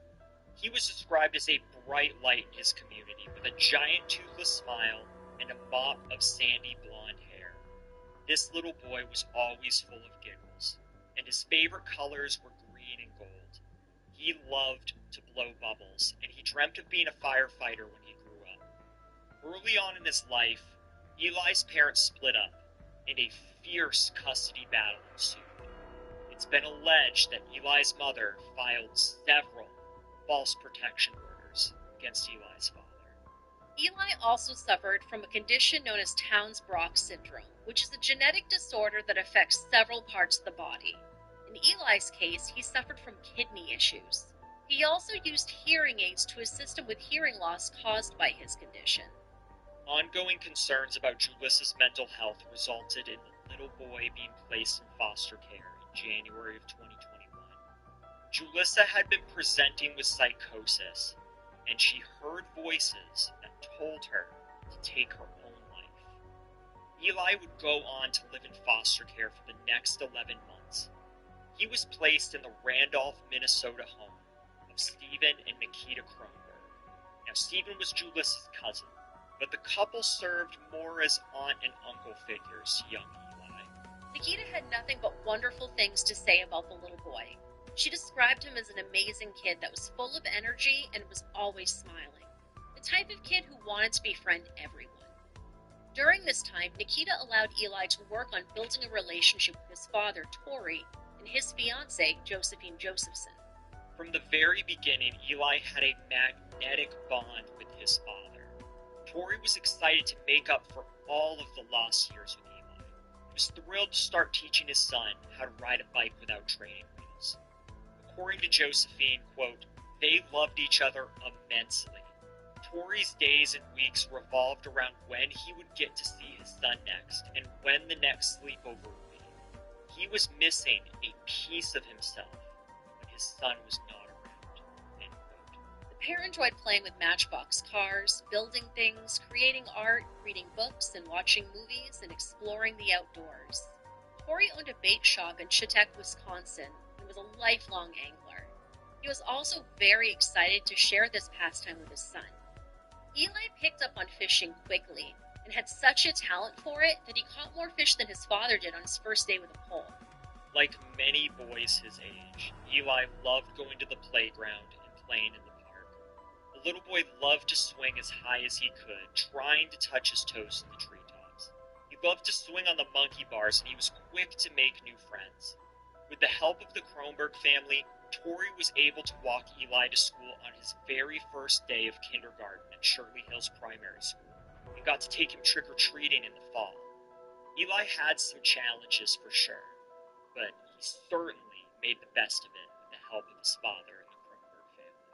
However, Eli was returned to Julissa for a home trial at the end of December of 2021. Tori fought hard to get custody of his son, but unfortunately, Julissa was up to her old tricks again. More false protection orders were filed, which postponed custody hearings. According to Eli's foster mother, Nikita, quote, I feared if she got custody back, that she would harm Eli, if not worse. I instantly responded with, this is a dangerous situation for Eli. I fear for his safety if he's returned to her.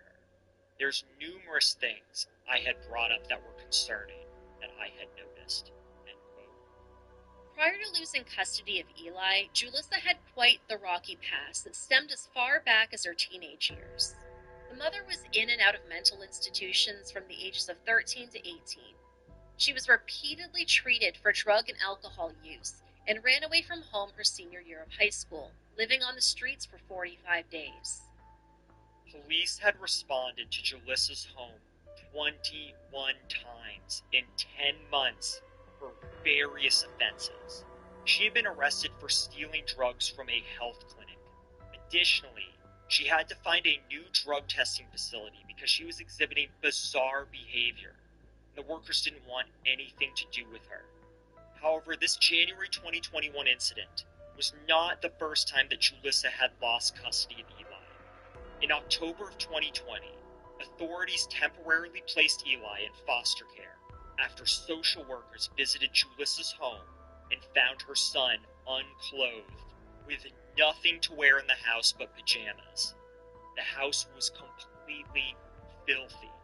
The upstairs bathroom was flooded, and someone had broken eggs and smeared them throughout the main level of the home. Eli remained in foster care through December 2021, when a judge let Julissa take him home on a trial basis. Court-appointed guardian and county social worker Sherry Larson also expressed concern for Eli's well-being due to Julissa's mental health issues. She noted that Julissa was trying to limit contact between the boy and his father, even though Tori appeared to be a stabilizing force in Eli's life. However, there were differences of opinion within CPS despite major red flags. County social worker Beth Denner recommended that Julissa be awarded full custody of her son despite her misgivings.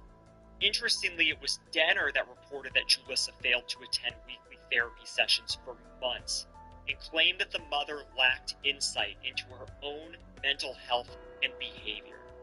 She also failed to complete a parenting education program for missing too many classes. Denner also reported that she had been neglecting Eli's medical needs and would not sign releases allowing CPS access to his medical records. Denner claimed that Julissa failed to make sure her son's hearing aids were in working order, and that she often brought him to school late. The mother repeatedly had unstable housing, including being forced to move for violating multiple leases.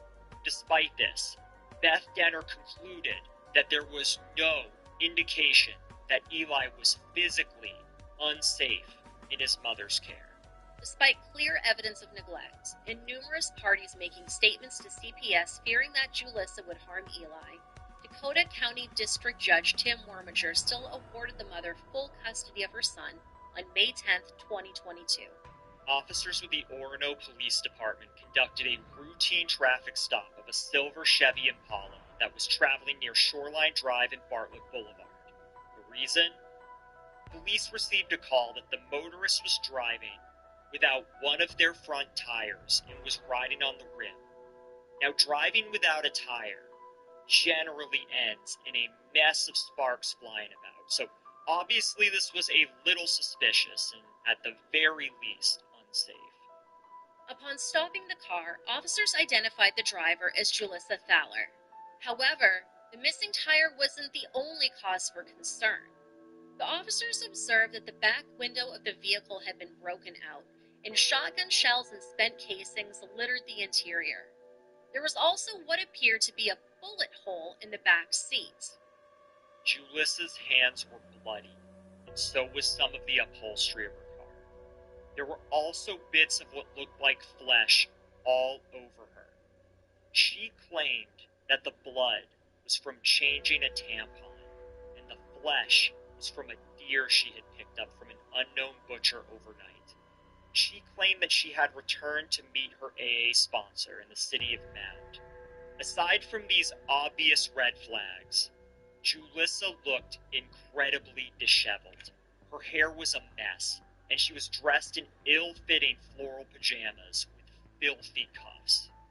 Even though this was clearly suspicious, the officers allowed Julissa to leave the scene and shuttled her to her home located at 2400 Interlochen Road in Spring Park, about a 10-minute drive south along the northern shore of Lake Minnetonka. This would soon prove to be a terrible decision by the police. Based on its condition, the officers felt as if there was probable cause for a search. In addition, as the vehicle could not be operated safely, it needed to be towed away.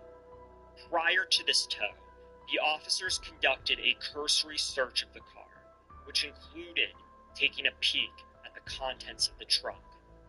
What they found next would make them all wish that they had never allowed Julissa out of their sights. Inside of the trunk of the Impala was a gray blanket, a shotgun, and the badly damaged body of a 6-year-old little boy.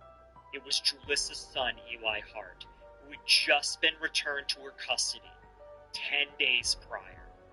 Upon the discovery of the child's remains, officers immediately rushed to Julissa's apartment, but by the time they had arrived, she had already left her home, and her washing machine was running.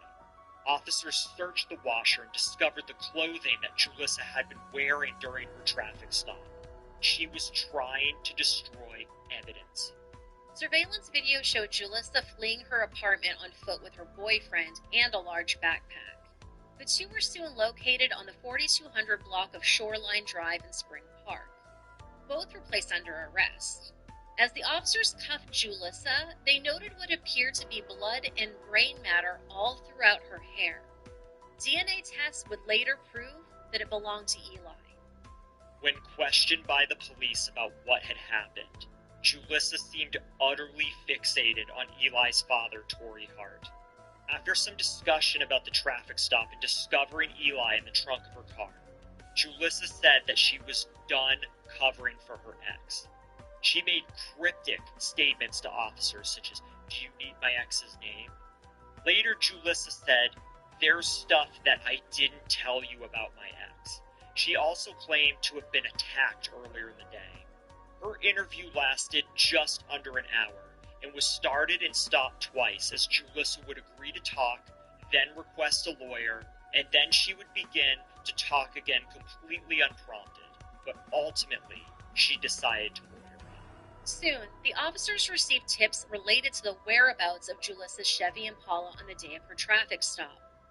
Just before her encounter with police, a concerned citizen witnessed the vehicle at a gas station parked by the dumpsters. Officers subsequently searched the dumpsters and located a backpack containing worksheets and kindergarten assignments with Eli written in the top right-hand corner, along with blood, bone, and what appeared to be more brain matter. A more in-depth search of the impounded vehicle yielded copious amounts of blood and additional brain matter located on the back seats. Officers were able to follow damage done to the roads by the vehicle's rim, as well as information from citizens to track movements of Julissa's car. They found multiple locations where blood and brain matter were discarded, along with clothes and a bloody children's booster seat in another dumpster. The seat of the car had sustained damage that was consistent with that of a shotgun blast. Julissa's boyfriend, Robert Pickerainen, told officers that over the past week, his girlfriend wanted to learn how to use a gun, so the couple paid a visit to a gun range. Not so coincidentally, Julissa bought a shotgun on March 17th and learned how to use it shortly after Eli's father, Torrey Hart, filed papers asking the court for full custody. Robert told the officers that Julissa had been carrying the shotgun in and out of the apartment, and that when she did, it would be wrapped in a gray blanket, the same gray blanket that was found in the trunk of her Impala. Robert outlined for the officers the events that led up to Eli's death. He told them that the previous day, they had spent the day shopping with Eli and then returned home for pizza and a movie. They capped the night off by playing with their kittens. This otherwise normal and enjoyable day took an abrupt turn when Eli refused to go to bed. Soon, the mother and son began fighting and hitting each other. Julissa then left the apartment with a little boy, taking the shotgun with her. Robert said that he fell asleep and asked where she had gone when he woke up the next morning. According to Robert, she was kind of like, I had to go do something. It should be noted that Robert was cleared of any wrongdoing and was not charged in connection with Eli's death. He was released shortly after questioning and cooperated fully with police in their investigation. If this wasn't damning enough, Julissa's internet search history included how to load a shotgun, the most powerful knockout drug, qualifying accidental deaths, payment from life insurance if a child dies, how to keep a child away from another parent with visitation, how to fake being home to the cops, how much blood a 6-year-old can lose, and that is just a sampling of some of her searches. We'll have some of the other searches on screen for you to view, courtesy of KARE11's Ura Goose. When questioned specifically with regards to her search of how much blood a 6-year-old can lose, Julissa claimed that it pertained to donating blood to the Red Cross. Now, according to the Red Cross, in order to donate blood, you have to be at least 17 years old in most states, although some states do allow donations from 16-year-olds with parental consent. Additionally, you have to weigh at least 110 pounds. Additional height and weight requirements apply for donors 18 years old and younger, and all high school student donors. There are many other requirements, but these ones best fit why Julissa's excuse was completely nonsensical, and why young Eli could never have qualified to give blood. Preliminary autopsy findings reveal that Eli was shot multiple times with a shotgun at close range as he sat in his booster seat in the back of his mother's Impala. It was estimated that the little boy was shot up to 9 times, including shots to his torso and his head. Phone records showed that Julissa shot her son in a secluded parking lot at Lake Minnetonka Regional Park. Then, she drove around the region, abandoning his belongings. Let that sink in for a second. The average 6-year-old boy is 3.5 to 4 feet tall and weighs between 39 and 60 pounds. Eli looked to be somewhere in the middle. Now think for a moment of the impact that up to 9 shotgun blasts at close range would have on someone of that size. It should be also noted that when purchasing ammunition for her shotgun, she allegedly asked the store clerk for shotgun shells that would blow the biggest hole. This is how much of a disgusting person Julissa Thaler is. A judge determined that Julissa was mentally competent to stand trial. She was offered a plea deal soon after, but rejected the offer to plead guilty to the charge of second-degree homicide, which carries a sentence of 40 years in prison. At trial, Julissa did not testify, and her defense called no witnesses. Her lawyer, Brian Leary, stated that she participated in Eli's death, but was not the one who shot him. He argued that there were no eyewitnesses, no photos, no videos connecting her to the killing. He went on to state, quote, "She's not charged with the crime they have proved. She destroyed evidence, lied to police, ran away, but they have not proved beyond a reasonable doubt that the gun was in her hands when it was fired 9 times into her son," end quote. Assistant Hennepin County Attorney Dan Allard argued that overwhelming evidence, including cell phone data linking her to all of the sites involved in the death, proved that Julissa killed her son either for life insurance money, because of her mental health, or due to the stress of a custody battle with the boy's father. He also noted that Eli's DNA was found in Julissa's hair and on her skin and clothes. According to Allard, quote, "If she didn't shoot him, why didn't she tell police when pulled over, 'Oh my God, someone shot my son, he's in the trunk,' end quote." Jurors in Hennepin County District Court deliberated for less than 2 hours before finding 29-year-old Julissa Thaler guilty of first-degree homicide in the death of her son Eli Hart. Hennepin County Attorney Mary Moriarty released a statement soon after the verdict was announced, saying in part, quote, "Eli's brutal murder is one of the most horrific cases I have ever encountered in 30 years working in the criminal legal system. Nothing will ever fill the emptiness Eli's father and other loved ones now live with every day, but I'm hopeful this verdict will make it just a bit easier to remember Eli as the toothless, happy, smiling little boy we have seen in photos." Julissa was sentenced Thursday, February 16, 2023 to life in prison without the possibility of parole after being convicted of first-degree homicide. Before the judge handed down her sentence, she had this riveting comment for the courtroom. Go ahead. I'm innocent. You all, you're garbage. Miss Thaler, I don't know that that's appropriate here. Prior to her sentencing, Eli's dad, Torrey Hart, and his fiancée, Josephine Josephson, both spoke, at points wiping away tears from their eyes. Your Honor, everyone knows Eli Hart as the victim of this senseless and horrific crime. But Eli was so much more. Eli was an amazing 6-year-old boy who always woke up full of energy and laughter. He was kind, made friends easily, loved reading books. Eli had a love for animals that was very special. Eli explored, played outside, fished with his dad. Eli was an innocent, loving 6-year-old boy. He did not deserve this. Eli deserved to grow up and have a safe and happy life. We know these things about Eli because he was our little boy, our son, the center of our world.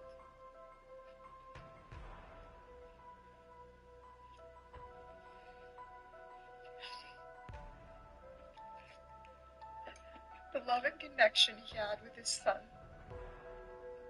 that Torrey had with his only son, was something I was privileged to see. You could see the love and bond they shared every second they were together.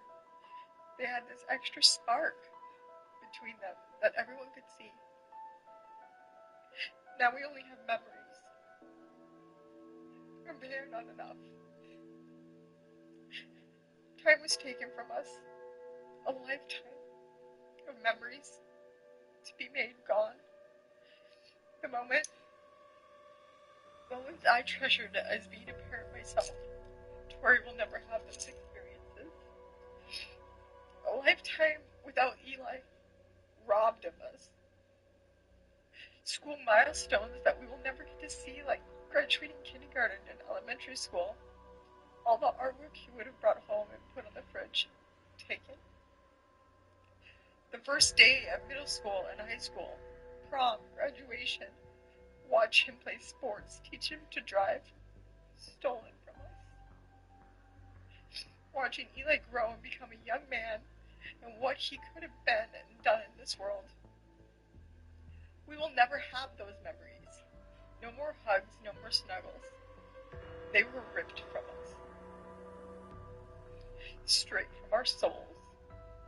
On May 20th, 2022, at about 11:30 p.m., when an officer knocked on our door and asked to come in, then asking Torrey to have a seat. The cries from my husband broke my heart in a million pieces, and then listening to the officer tell me what happened broke it into a million more. Watching my husband sob as his brother tried to comfort him.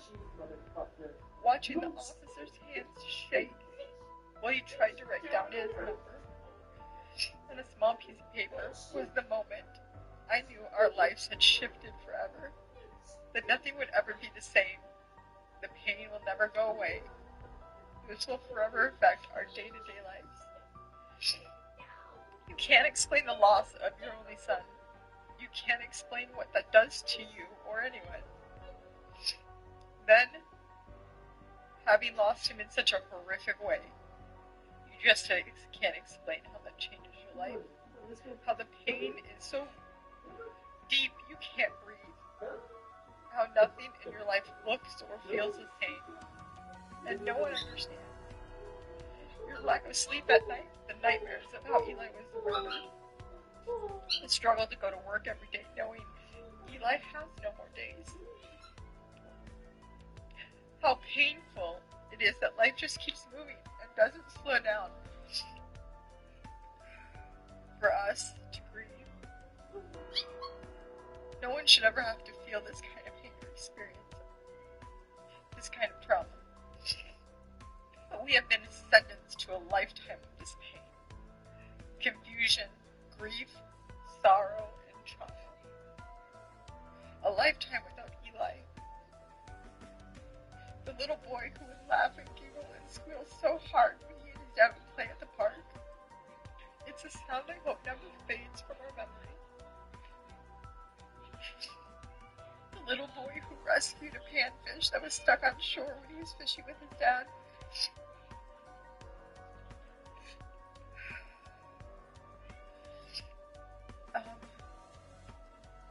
Little boy who rescued... Okay, just a second, I'm sorry. The little boy who rescued a baby panfish who was stuck in the shore when he was fishing with his dad. He was so proud.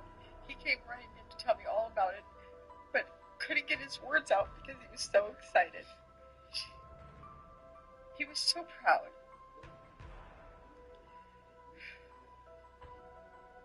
The little boy who would tell me not to be scared of bees, that they were nice and we need them.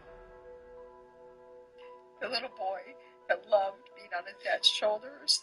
The little boy who, when we asked him, who loves you the most, would always reply, you both do. There are no more triple hugs. No more I love you. No more memories to be made.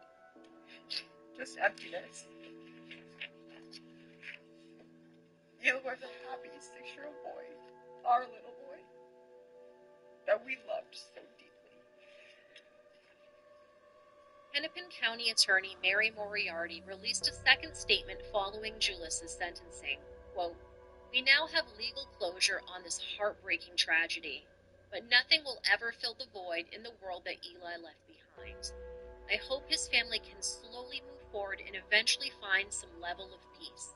End quote. In the wake of the little boy's death, Eli's father filed a wrongful death lawsuit seeking more than $75,000 in damages. The lawsuit states that DCSS provided services to Eli, with Torrey Hart claiming the county and its employees were negligent. Dakota County and 2 of its employees, Sherry Larson and Beth Denner, were named in this lawsuit. Eli's former foster mother, Nikita Kronberg, started a GoFundMe in order to purchase a headstone and to cover the little boy's final expenses.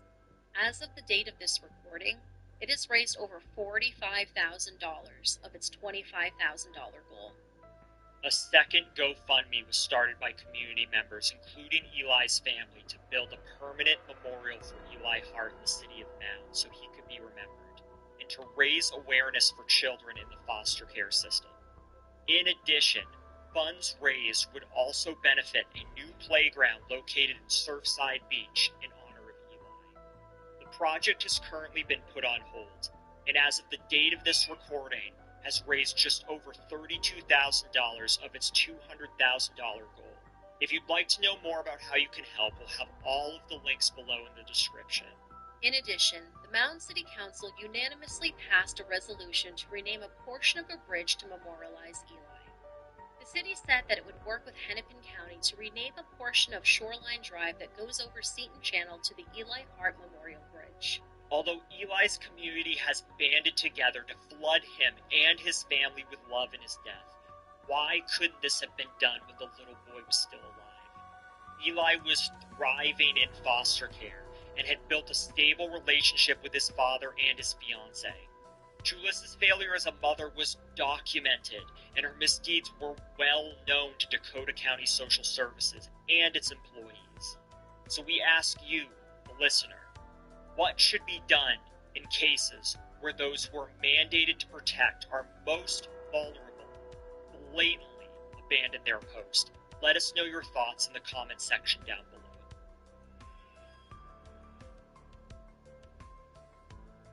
Imani Gabrielle Moss was born April 23, 2003, in Lawrenceville, Georgia, to father Iman Giovanni Moss. Iman was given sole custody of Imani after her mother, who struggled with addiction, terminated her parental rights.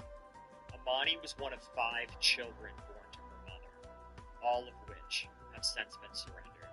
Although the parents still saw each other from time to time, Iman was convicted of battery and second-degree child cruelty in 2004 after beating Imani's mother in front of her. Eventually, the mother disappeared and didn't want anything to do with Iman or their daughter.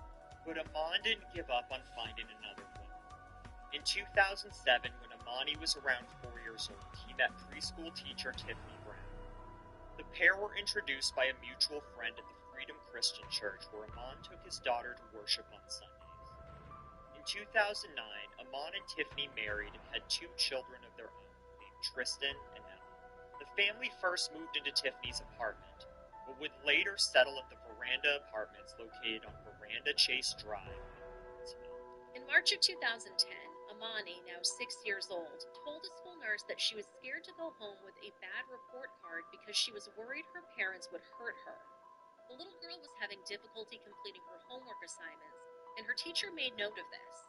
She also told the nurse that her stepmother had spanked her with a curtain rod.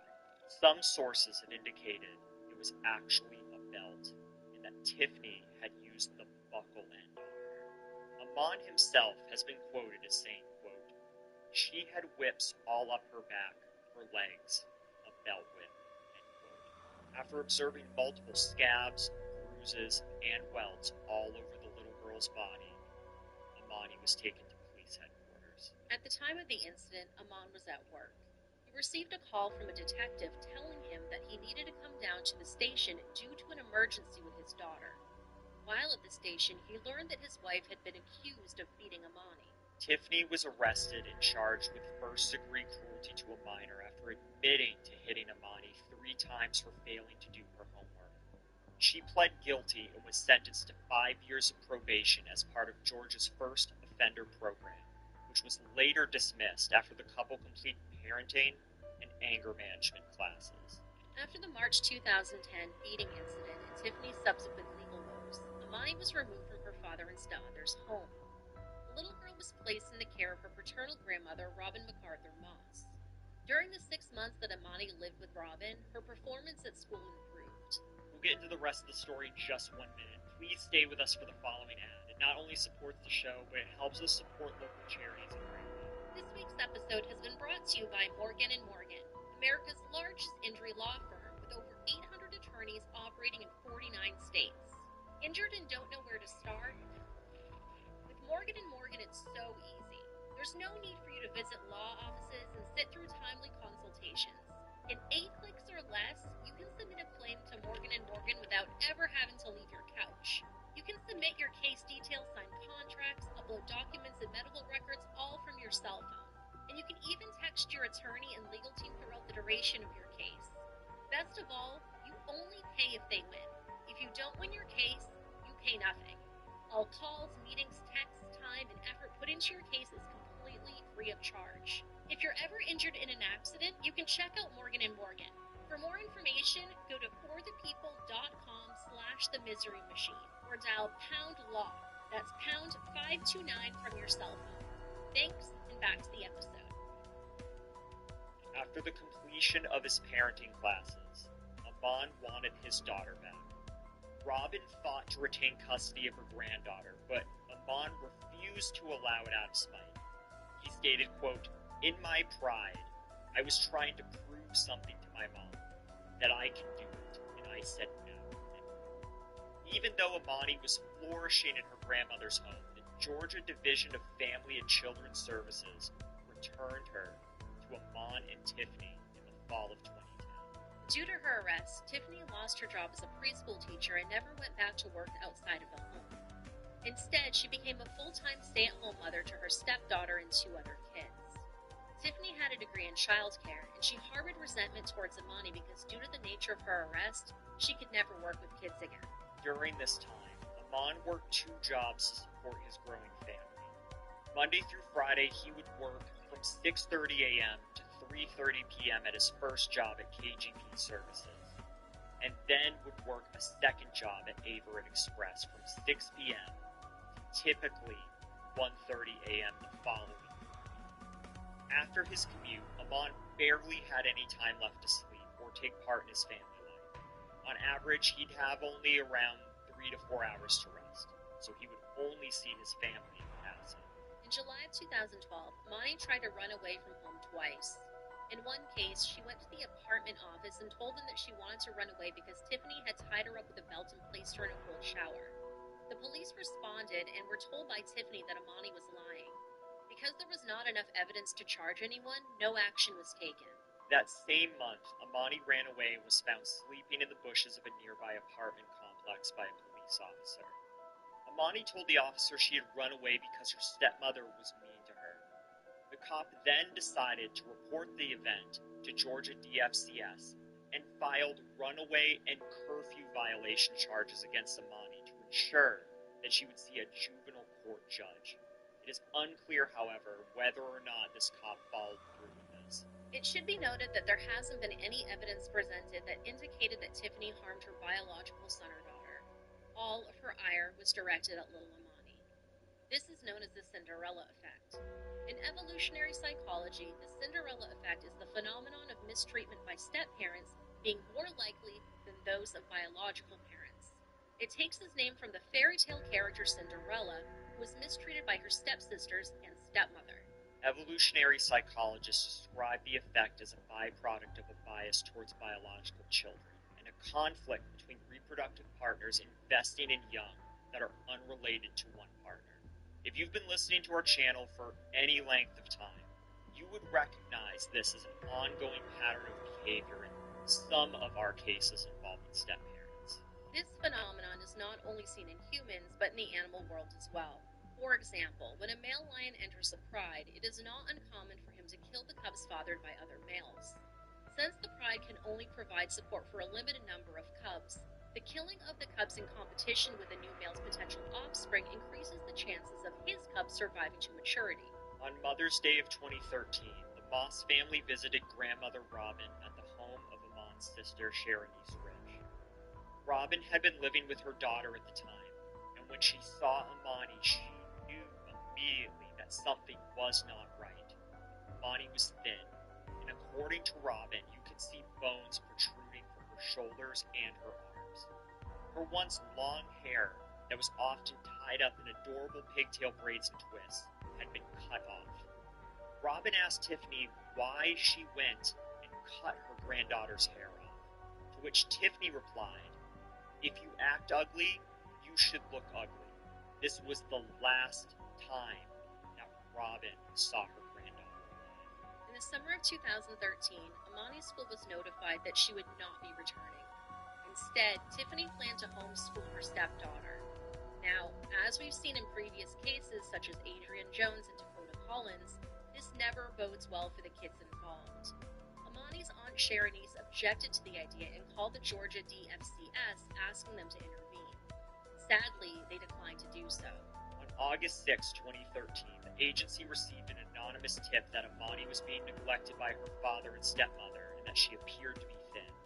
However, they refused to conduct a home visit, nor did they follow up due to not having a current address on file and because they had no current incidents of maltreatment in the home. With Amon working a rigorous schedule and Amani isolated from her peers, Tiffany had full reign to do whatever she pleased to the little girl. By the fall of 2013, Amani was looking sickly. Amon chalked this up to his daughter going through a growth spurt, leaving her looking long and thin. On the weekends, the father was home and he'd take over the cooking duties. He noticed that during this time, Amani would gorge herself on food. Despite this, the little girl kept getting thinner and thinner and quit being as active. But this wasn't a growth spurt making Amani appear thin. Rather, Tiffany was starving the little girl during the week. While her father was at work, Amani was confined to her bedroom. She eventually became too weak to move and could not even leave her bed to urinate and defecate. While the wicked stepmother denied food to Amani, She took care of and fed her 2 biological children. On several occasions, Tiffany sent Amon pictures of the tasty meals that she had prepared. In another instance, she asked her husband to bring home cookie dough so she could bake, while Amani lay in her room, starving. She was further tortured by the pleasant aroma of baked cookies. On October 24th, Amon had left for his shift at KGB Services, but was having issues with his truck overheating. He attempted to fix the issue before he left for his shift at Everett Express, but on his way there, his truck began overheating once more. Due to this, he was allowed to leave early in order to remedy the situation. He spent the evening replacing a hose and finished up work around 10:30 p.m., after which he came inside to clean up. Amon dropped off his toolbox in the laundry room and went into the kitchen to grab some dinner that Tiffany had left for him in the refrigerator. This is when Tiffany called out to him, claiming something was wrong with little Amani. The little girl was in the bathroom, laying inside the bathtub. She was shaking as if she was having a seizure. She became unresponsive and her eyes were rolling back and forth. Amon immediately wanted to call 911 and get his daughter to the hospital for help. But Tiffany kept insisting to him that they could not. At first, Amon claimed that Tiffany wouldn't give him a reason, but went on to claim that she didn't want to end up going to jail due to her probation. She also didn't want to end up losing custody of the couple's other children, Tristan and Emma. Tiffany suggested that they hide her body instead. There was just one problem with that plan. Amani wasn't dead. Over the next few days, Amani laid in bed while her father tried to feed her and nurse her back to health.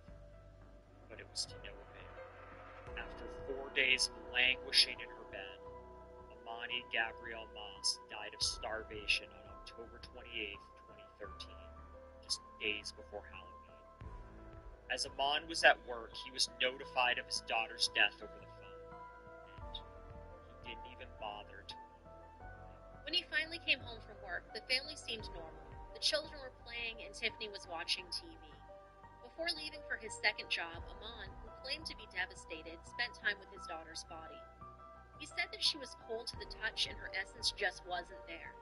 Now, instead of contacting the authorities, Amon wrapped Amani in a blanket and moved her to the computer room, where she was left for a number of days. The father wanted to call 911, but Tiffany simply would not allow it.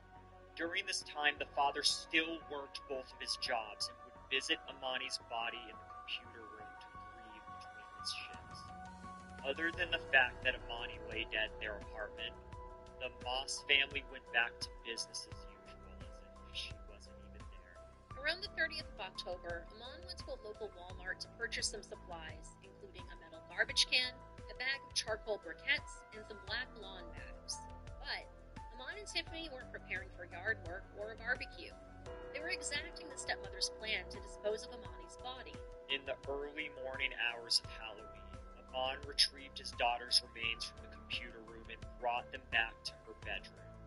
He unwrapped her from the blanket and noticed that she was stiff from rigor mortis, felt much heavier than she had been prior.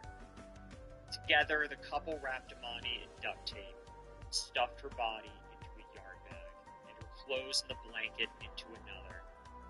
After Amon brought his daughter and the other bag down to his Chevy Trailblazer, which already held the metal trash can that he had purchased, they then loaded their other 2 kids into the truck and drove around town, looking for a place to burn Amani's body. They did not even attempt to hide this from the other 2 kids. Once a suitable place was located, Amon removed the trash can from the truck and poured in the charcoal. The couple stuffed Amani's body inside the can, feet first. Amon described it as difficult to fit her inside and said they had to work to get her in at an angle. He then sprinkled her with lighter fluid and lit her remains ablaze. According to Amon, it started to flame real big. He claimed that he couldn't bear to watch, and after 5 or so minutes, he extinguished the flames because Amani's body wasn't burning in the way that he thought it would. Amon thought that he could cremate his daughter down to ash in a trash can, but that's not how cremation works. The cremation process for humans takes about 1.5 to 2 hours, but can last as long as 3 hours depending on the size of the deceased. The body is placed in a chamber called a retort, which is then heated between 1400 to 1800 degrees Fahrenheit. At this temperature, the body burns and the bones turn to ash. The cremains are further processed in a self-contained grinding mill called a cremulator, where they're transformed into the fine powder that you're more familiar with.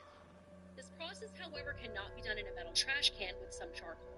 Amon and Tiffany's master plan was to reduce Amani's body to ash and then to contact the police to claim that the little girl had run away, as she had attempted to run away multiple times in the past. When their plan failed, they waited for the trash can to cool down, loaded it back into the truck, went home, and then went about their lives as if nothing had ever happened. Amon left for his 6:30 a.m. shift at KGB Services with his daughter's partially burned body in the back of his Trailblazer. After finishing his second shift at Averett Express, he met with his cousin Rudy at a local 24-hour Quick Trip gas station. Conflicted as to what to do, he asked his cousin, who was also his best friend, for advice. Rudy told him to do the right thing and to call 911, and that's exactly what he did. But first, he went home to tell Tiffany. Not wanting to get into trouble, Tiffany got dressed the couple's toddlers, and took off in the Trailblazer to her mother's house.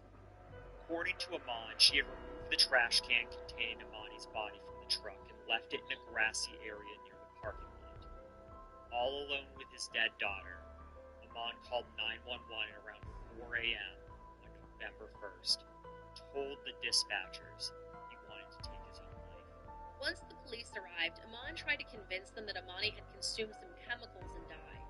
He claimed that he had panicked and put her body in a trash can outside of the apartment and tried to cremate it. The police weren't having any of this. He was quickly arrested on the spot. Tiffany dropped her children off at her mother's house and ultimately turned herself in. Amon ultimately confessed to covering up Amani's death by reporting her as a runaway and trying to burn her body. In 2015, he pled guilty to felony homicide and concealing a death. He was sentenced to life in prison without the possibility of parole. In exchange, he agreed to testify against Tiffany, who rejected a plea deal that would have allowed her to be sentenced to life in prison. In return, Amon avoided the death penalty. Amon is currently incarcerated at the Smith State Prison in Glenville, Georgia. Tiffany's trial began on April 15, 2019, and was presided over by Judge George Hutchinson. She decided to represent herself, despite Judge Hutchinson's efforts to persuade her to do otherwise. Instead of representing her, her defense attorney served as standby attorneys to answer any legal questions. During pretrial hearings and jury selection, Judge Hutchinson urged Tiffany to rely upon the standby counsel, but she refused. She claimed that she would rather rely upon divine guidance than legal counsel. Tiffany did not give an opening statement, nor did she cross-examine any witnesses or give a closing argument. District Attorney Danny Porter and Assistant District Attorney Lisa Jones called 18 witnesses, including Amon Moss, Cheronice Rich, Robin MacArthur Moss, and Amani's 4th grade teacher. They also called Dr. Staffenberg, who was the medical examiner who performed an autopsy on Amani's body. She testified that by the time Amani died, she was severely underweight and was more or less skin and bones. 10-year-old Amani weighed 32 pounds, the weight of an average 3-year-old. Additionally, her organs were found at autopsy to be very small. According to Dr. Staffenberg, the process of starving to death would have been very painful. At first, Amani would have experienced hunger pangs. She then would have become fatigued. She would continue losing her energy and weight until she ultimately died, which is exactly what happened. On April 29th, Tiffany Moss was convicted of 1 count of malice homicide, 2 counts of felony homicide, 2 counts of cruelty to children, and 1 count of concealing a death. The jury deliberated for less than 3 hours. During the sentencing phase on May 1st, she declined to address the jury, present mitigating evidence, or have relatives that had attended her trial testify on her behalf. She also refused to make a closing statement. In the state's closing argument, the DA argued that Tiffany did not deserve a life sentence, whether it be a life sentence with parole or without parole. He said she should not be given the opportunity to be released because she would never change in his opinion. According to the DA, quote, She's shown you too much of her capacity for cruelty. There will always be that dark side waiting to come out, end quote. He also argued that for Tiffany, life without parole would not be a worse sentence than death because she did not regret her crimes and would never be bothered by them. After closing arguments, the jury began deliberating. After the first day, they appeared to be conflicted and were told by Judge Hutchinson to go home and sleep on it. They continued deliberations the next day and ultimately decided on the death penalty. Judge Hutchinson agreed with the jury's recommendation and sentenced Tiffany Boston, age 36, to death by lethal injection. She was the first person to be sentenced to death in Georgia in over 5 years. Judge Hutchinson scheduled her execution for June of 2019.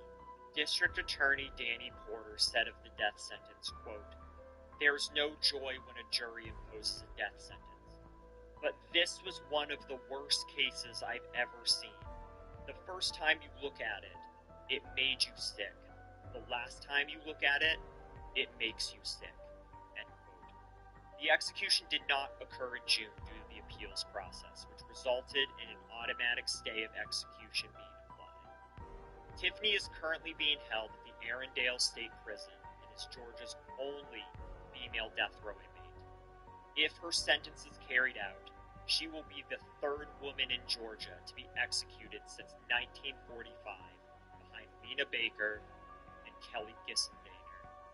If you'd like to learn more about Tiffany's trial, we'll have links for you in the show notes as the whole ordeal was recorded and is widely available online. In the aftermath of Amani's death, Aman and Tiffany, who remained married, lost custody of Tristan and Emma. The children were sent to live with foster parents who adopted them in 2019, despite the extended Moss family trying to gain custody. Tristan, who was 3 years old when Amani was killed, reportedly did have some memories of the crime. In 2018, Robin MacArthur Moss filed a lawsuit in the Gwinnett County State Court against the Georgia DFCS, arguing that caseworkers were aware of deteriorating conditions in the Moss family and could have acted earlier. In close, we'd like to share a bit about Amani as told by her family members in her obituary. Amani was bright and beautiful and full of life. She enjoyed reading, dancing, cooking, and making up songs.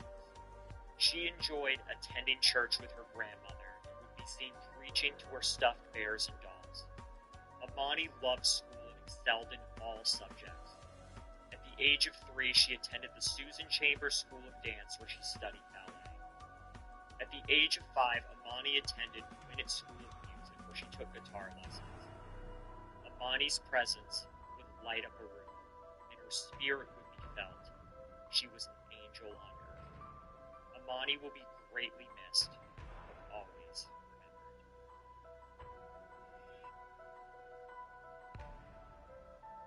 Zymir Zai Perkins was born on June 21st, 2010, the same month that his mother, Geraldine Perkins, graduated from high school. From the moment Zymir was born, his mother was already on ACS's radar. Geraldine tested positive for cannabis use while still in the hospital. However, baby Zymir did not. Still, the hospital reported the new mother to ACS for review. Ultimately, the agency closed the case. This would not be the last time that ACS would receive a report regarding Geraldine and her infant son. The young mother was raised by her grandmother and was staying with her at the time Zymir was born. Around this time, the grandmother accused her granddaughter of sleeping with her husband, which quickly landed her and her infant son out on the streets. Additionally, this is when Geraldine began beating her son. Geraldine and Zymir bounced between homeless shelters in the greater New York City area. In order to earn enough money to feed the two of them, the young mother resorted to selling her body on the streets. While staying in one of the city's shelters, Geraldine was required to take parenting classes, but they clearly were not helping. Well, at one particular shelter, a counselor intervened while Geraldine was beating Zymir. They threatened to file a report if they witnessed that type of behavior ever again, and no further action was taken. But this did not stop Geraldine at all. When Zymir was 3 years old, the mother, and I use that word loosely, would yell at the little boy and beat him with a belt. She justified using the belt to punish her son due to her lupus diagnosis, a Apparently, beating her son with her hands was painful for her, and she didn't want to hurt herself. She'd been hospitalized due to the disease many times in the past, and based on pictures, her hands looked pretty bad off. For those unaware, lupus is an autoimmune disease. Inflammation caused by lupus can affect many different body systems, including your joints. It is a lifelong disease and can be fatal if not treated properly. In May of 2015, the now 26-year-old Geraldine met 42-year-old Raishim Smith while on her way back to Hamilton Place, one of the many battered women's shelters where she'd been staying with Zamir. Even though he was twice her age, the single mother found him to be handsome. He was described as well-built, muscular, and college-educated. So when he asked for her number, she was quick to give it to him. At first, Raishim seemed to be Geraldine's knight in shining armor. Raishim brought the mother flowers and gifts and took her out to dinner. This was something that Geraldine hadn't ever experienced before. He promised to take good care of Zamir, and at first, it seemed like he was going to be an awesome father figure. Raishim played with the little boy, bought him toys, cut his hair, and read to him from the Bible. According to Geraldine, it was magical. He was like my Prince Charming. I never experienced a man bringing me flowers like he did every day. He'd pick me up and take me to the park. We'd go to restaurants together. He was good to my child in the beginning. Things moved quickly, and Raishim asked Geraldine to take things to the next level. The 42-year-old invited the mother and her son to move in with him at his apartment located at 606 West 135th Street in Harlem. Now, you'd think this would be a dream come true for a mother and son that were bouncing from shelter to shelter, right? I think at this point we all know better. This isn't that type of show. In June of 2015, Geraldine and Zamir moved into Raishim's apartment. Now, when I say apartment, what I really mean is a squat. This handsome older gentleman who had been taking such good care of Geraldine and her son was living in a derelict apartment illegally.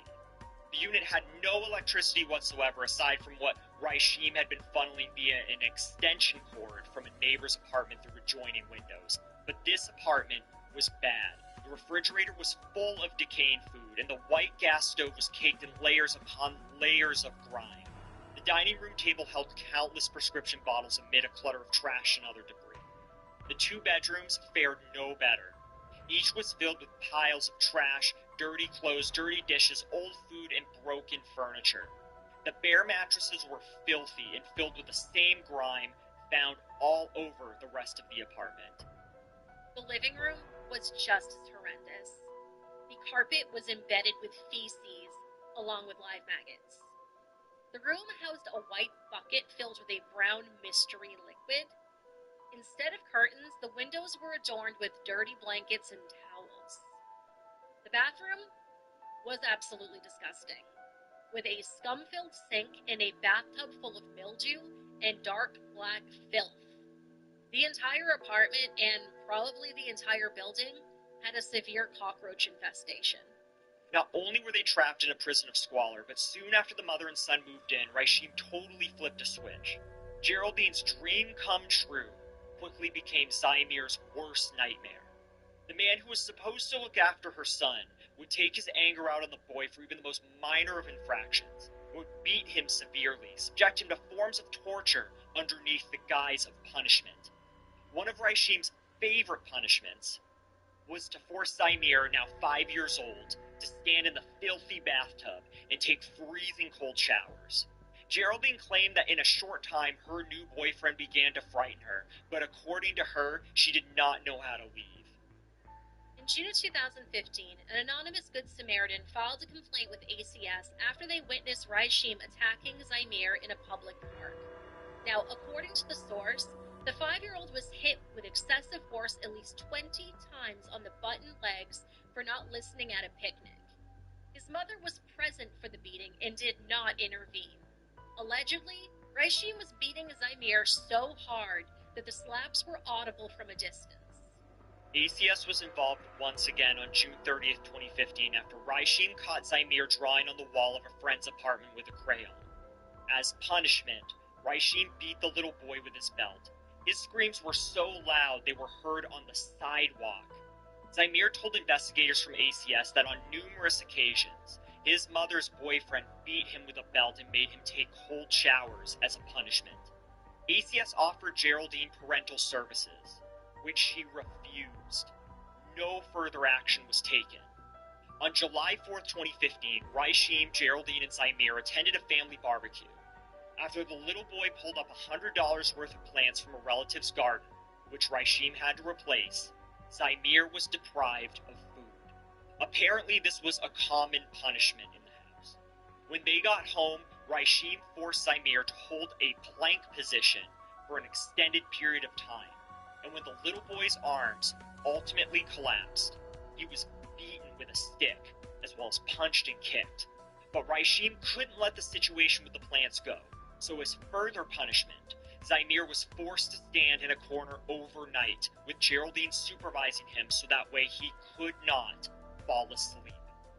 On August 28, 2015, Geraldine and Raishim went out to dinner, leaving Zymir to wander the streets alone, after which a neighbor found him and called the police, thankfully. But 3 days later, the couple got into a physical fight with the neighbor in front of Zymir. Geraldine admitted that Raishim punished Zymir with cold showers, and Zymir again complained that Raishim has been beating him with a belt. Despite a caseworker noticing troubling injuries on Zymir, including missing teeth, ACS found inadequate guardianship, but did nothing as a result. In October of 2015, Zymir, now a kindergartner, got in trouble at school for asking to see another little boy's private parts. Thinking that this was some sort of sign that the 5-year-old liked boys, Raishim punched him in the jaw, which caused him to lose a tooth. Zymir attended PS 192 Jacob H. Schiff School, which was located just a block away from his apartment. Due to his injuries and the ongoing beatings inflicted upon him, Zymir missed 36 days of school between September and November of 2015. According to his teacher, Josefina Gutierrez, he was academically behind. He wasn't able to write his name, and he did not know the alphabet. She said Zymir frequently showed up at school with injuries, including a swollen jaw, a bruise on his eye, and he walked with a limp. She reported the incidents, and the school contacted ACS. Zymir had minor behavioral problems, including once throwing a pencil at another student, and Gutierrez reported his behavior to his mom at dismissal. Each time, she noticed that Zymir would not return to school for days. When he finally did, he had bruises all over him. One time, she mentioned her concerns to Raishim, who suggested that the teacher mention his name to get the little boy in line. She followed his suggestion.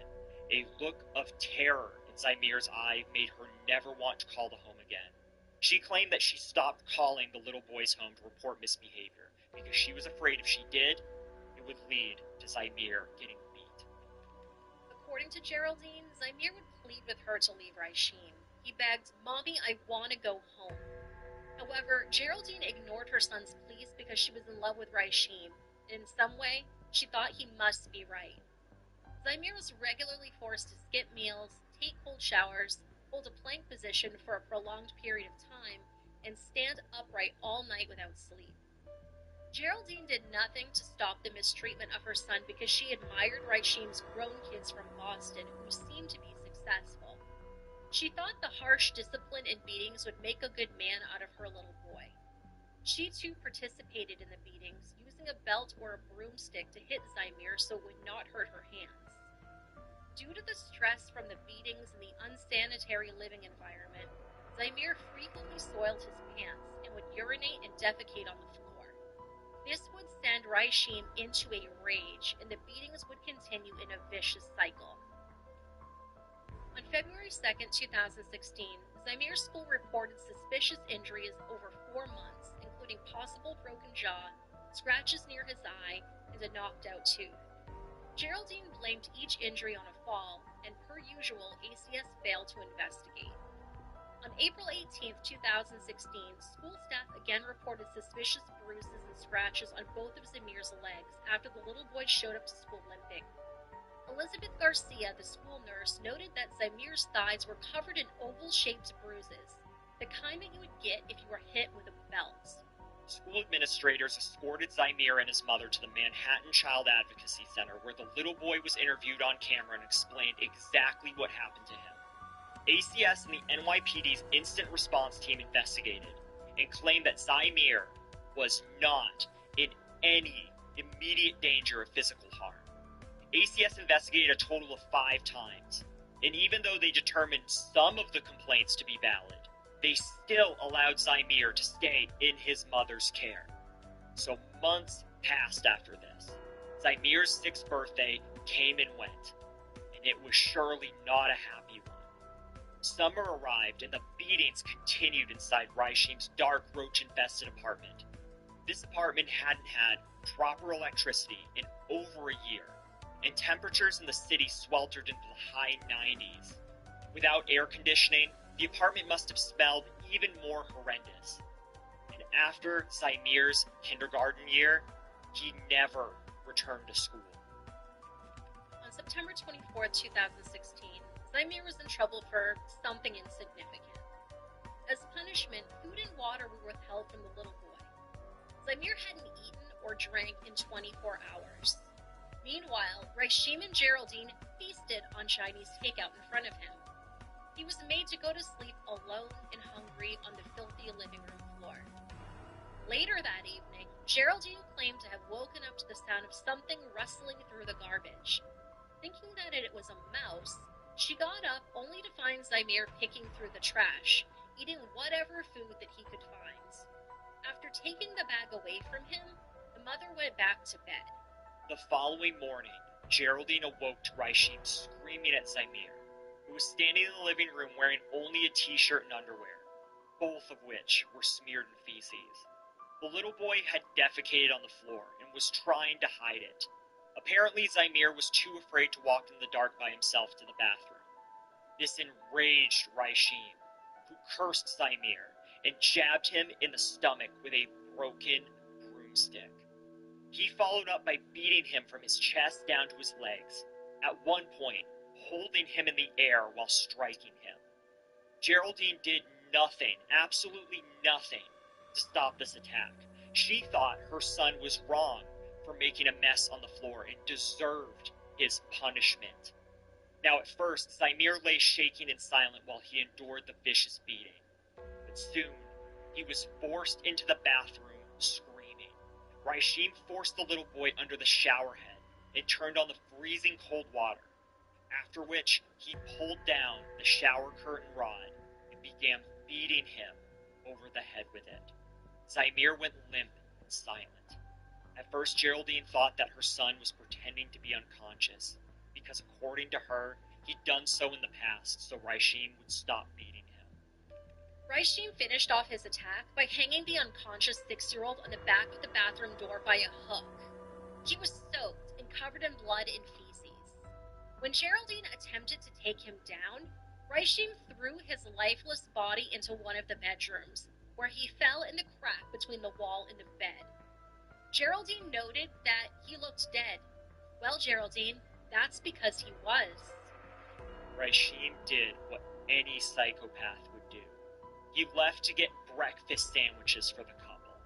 Geraldine wasn't much better. In the time that her boyfriend was gone, she claimed to have cleaned up the house, first starting with the living room, then moving on to the bedroom, where the body of her 6-year-old lay in squalor. She claimed to have tried to revive Zymir with a bath and CPR, but eventually retreated to reading her Bible. She knew in her heart that her son was dead, and she was just worried about how she could get out of trouble.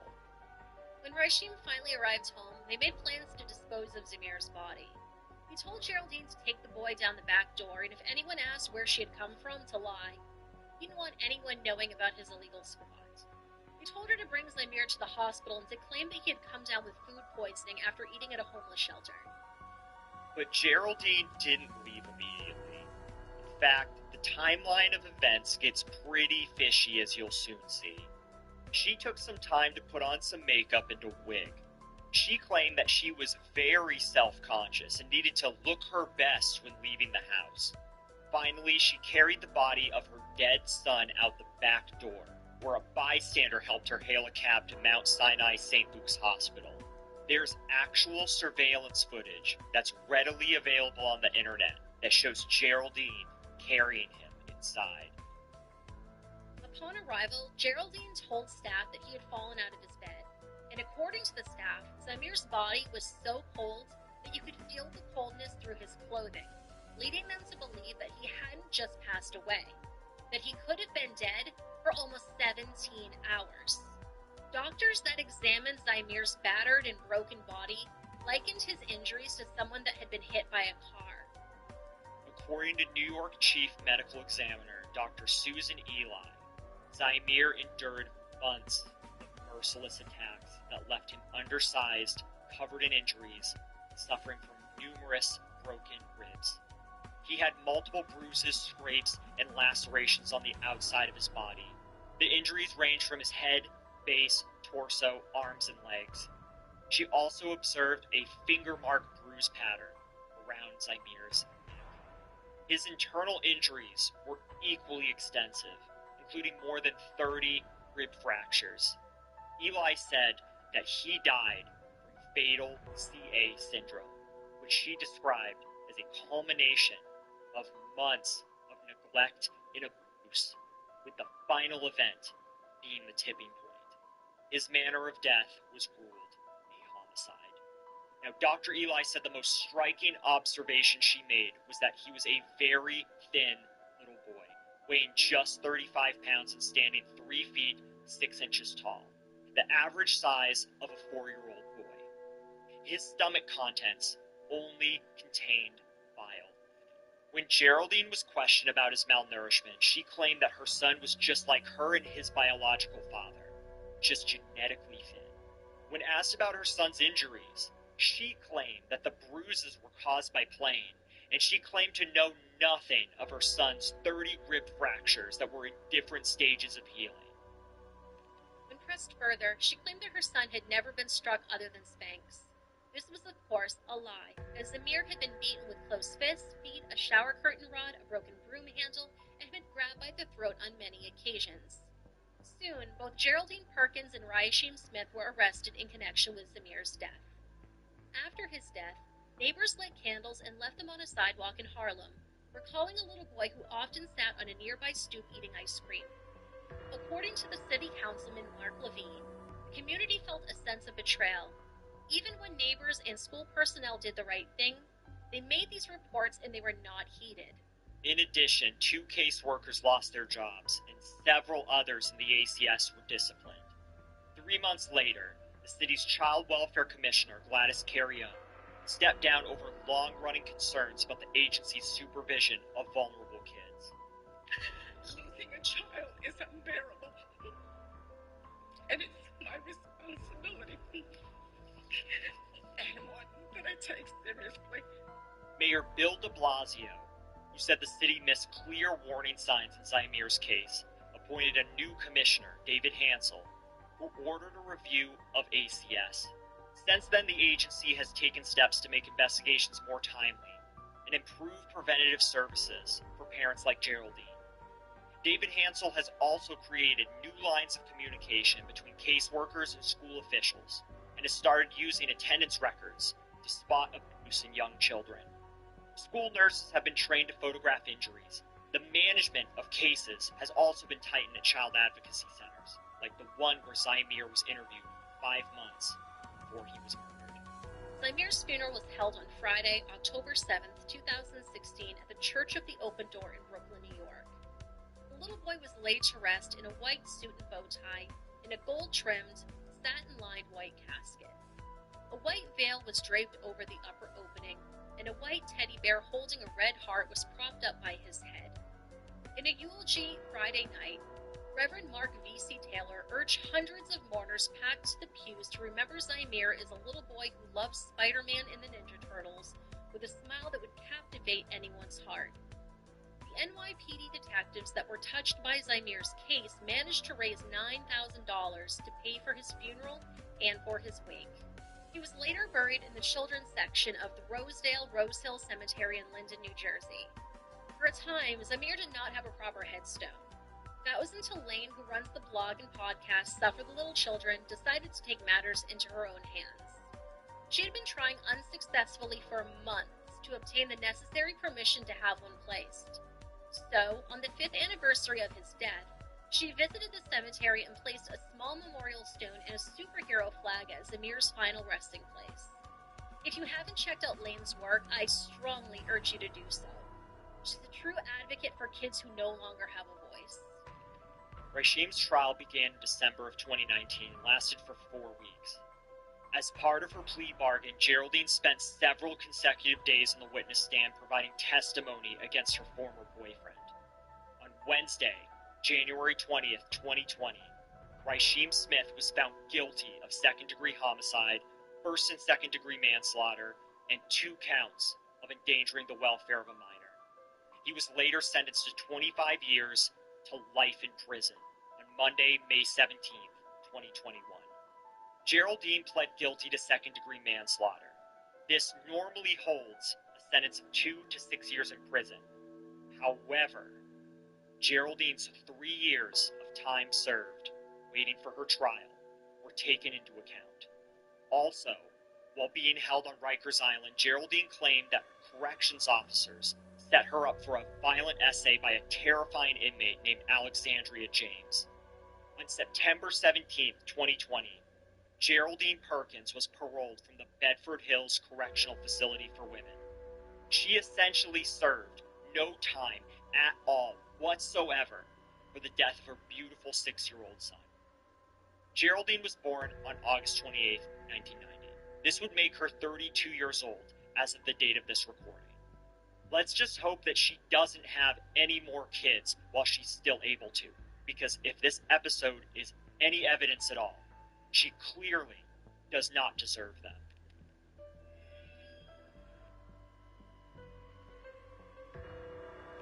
Braden Dwayne Lee Ferguson was born on March 27, 2014 to 17-year-old parents Daryl Ferguson and Kelsey Renee Michelle Martin of Dayton, Ohio. He eventually had a baby half-brother named Ryan. He also had his paternal grandparents Eddie Ferguson and Victoria Bittner, his maternal grandmother Danielle Martin, and many aunts, uncles, cousins, and great-grandparents who loved him. Braden was a happy little boy with blonde hair and big blue eyes. He loved sharks, Nemo and Dory, taking selfies, and playing with the family dogs Alex, Cookie, and Chance, and Bella, and his mama's kitty. He was a happy-go-lucky kid who loved to play. He especially loved water, whether it was in the bathtub or splashing in the pool. Braden's father, Daryl, was not around for much of Braden's early life. At the time Braden was born, Daryl already had a lengthy record of juvenile conviction. In June of 2014, when Braden was just a few months old, Daryl and another man got into a fight with a man named Ryan Adams. 2 men beat Ryan till he fell unconscious, and Daryl's companion took the man's wallet and shoes. Ryan was hospitalized and died a couple months later as a result of his injuries. Despite being only 17, Daryl was tried in adult court, was found guilty of voluntary manslaughter and aggravated assault, sentenced to 11 years in prison. Now that Braden's father was out of the picture, Kelsey quickly found a new boyfriend. In 2015, when Braden was a year old, Kelsey began dating 22-year-old Ryan St. John, who went by his middle name. On October 10, 2015, 18-month-old Braden was brought to the hospital for dehydration and fallen down. Blood work was done at the time showed elevated liver enzymes. He was eventually diagnosed with a viral infection which affected his ability to walk. About a month later, on November 19th, Braden was again brought to the Dayton Children's Hospital.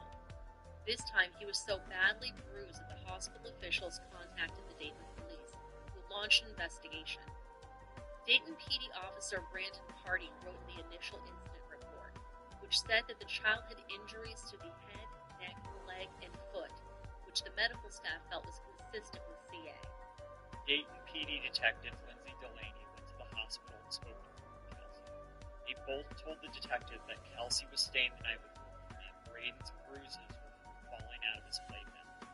Kelsey said that Braden had health issues and bruised easily, but records show that Braden had bruising to his face and the side of his head, as well as strangulation marks on his neck. He had what they called spotty bruising over various parts of his body.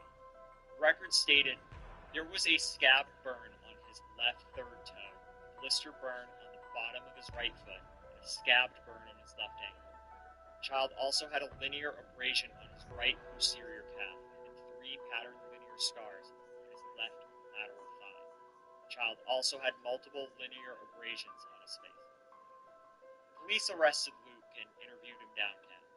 Luke told the investigators that he had gotten up with Braden in the middle of the night, changed his diaper, and fed him fruit snacks. Luke said he put Braden back to bed and denied any involvement in Braden's injuries. Detective Delaney wrote in her report, he denied hitting him, choking, or causing any injury.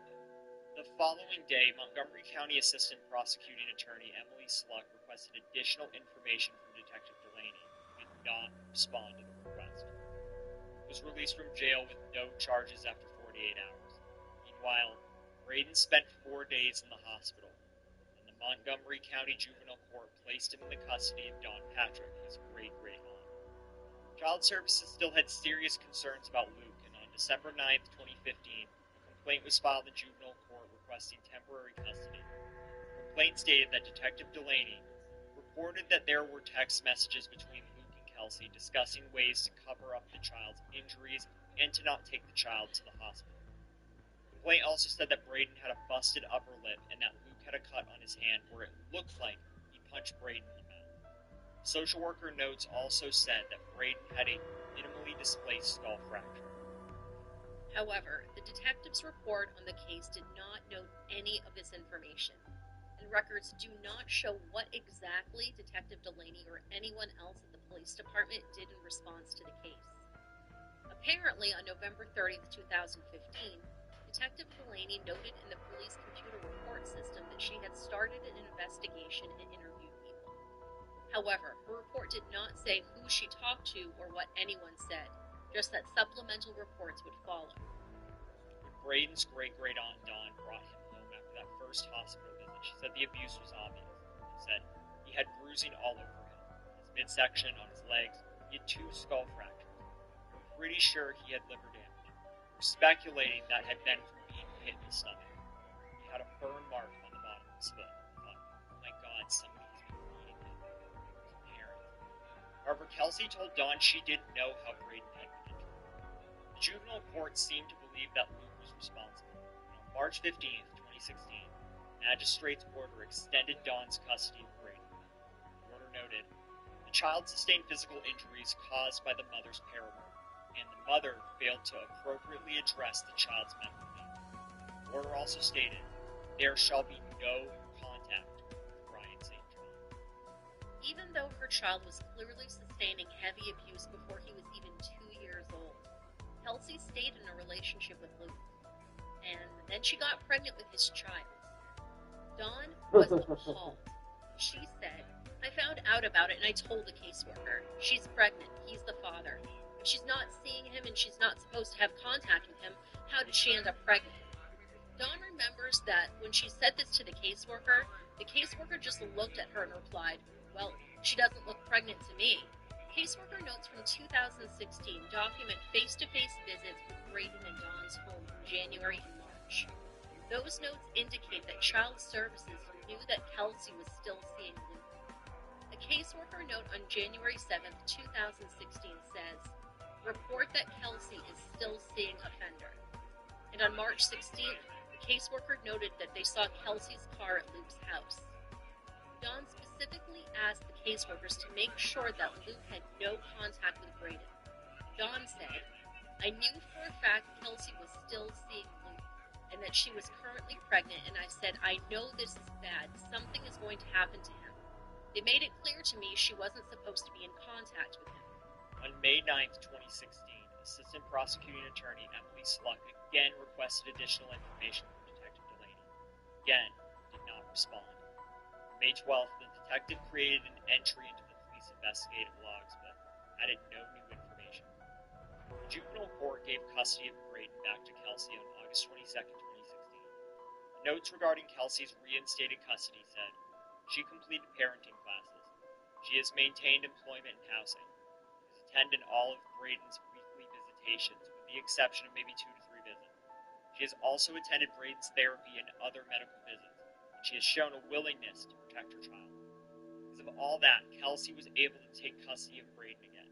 However, the judge placed Braden under protective supervision, mandated that a caseworker do routine visits to check on Braden's welfare. On August 29th, Assistant Prosecuting Attorney Emily Sluck again requested additional information from Detective Delaney. Once again, Detective Delaney did not respond to her request. Finally, nearly a year after a case was first opened on Braden, Detective Delaney updated her report on November 10th, 2016. In it, she wrote that on November 19th, 2015, Luke said he threw Braden up in the air and then caught him by the neck. The report later states that Luke is playful and they boxed together. The child fell out of the back. As we described earlier, the case report showed that Braden was strangled with his body, abrasion all over his body. Nice.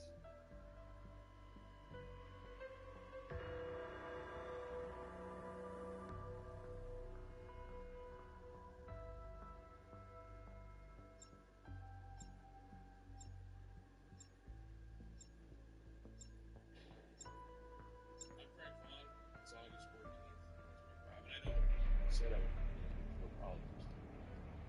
Can't do it. Because we got to address that 800 acres taken apart, private property. Sam, we have arrived. Let us put the Sentinel artifact to good use. I trust your approach, and I'm pleased you came along so early. Though you may find Colton Hall remains somewhat infested. Can't we become housekeeping for these pricks? Highlights the problem. My physical core is located beneath Colton Hall. Find your way down to me. Quickly. Whatever else is in the basement, there better be a fully stocked bar.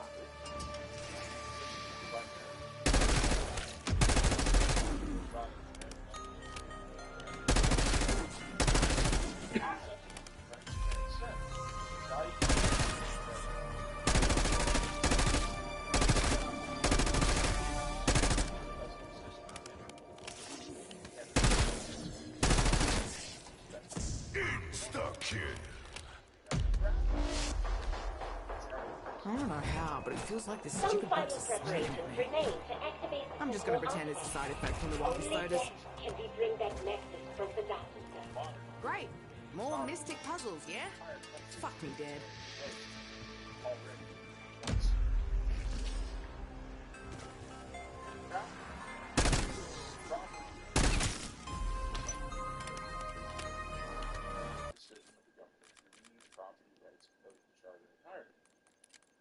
So what this in effect means is that everybody in Canada doesn't actually own anything. You don't have a right to private property. It's not just your house. It's also your firearms and your plastic straws. The government had a whim. Now, and this is all important. It all ties together. We're going to get back to that 800 acres. And what that decision represents. It's not precedent setting. That's the headline. In a precedent-setting ruling, the BC Supreme Court recognized Aboriginal title for 4 First Nations, Gwich'in tribes, Penelakut tribe, Howalt First Nation, and Zumas First Nation. But it's not precedent-setting. The precedent's been set a long time ago. Manitoba Métis Federation versus Canada 2013, Stilcot Nation versus British Columbia 2014, Haida Nation versus British Columbia 2004, the Delgamuukw versus British Columbia 1997, and Garen versus the Queen. There's others. We're going to stop there because that term, Garen versus the Queen, 1984, was tried.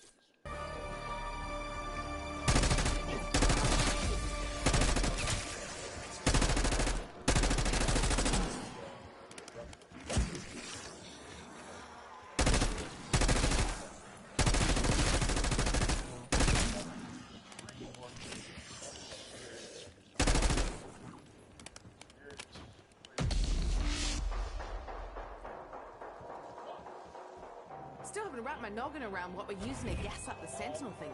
They call it prima materia. That's some bullshit alchemy term. We need something more scientific. Peck particles. Has a nice ring, don't you think?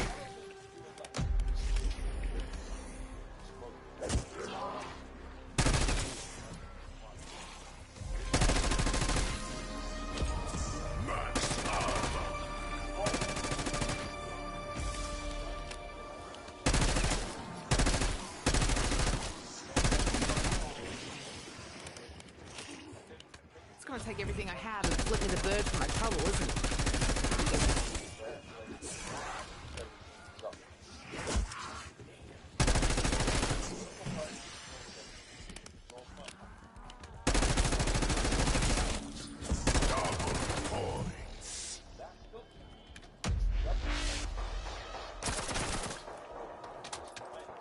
Every cartel boss and arms dealer I ever met had a villa, plantation, or mansion. Might seem cool to some.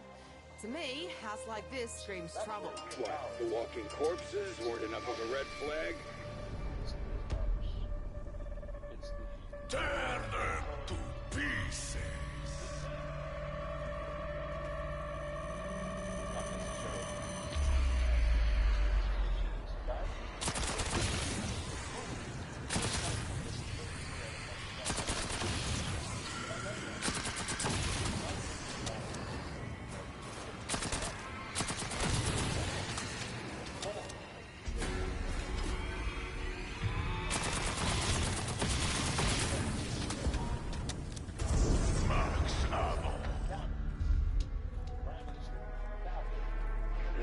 Until today, the only reason I'd be caught dead in redneck territory is the barbecue.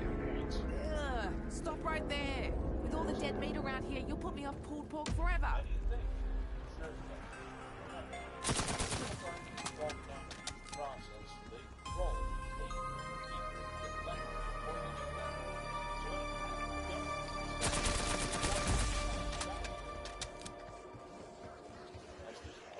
And I'll do it again, many bloody times.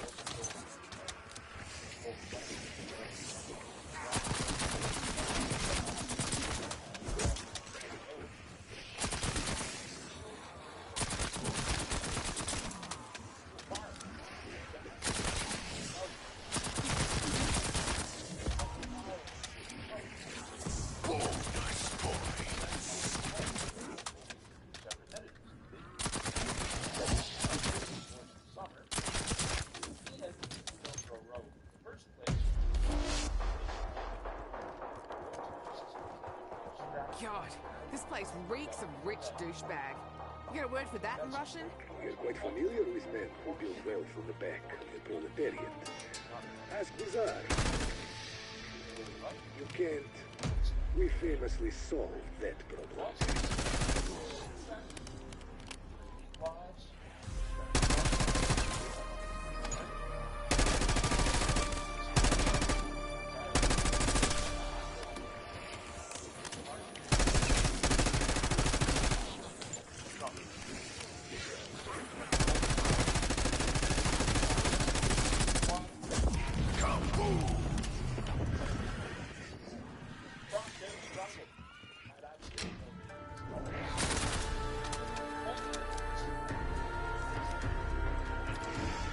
Beats pumping iron at the gym.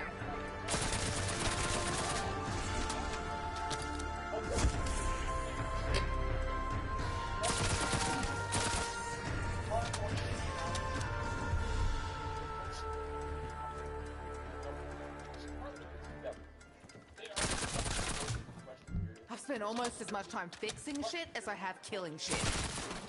I would like to help pick things up, but I am manually disappointed. We are far from home, you and I. So, what do you think of the decaying West? Is that some kind of Soviet put down? Because I'd wear that on a t-shirt.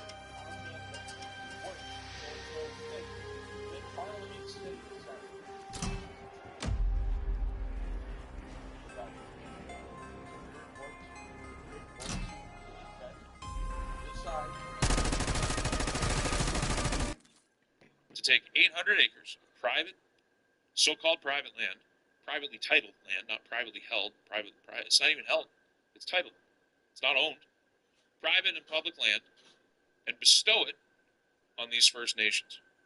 The same power that was used to take the land in the first place is being utilized to give the land back. But the fly in the ointment is the Crown still owns and controls all the land. Under the Indian Act, as I've covered in the reserve system, the bands don't even own the land. So, to understand, Native Americans living on reserves never get to own anything. They lease or rent their housing from the band. They can never buy it. They can never sell it. They get it from the band. But the real rub is the band itself, who gets all these billions of dollars to keep the scam going, because that's what it is. It's a scam on the Native American. It's a scam on the European. It's a scam on everybody else that's coming into this country. The scam that you don't own anything. The band doesn't own the land either. They just hold it on behalf of the Crown. So I ask, where's the politician? Where's the leadership that's telling you the nature of the scam and saying that maybe in a modern democracy, if we want to use that word, let's just call it a modern state, a modern nation, which believes in full and thorough human rights, that property rights should maybe be enshrined. That instead of having a charter of rights and freedoms, which descends from the state, you should have something far more fundamental. That you should have property rights. Where's the politician that stands up and instead of saying, we need to take pride in our Westminster system, as Pierre Poilievre has said, or Doug Ford, saying that we're all united as Canadians against that bad man from the United States, really capitalizing on the orange man bad stuff, having a good time while he's meeting and hobnobbing with liberals who are also more than happy to keep this scam going. Where's the leadership?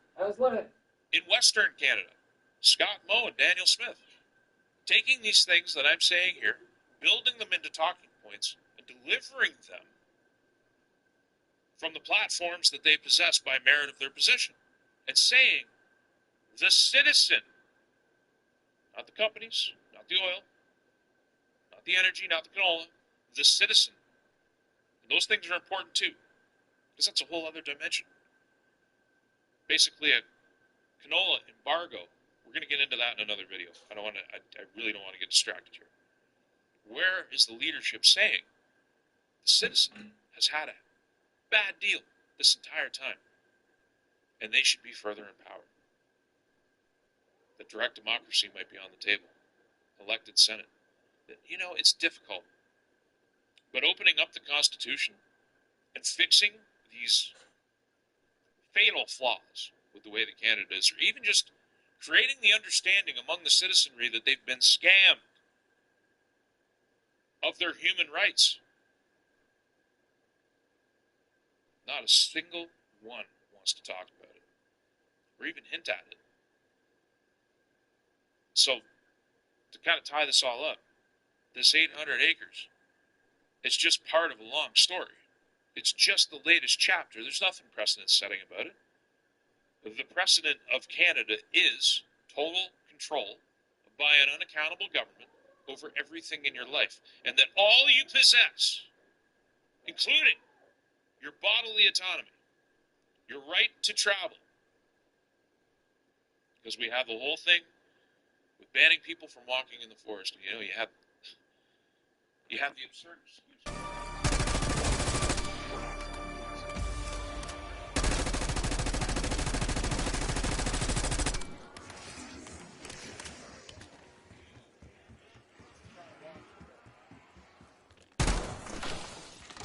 Now you have two components. This is better than none.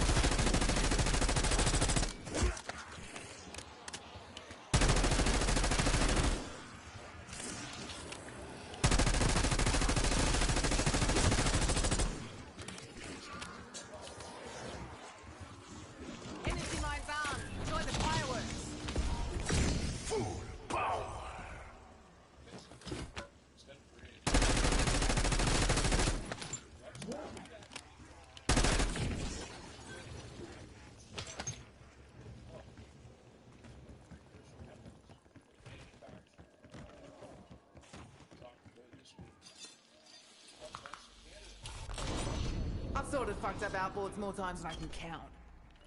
10% of GDP tied to drug trade and money laundering in some way or another. And I don't think that's hyperbole. Can you imagine 10% of GDP tied to just that one facet of the black market at the same time as 8.5% of GDP is the fictional rent that we talked about in a previous video. Just a completely made up number. What is Canada's actual economic value? Under this system of total top-down Crown control, we call it the Crown. Superior Courts, the Queen's Bench, the Governor General, Orders in Council.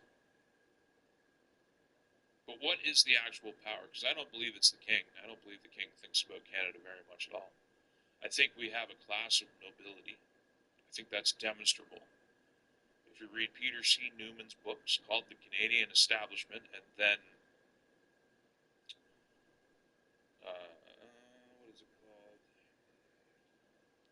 I want to say Triumph, but that's not it. I can't remember the name of the last one he wrote. I'm just thumbing it now, and I'm going to start reading. It covers the period basically at the end of the 90s into the 2000s about the people who Canada is ruled on behalf of.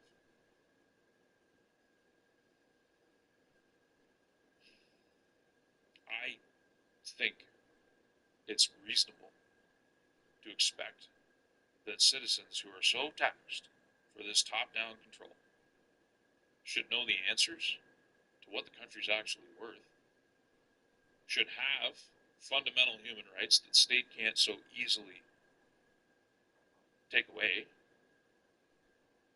You should have more accountability built into the Constitution for your elected political leaders. Your elected leaders should actually constitute some form of power over the government and not just serve as a rubber stamp body that can be dispensed with once they've rubber stamped the government into place. That's one of the biggest things that frustrates me. The government is not Parliament. This should be easy for everybody to admit. But I think the significance of it is lost when you start to understand the government is the lair. Changing a fuse? Close the door! Close the fucking door!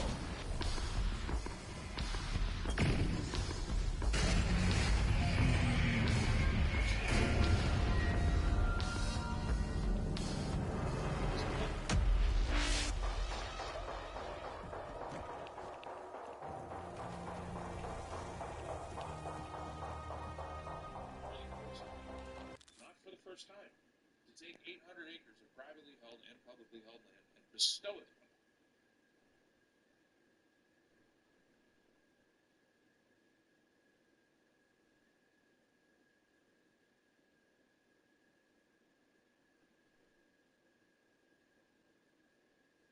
Alright folks, so in today's video we got a bit of an update, seeing as we finally heard from Mark Carney in regards to the additional Chinese tariffs that are being put on the now, some might say better late than never. Quiet time, I know worse.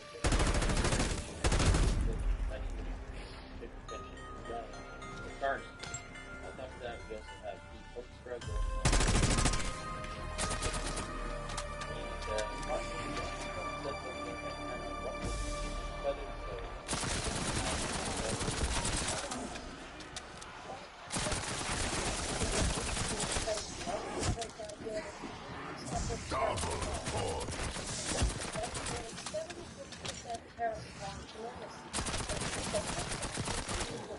Semtex, have fun.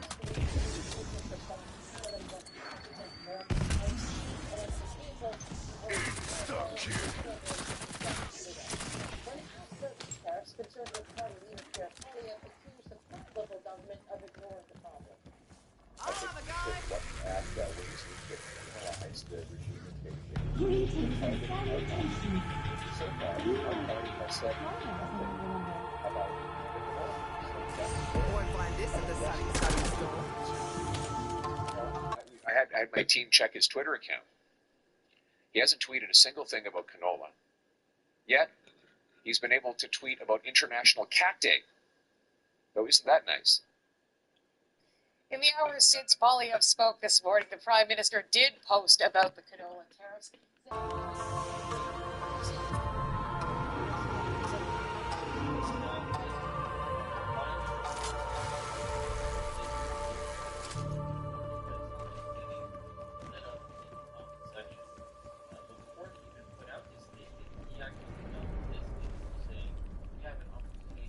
Tear them to pieces.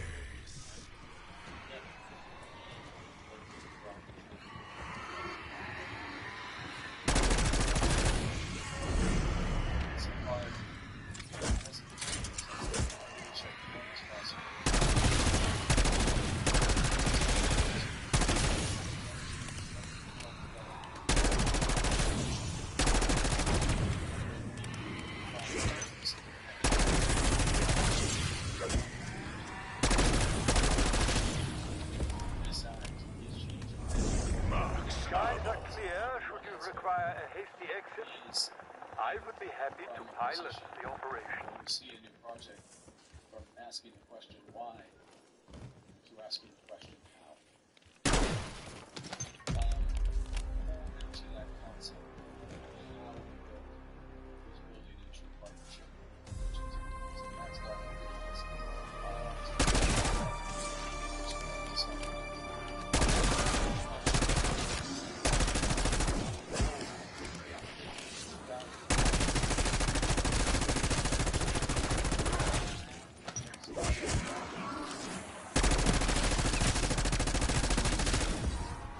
Bonus points.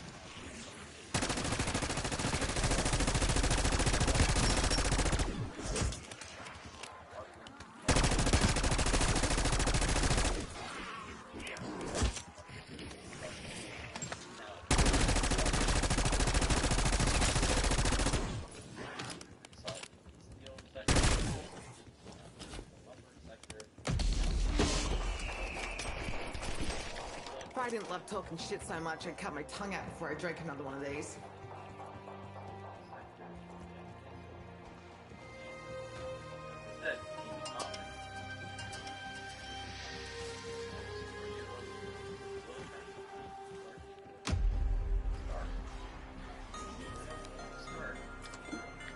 Right. Where's the ladder?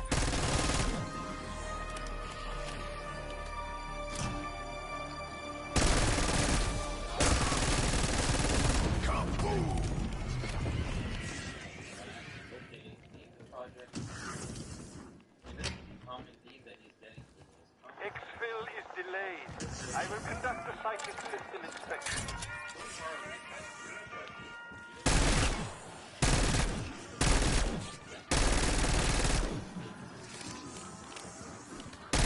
Pretty time for you, you lucky undead bastard.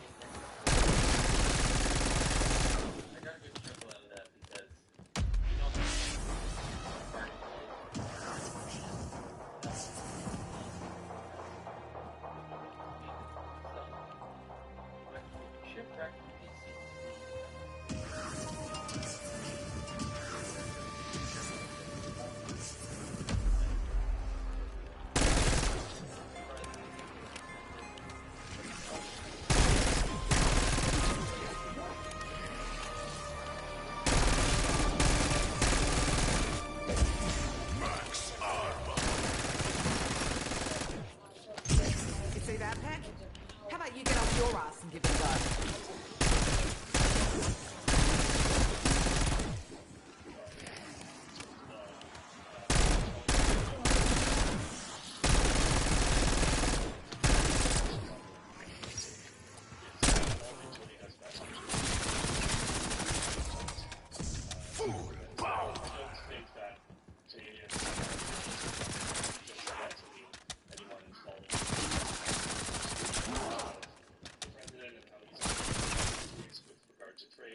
Understand that the situation is extremely volatile and the government is literally doing everything it can to, or at least that it thinks it can, to try and resolve the situation.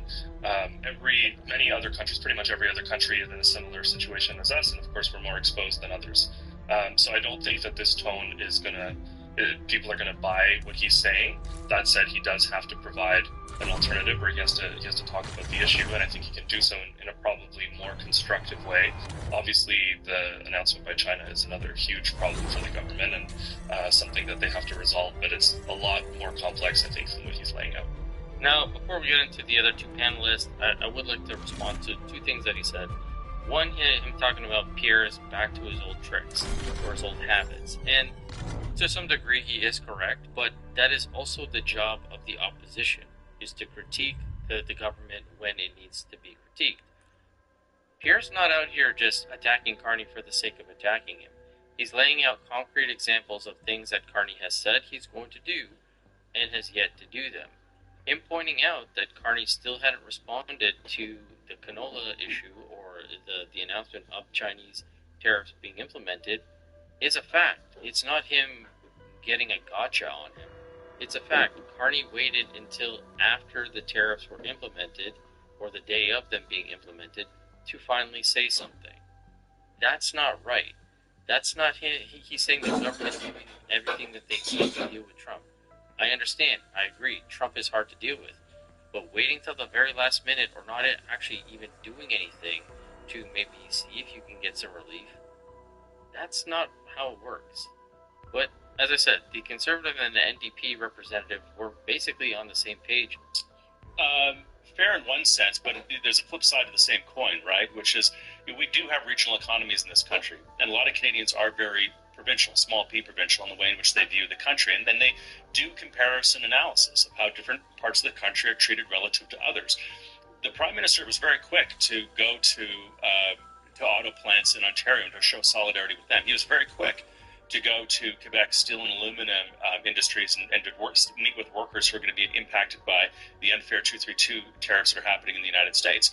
And the Prime Minister of this country at all times has an obligation to keep his eye on the ball when it comes to national unity and national perspective. We already know the tensions that exist in Western Canada over the past 10 years, and this Liberal government has dealt with in a very aggressive way, in a very jaundiced way, sort of poking at the energy sector in this country.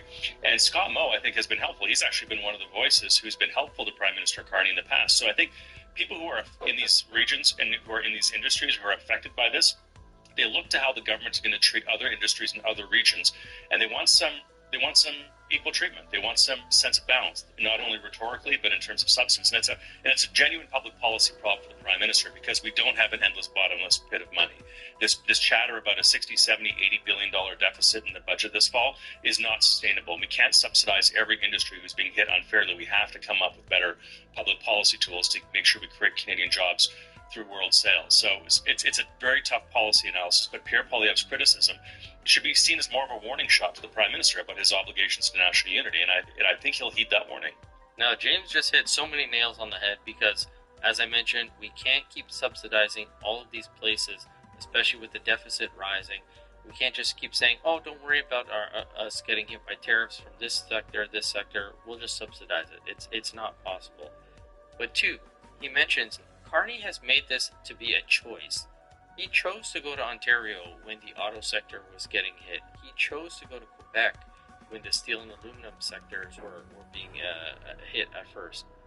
He's making these decisions. Like I said, waiting to the very last second to put out a statement on this is ridiculous. And the fact that he keeps choosing these vacations, and the deadlines have passed, and all these things, and all of this is affecting a lot of the West, which he doesn't really seem too keen on getting help for. So, good observations by James, but let's take a listen to Zane now. Zane, what do you make of the tone we heard from the Conservative leader today, and do you anticipate that, this is what we're going to see more of when everyone comes back to Ottawa in the fall? Yeah, and firstly, before we get ahead of ourselves, happy International Cat Day to all those that are celebrating. I wanted to make sure I mentioned that. Yeah, we are, Katie. Like, Pierre Poilievre is Pierre Poilievre. As much as, people like me have been talking about the Pierre Poilievre rehabilitation plan for the last 3 years, it's not going to happen. And, I agree with part of what Ken's putting on the table, which is the tone that Pierre Poilievre has struck now during the election, the last couple of years. It came back to bite him in this election. I think that is very much clear in the result of this election, in this very acute moment where the comparison to Trump was made. So, there might be something on tone. But I don't necessarily agree that Pierre Poilievre needs to propose alternatives. As much as I hate to say that, and as job of Pierre Poilievre is to critique these official opposition leader, will be once again very soon. And the core components of the job are not to provide these alternatives, but it's to find the soft tissue of the government. And I hate to say it, but he's on to something, because James' point is correct on national unity and Western alienation. And in addition to that, he's on to something, Pierre Poilievre is, on the type of deal that Canada may ultimately get with Trump. Because if he keeps on this track, there's a very good chance that Pierre Poilievre lands or crystallizes in a three-word slogan in and around a tariff-free deal. Because it's not just any deal.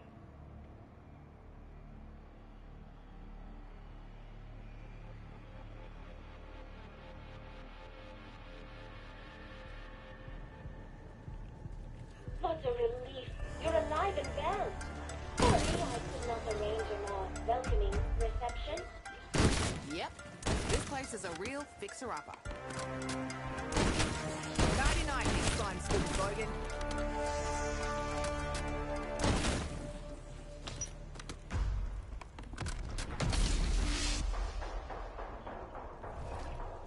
My physical core is located beneath Colton Hall. Find your way down to me. Quickly. Whatever else is in the basement, there better be a fully stocked bar.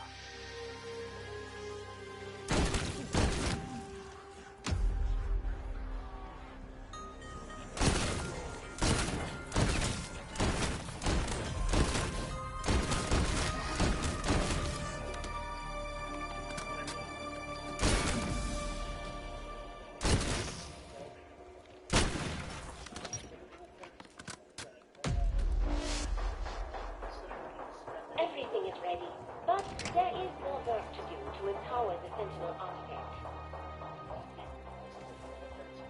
Great! More mystic puzzles, yeah? Fuck me, Deb. You wouldn't try to unlock a knockoff on me, would you? You ain't that stupid. Max armor.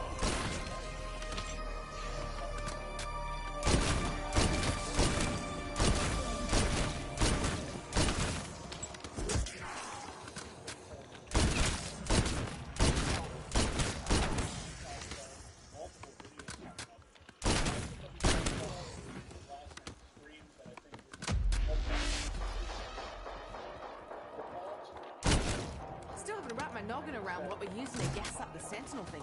They call it prima materia. That's some bullshit alchemy term. We need something more scientific. Peck particles. Has a nice ring, don't you think?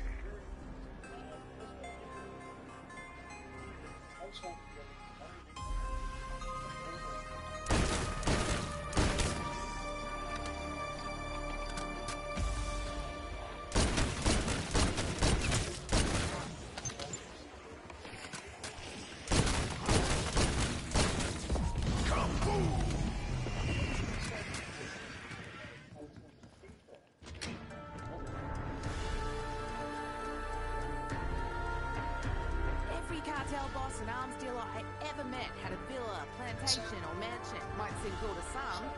To me, a house like this screams trouble. What, the walking corpses weren't enough of a red flag?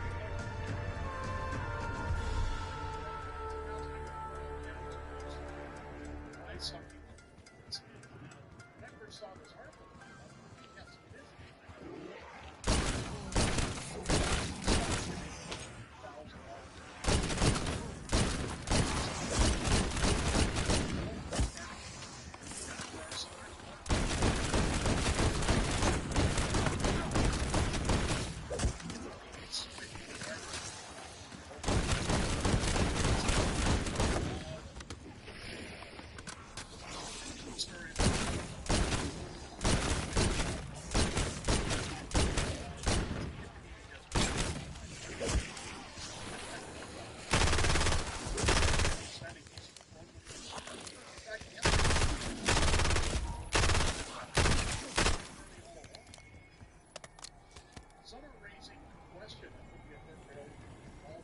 Double points.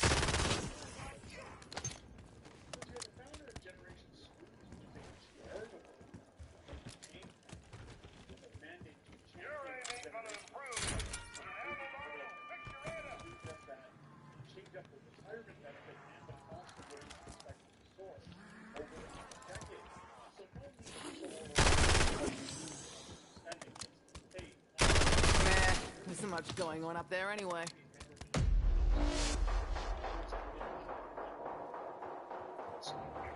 Until today, the only reason I'd be caught dead in redneck territory is the barbecue.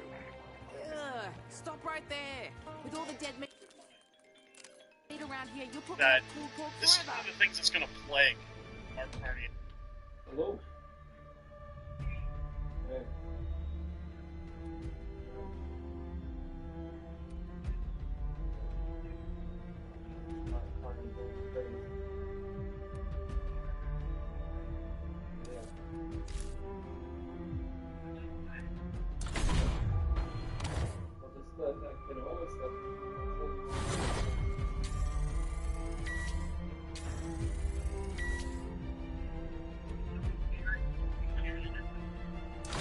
Yeah. I don't know what the fuck is going on with everything.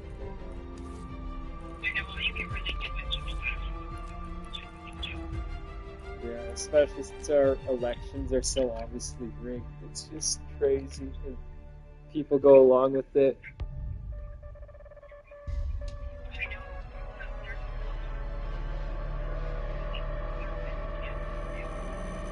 Yeah, that's true. Yeah, so it's just, I don't know, I just find it crazy that our country hasn't collapsed yet. Well, I mean, you can, like, honestly, like, as just a normal person who works and lives and shops and has a family, it's like, I can feel it. Like, it's getting bad. And it's not even close to where it's going to go. Oh yeah, I know for sure. Yeah, look at these states. I heard there's just the 4 states these days. But Well, I almost stitched Beck's mouth shut, but otherwise, I thought it was worth dragging the sentinel yeah, out the yeah, they're not gonna get the T-bone. I don't know what the T-bone. That on the T-bone steak renders better.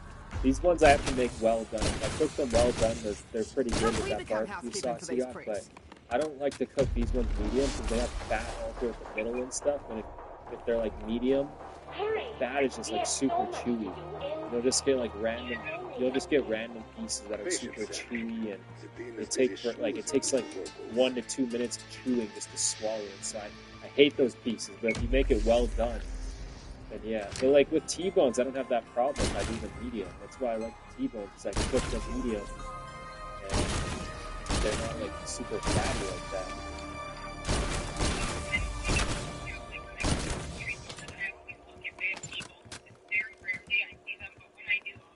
Yeah, then I look at the prices on this, and yeah, you did get good prices, obviously, because you get 2 steaks, and that's even less than the price of a T-bone. Like, lots of those T-bones are $20, $21 for one, and these are only like $17 for 2, so. Seriously? I swear, Max is better to kiss all our asses when we bring her back from the dark ether. Yeah. Rock on. Looks like there'll be no rest till extra.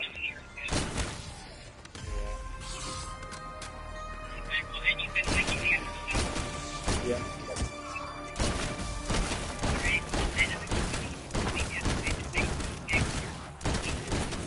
Yeah, it was good.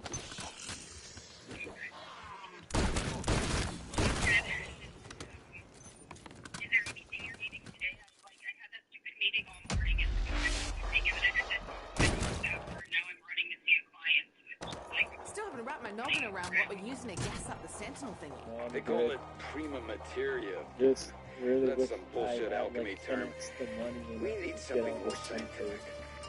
Peck particles. Has a nice ring, don't you think?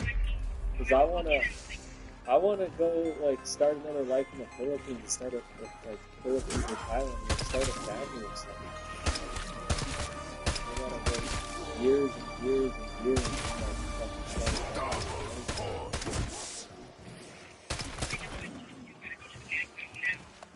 Yeah, I really hate this country. The women here are so fucked up too. Like I was that British girl, that fucking British girl I was talking to, I seen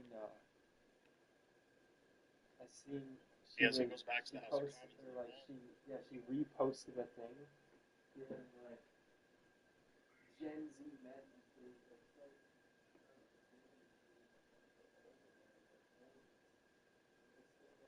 oh yeah, you're the one to talk about it.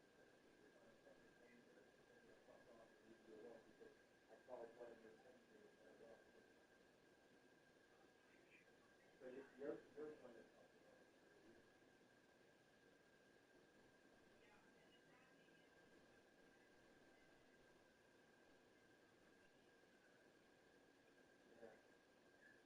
No, for sure. There definitely would be. There would be a lot of old men like that.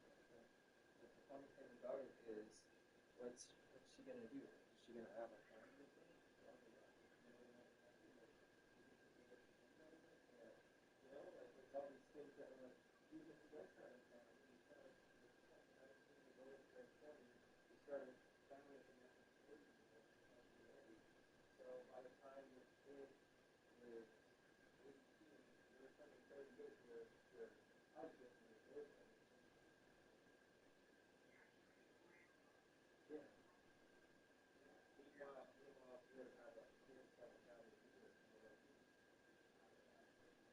probably would, because you're going to be retired by the time you're 16. Meanwhile, you're both working for the rate off your work.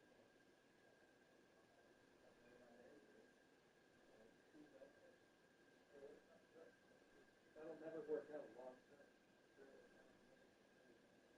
That's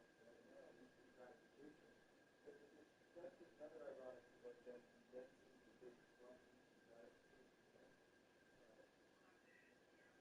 So yeah, that's actually so nice. So like, she's not going to talk about it.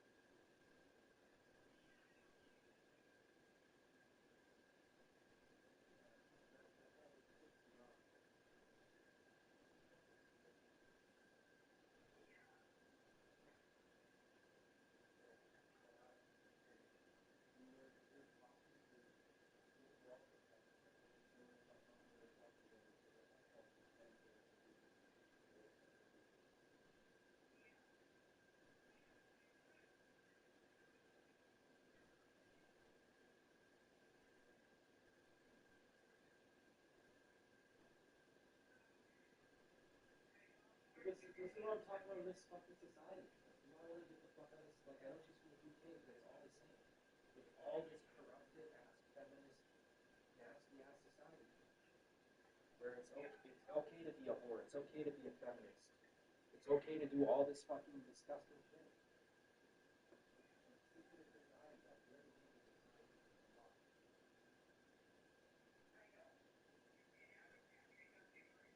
Yeah, they're a different culture.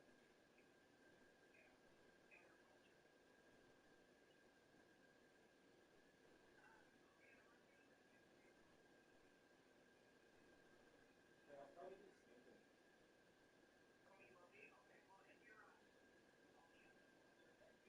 Alright, talk later, bye.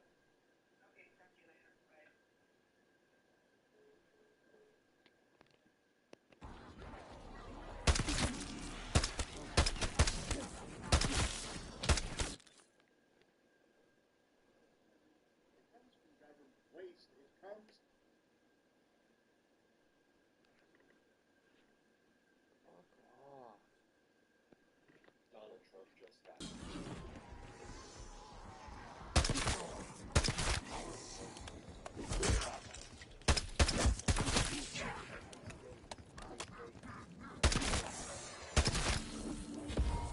Insta-kill. Every cartel boss and arms dealer I ever met had a villa, plantation, or mansion. Might seem cool to some. To me, a house like this screams trouble. What, the walking corpses weren't enough of a red flag?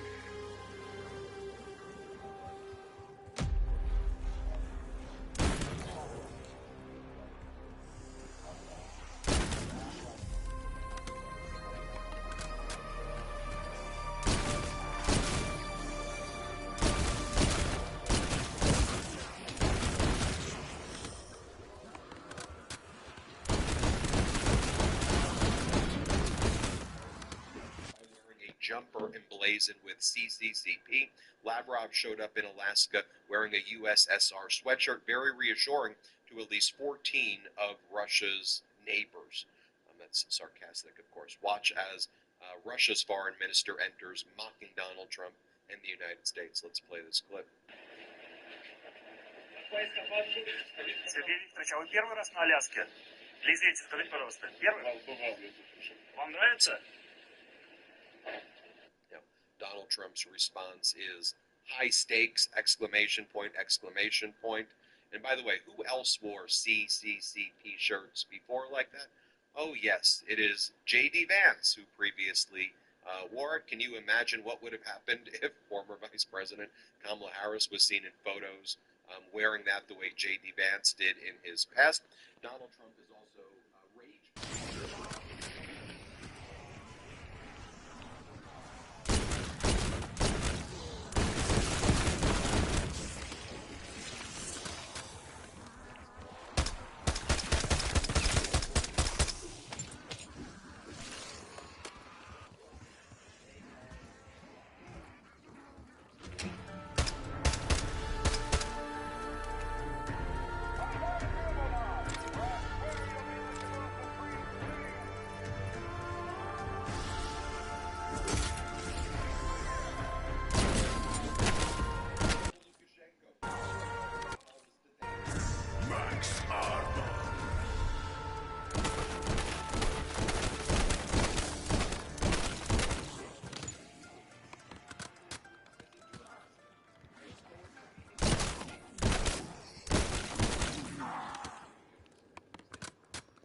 Yum. Until That's the bold today, flavor of the only rancid reason spinach I'd be without caught sacrificing dead the in wallpaper redneck paste territory texture. is the barbecue.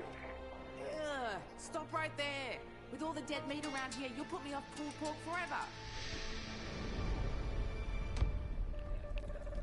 Tear them to pieces.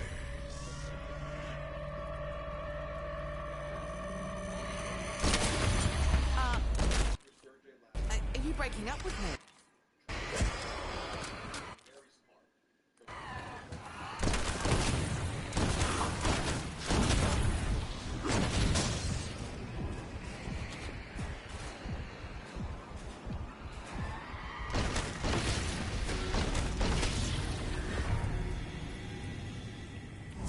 Max ammo. God, this place reeks of rich douchebag. You got a word for that in Russian? You're quite familiar with men who build well for the back of the proletariat. Ask the Tsars. You can't. We famously solved that problem.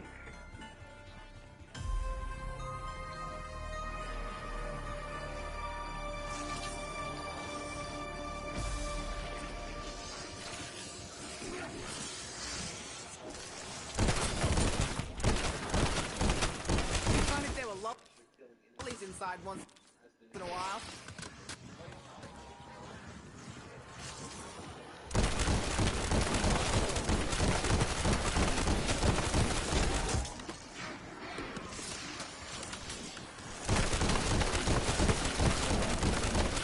That make this look easy. But it's not. It's not at all. I hate it. I just want a beer.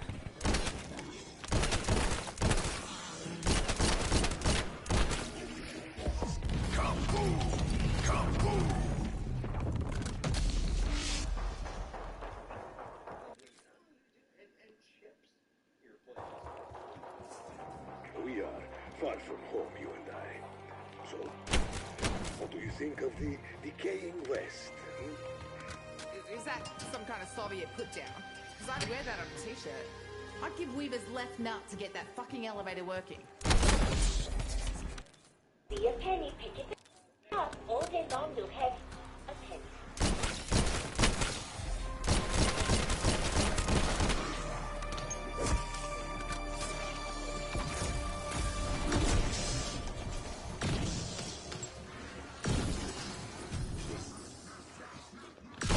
Roll them up like carpet.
Melly Bull, yeah?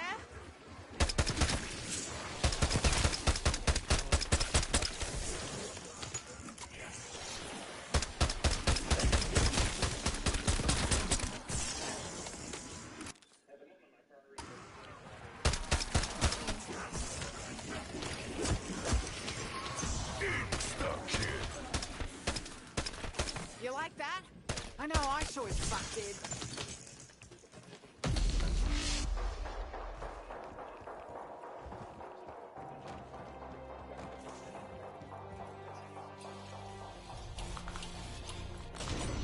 Easy peasy, like lemon squeezy amounts of it.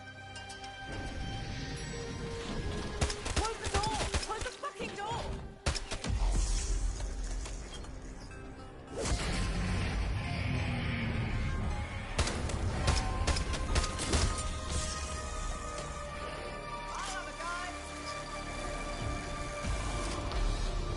Ah, there you are.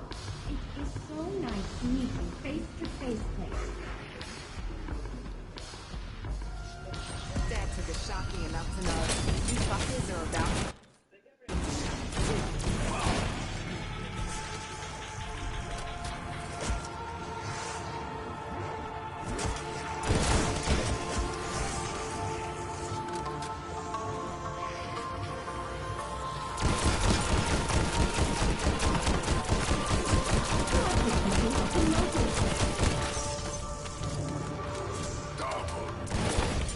Mind blown.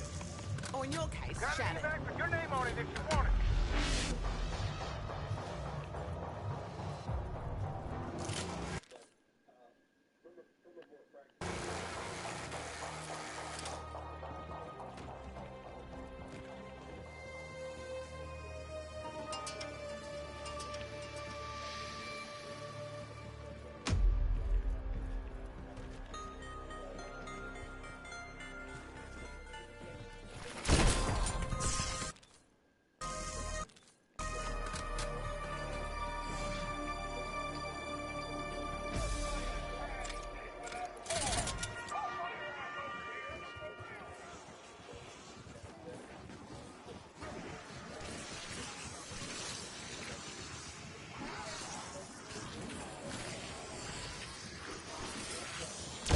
Yeah, ventilating new ships never gets old.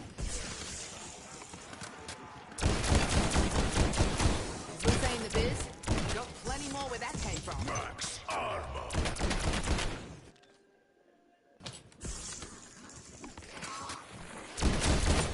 You fuck. See you in the freezer aisle. Anyone hear that one? Please, tell me someone heard that.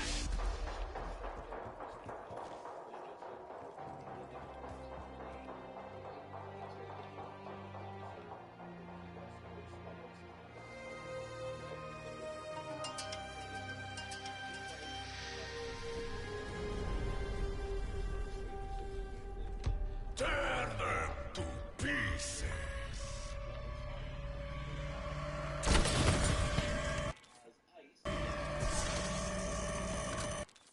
Raid people and destroy people's lives every day.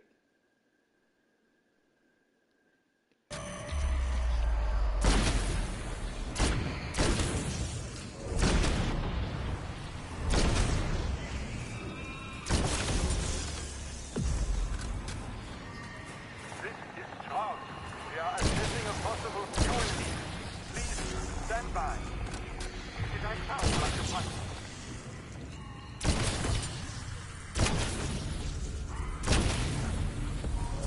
Max ammo.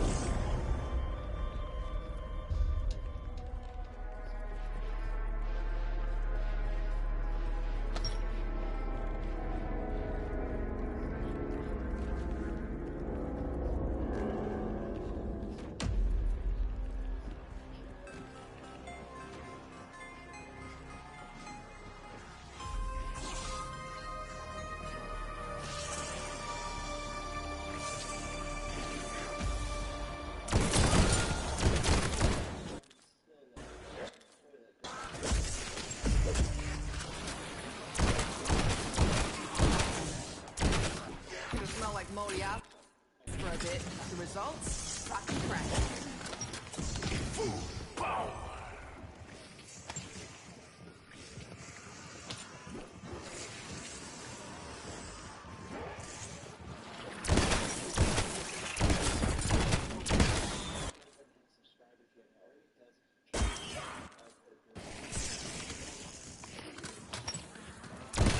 Thought I left that incessant screeching behind when I dumped my ass.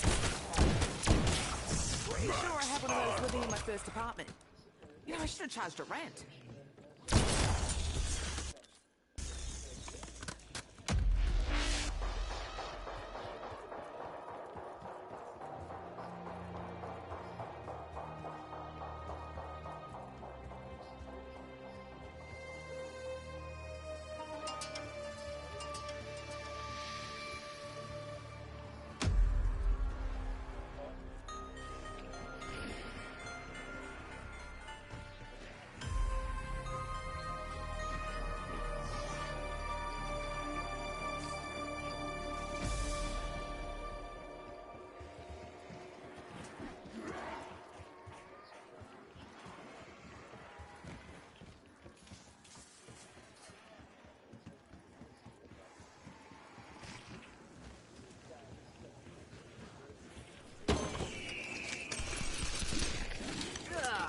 That is one grody ass fizzy drink.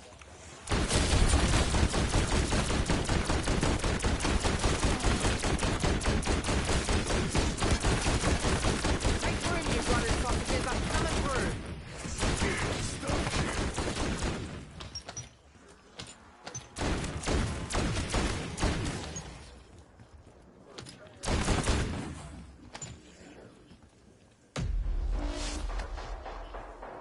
We're not even close to done, are we?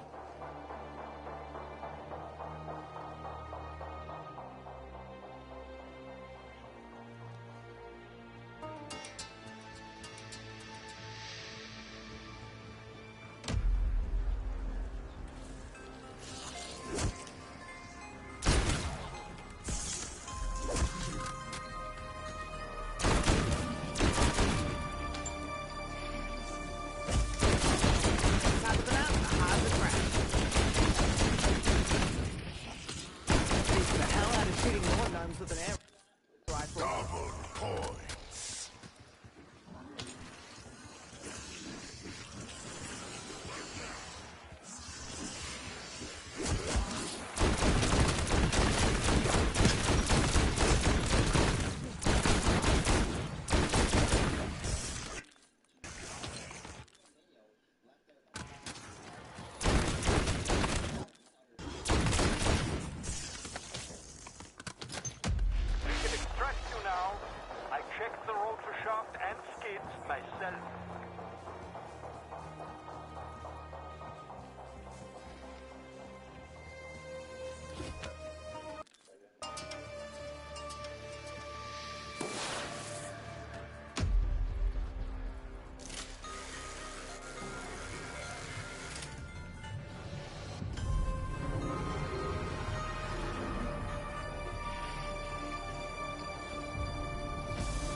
There we are.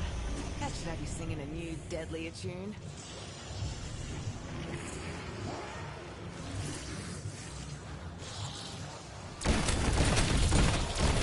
Sick. Look who's keeping up with you. Well done, Florlane. Your name is Florlane. You could be better.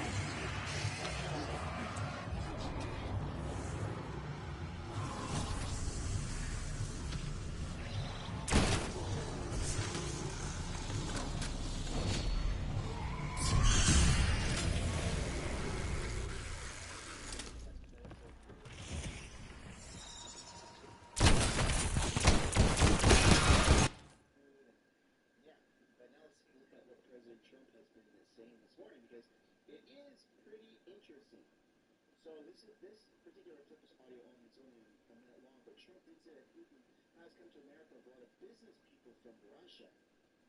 We get along with a good respect level with both sides. And I think, something's going to come of it. I noticed he's bringing a lot of business people from Russia. Why is that? There's one pointy finger.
mugshots to beat my high score?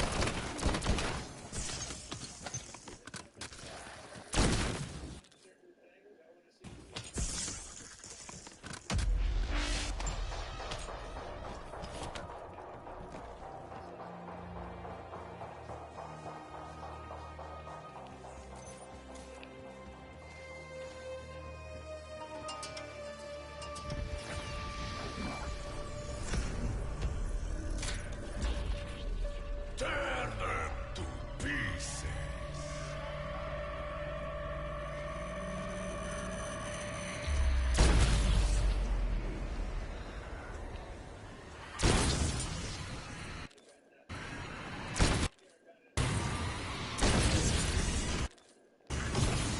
You like? It's the very latest in garbage disposal technology.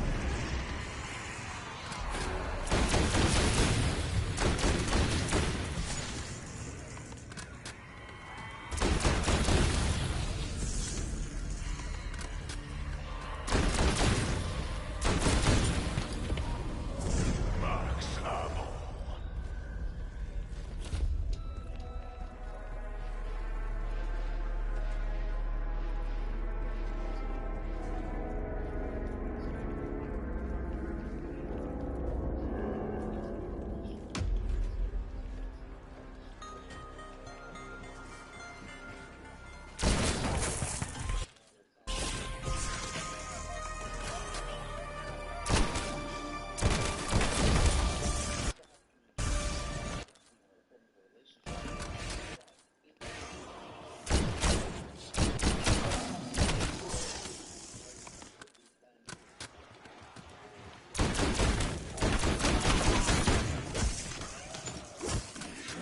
Jackpot, right in the door.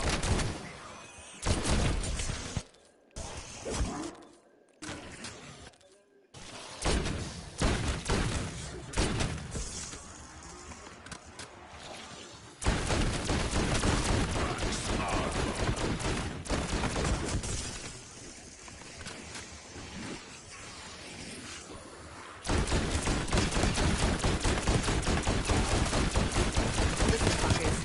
Efficiency's key when running a business. This is me being...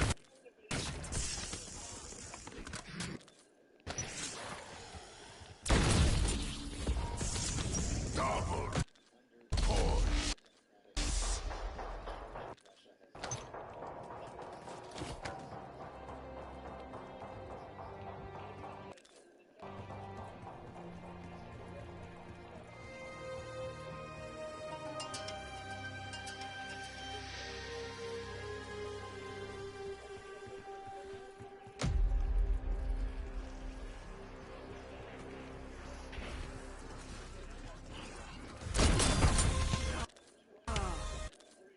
Deadlier than one of Dad's curry farts.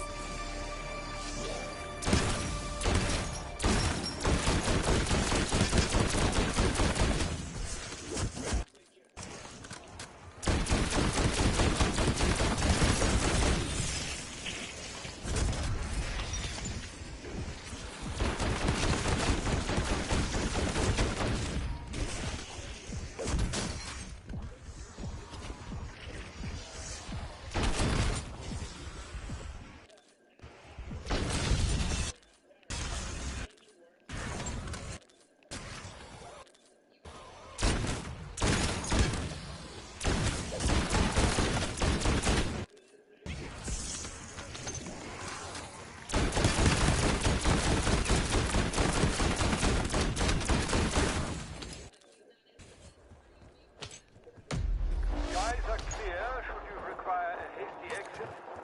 I would be happy to pilot the operation.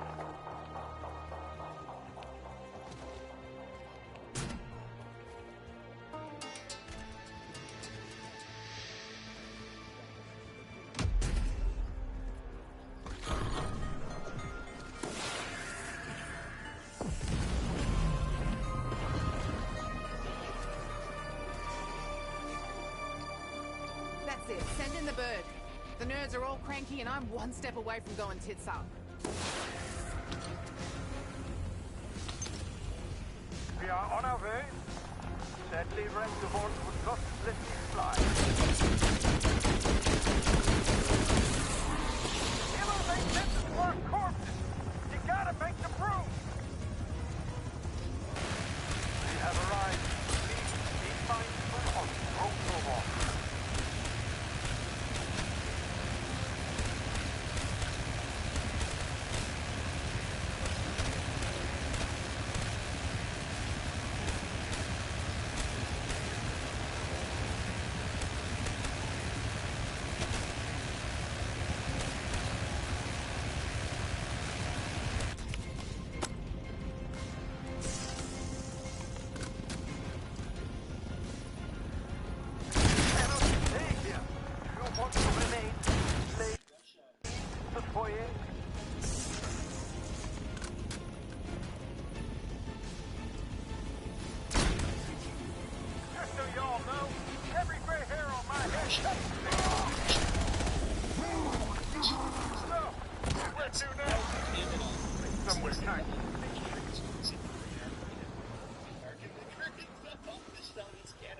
Said, oh, we're sticking you out. We're really going to stick it to you. We're going to boycott your liquor.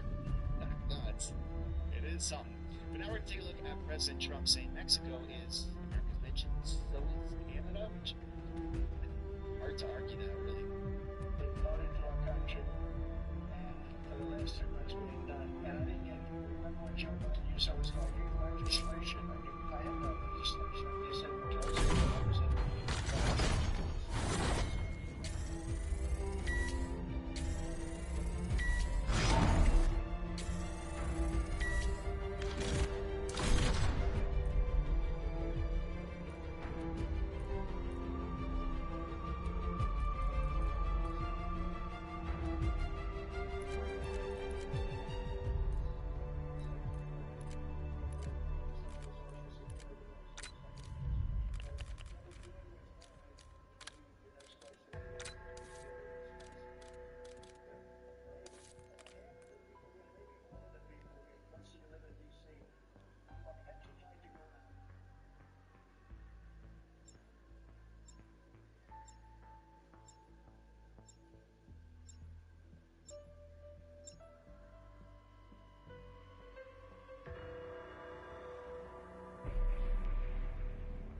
I hope you rested up on your journey to West Virginia.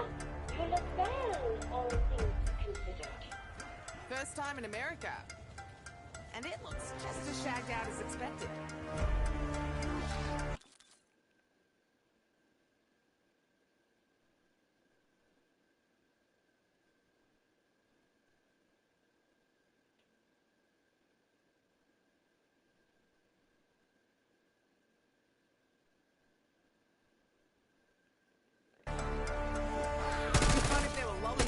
Once in a while.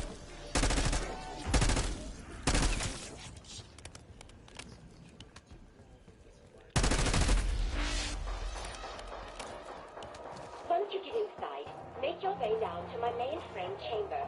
I cannot wait to see you.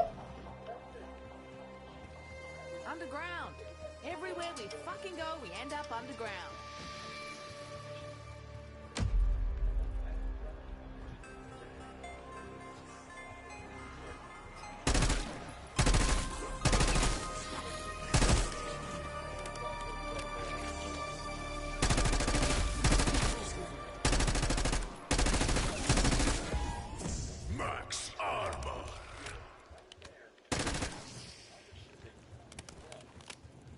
Any chance you could spit out a fresh meat pie?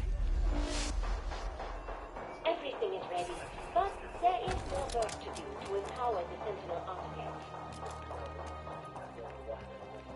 Great. More mystic puzzles, yeah? Fuck me dead.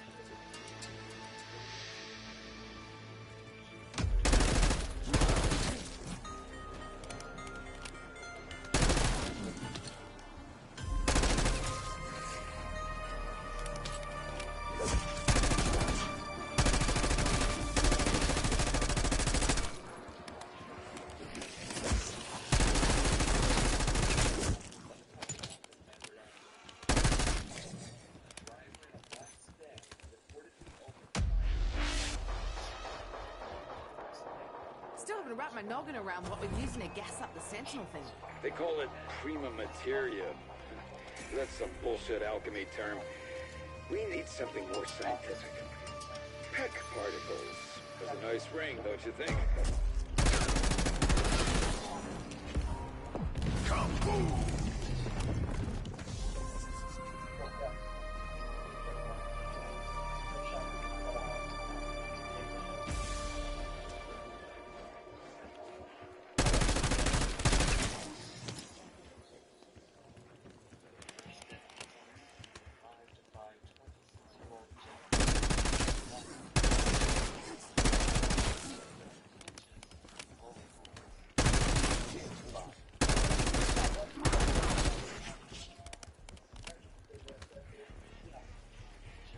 Get on with it, you overblown slot machine.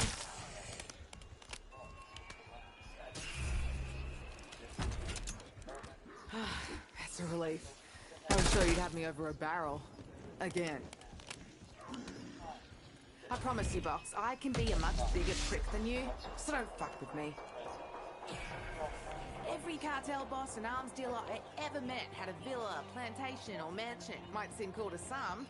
To me, a house like this screams trouble. What, the walking corpses weren't enough of a red flag? Tear them to pieces.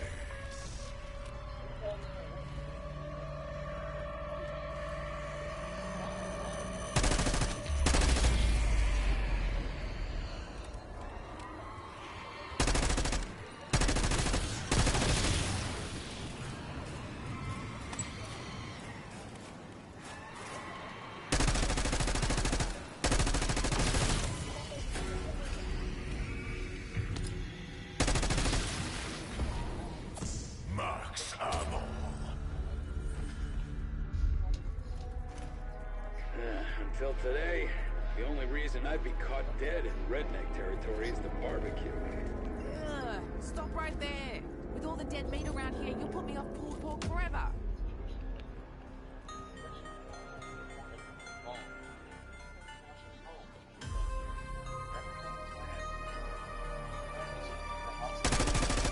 Quiet time, I've done worse.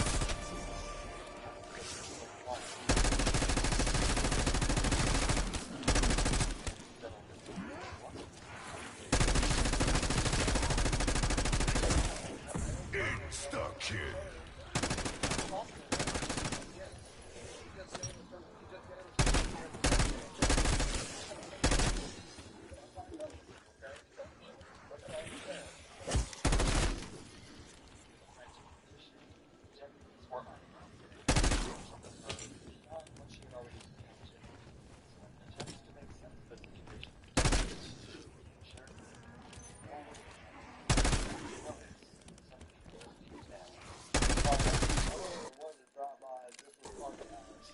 And then maybe somebody came back. That's what I'm saying. Yeah, that's what I'm saying. Yeah, but her time frame is way off, bro. That's the problem. Is she's like, I asked her who called. She's like, not me. I'm like, it was me, my money. She's like, okay, I called. And I said, stop getting lie to me. This is serious. She's saying that she left to go off the call, came home to this, and the time frame is not 4 hours ago. But she's saying she heard the shots. It wasn't. I guarantee you it was. Clearly, this is a story worth netting out. Despite her exaggerated crying, officers were growing more convinced that she might have somehow been involved. But without definitive evidence to prove her role in the crime, these suspicions would remain as just that, suspicions, for now. So, officers, determined to find something concrete, would begin searching the neighborhood. That's when Deputy Brissette encountered a neighbor who would claim to have seen everything. I heard 2 gunshots about this clock this morning, and I saw a little black car. But come and go, come back. You know, I don't know if they had anything to do with it, but it was like they just took off from right up here. Did you hear some gunshots? Yeah, I heard 4 of them. Over here? I just see a black boy and a white boy just get in the car, and I see the white boy come out with a gun in his hand. What kind of vehicle? It's like a beat up, old school looking Toyota Camry. When he came out the door, he said, "Oh, the motherfucker."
I hope you rested up on your journey to West Virginia. You look well, all things considered. First time in America. And it looks just as shagged out as expected. That's a better death than you deserve.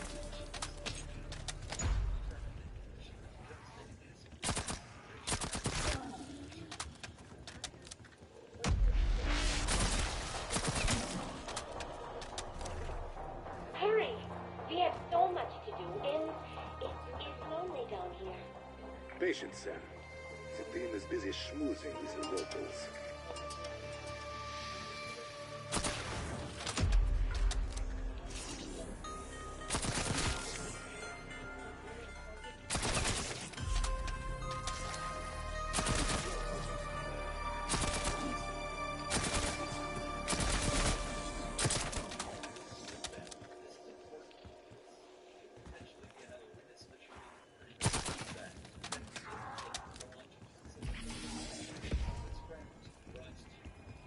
Insta-kill. Sam, is everything in place to deploy the Sentinel artifact? Almost, Sergei. We are still a few steps short of our shared goal. The restoration of Agent Nexus.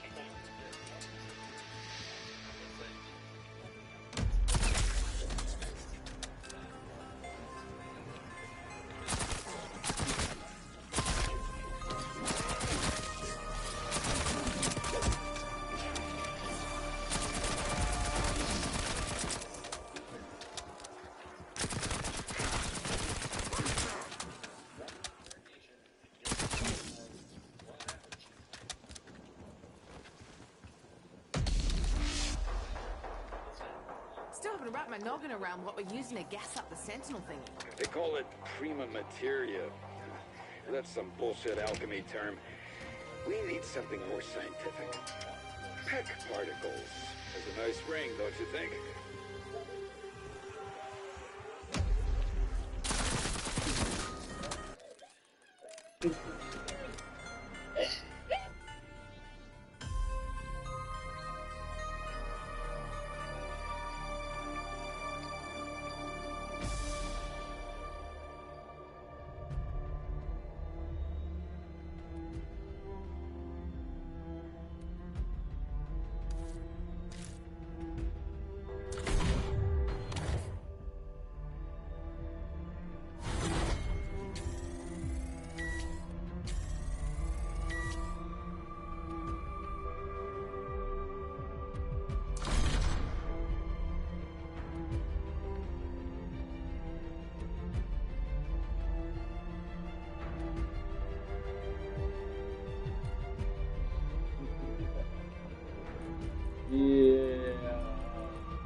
I suspected it.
What?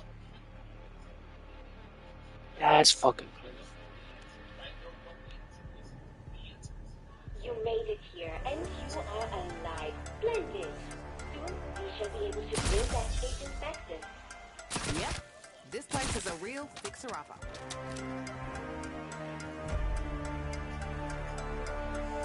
How's that for a party favor?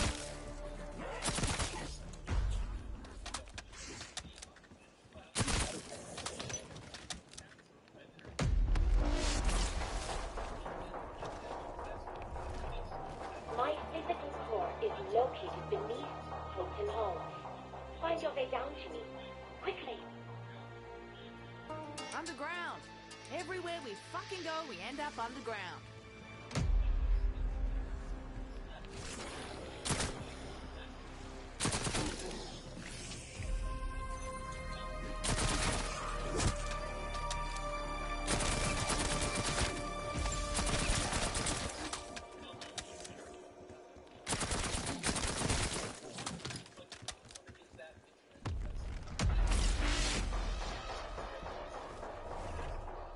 Some final preparations remain to activate the Sentinel artifact. Only then can we bring back Nexus from the darkness.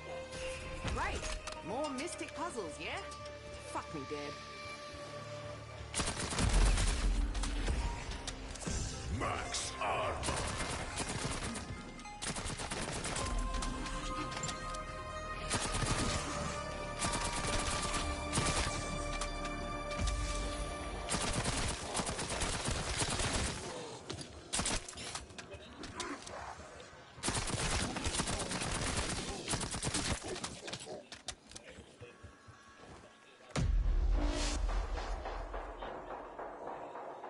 Still haven't wrapped my noggin around what we're using to gas up the Sentinel thing. They call it prima materia. That's some bullshit alchemy term. We need something more scientific. Peck particles. Has a nice ring, don't you think?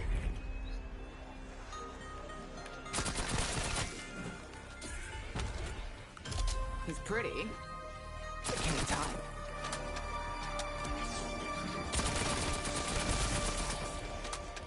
Bonus points.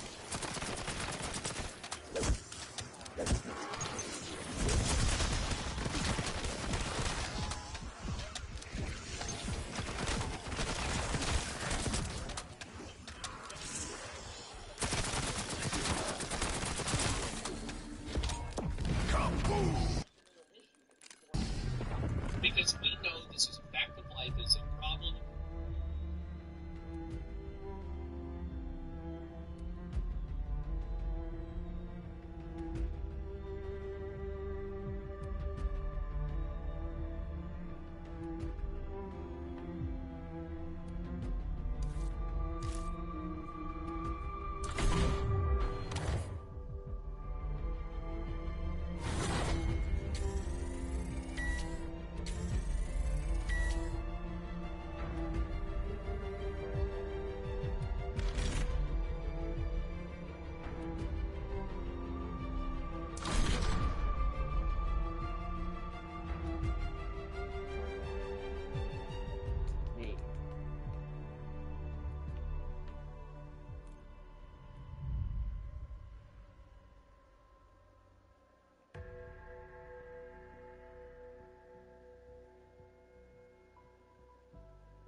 I'm a princess.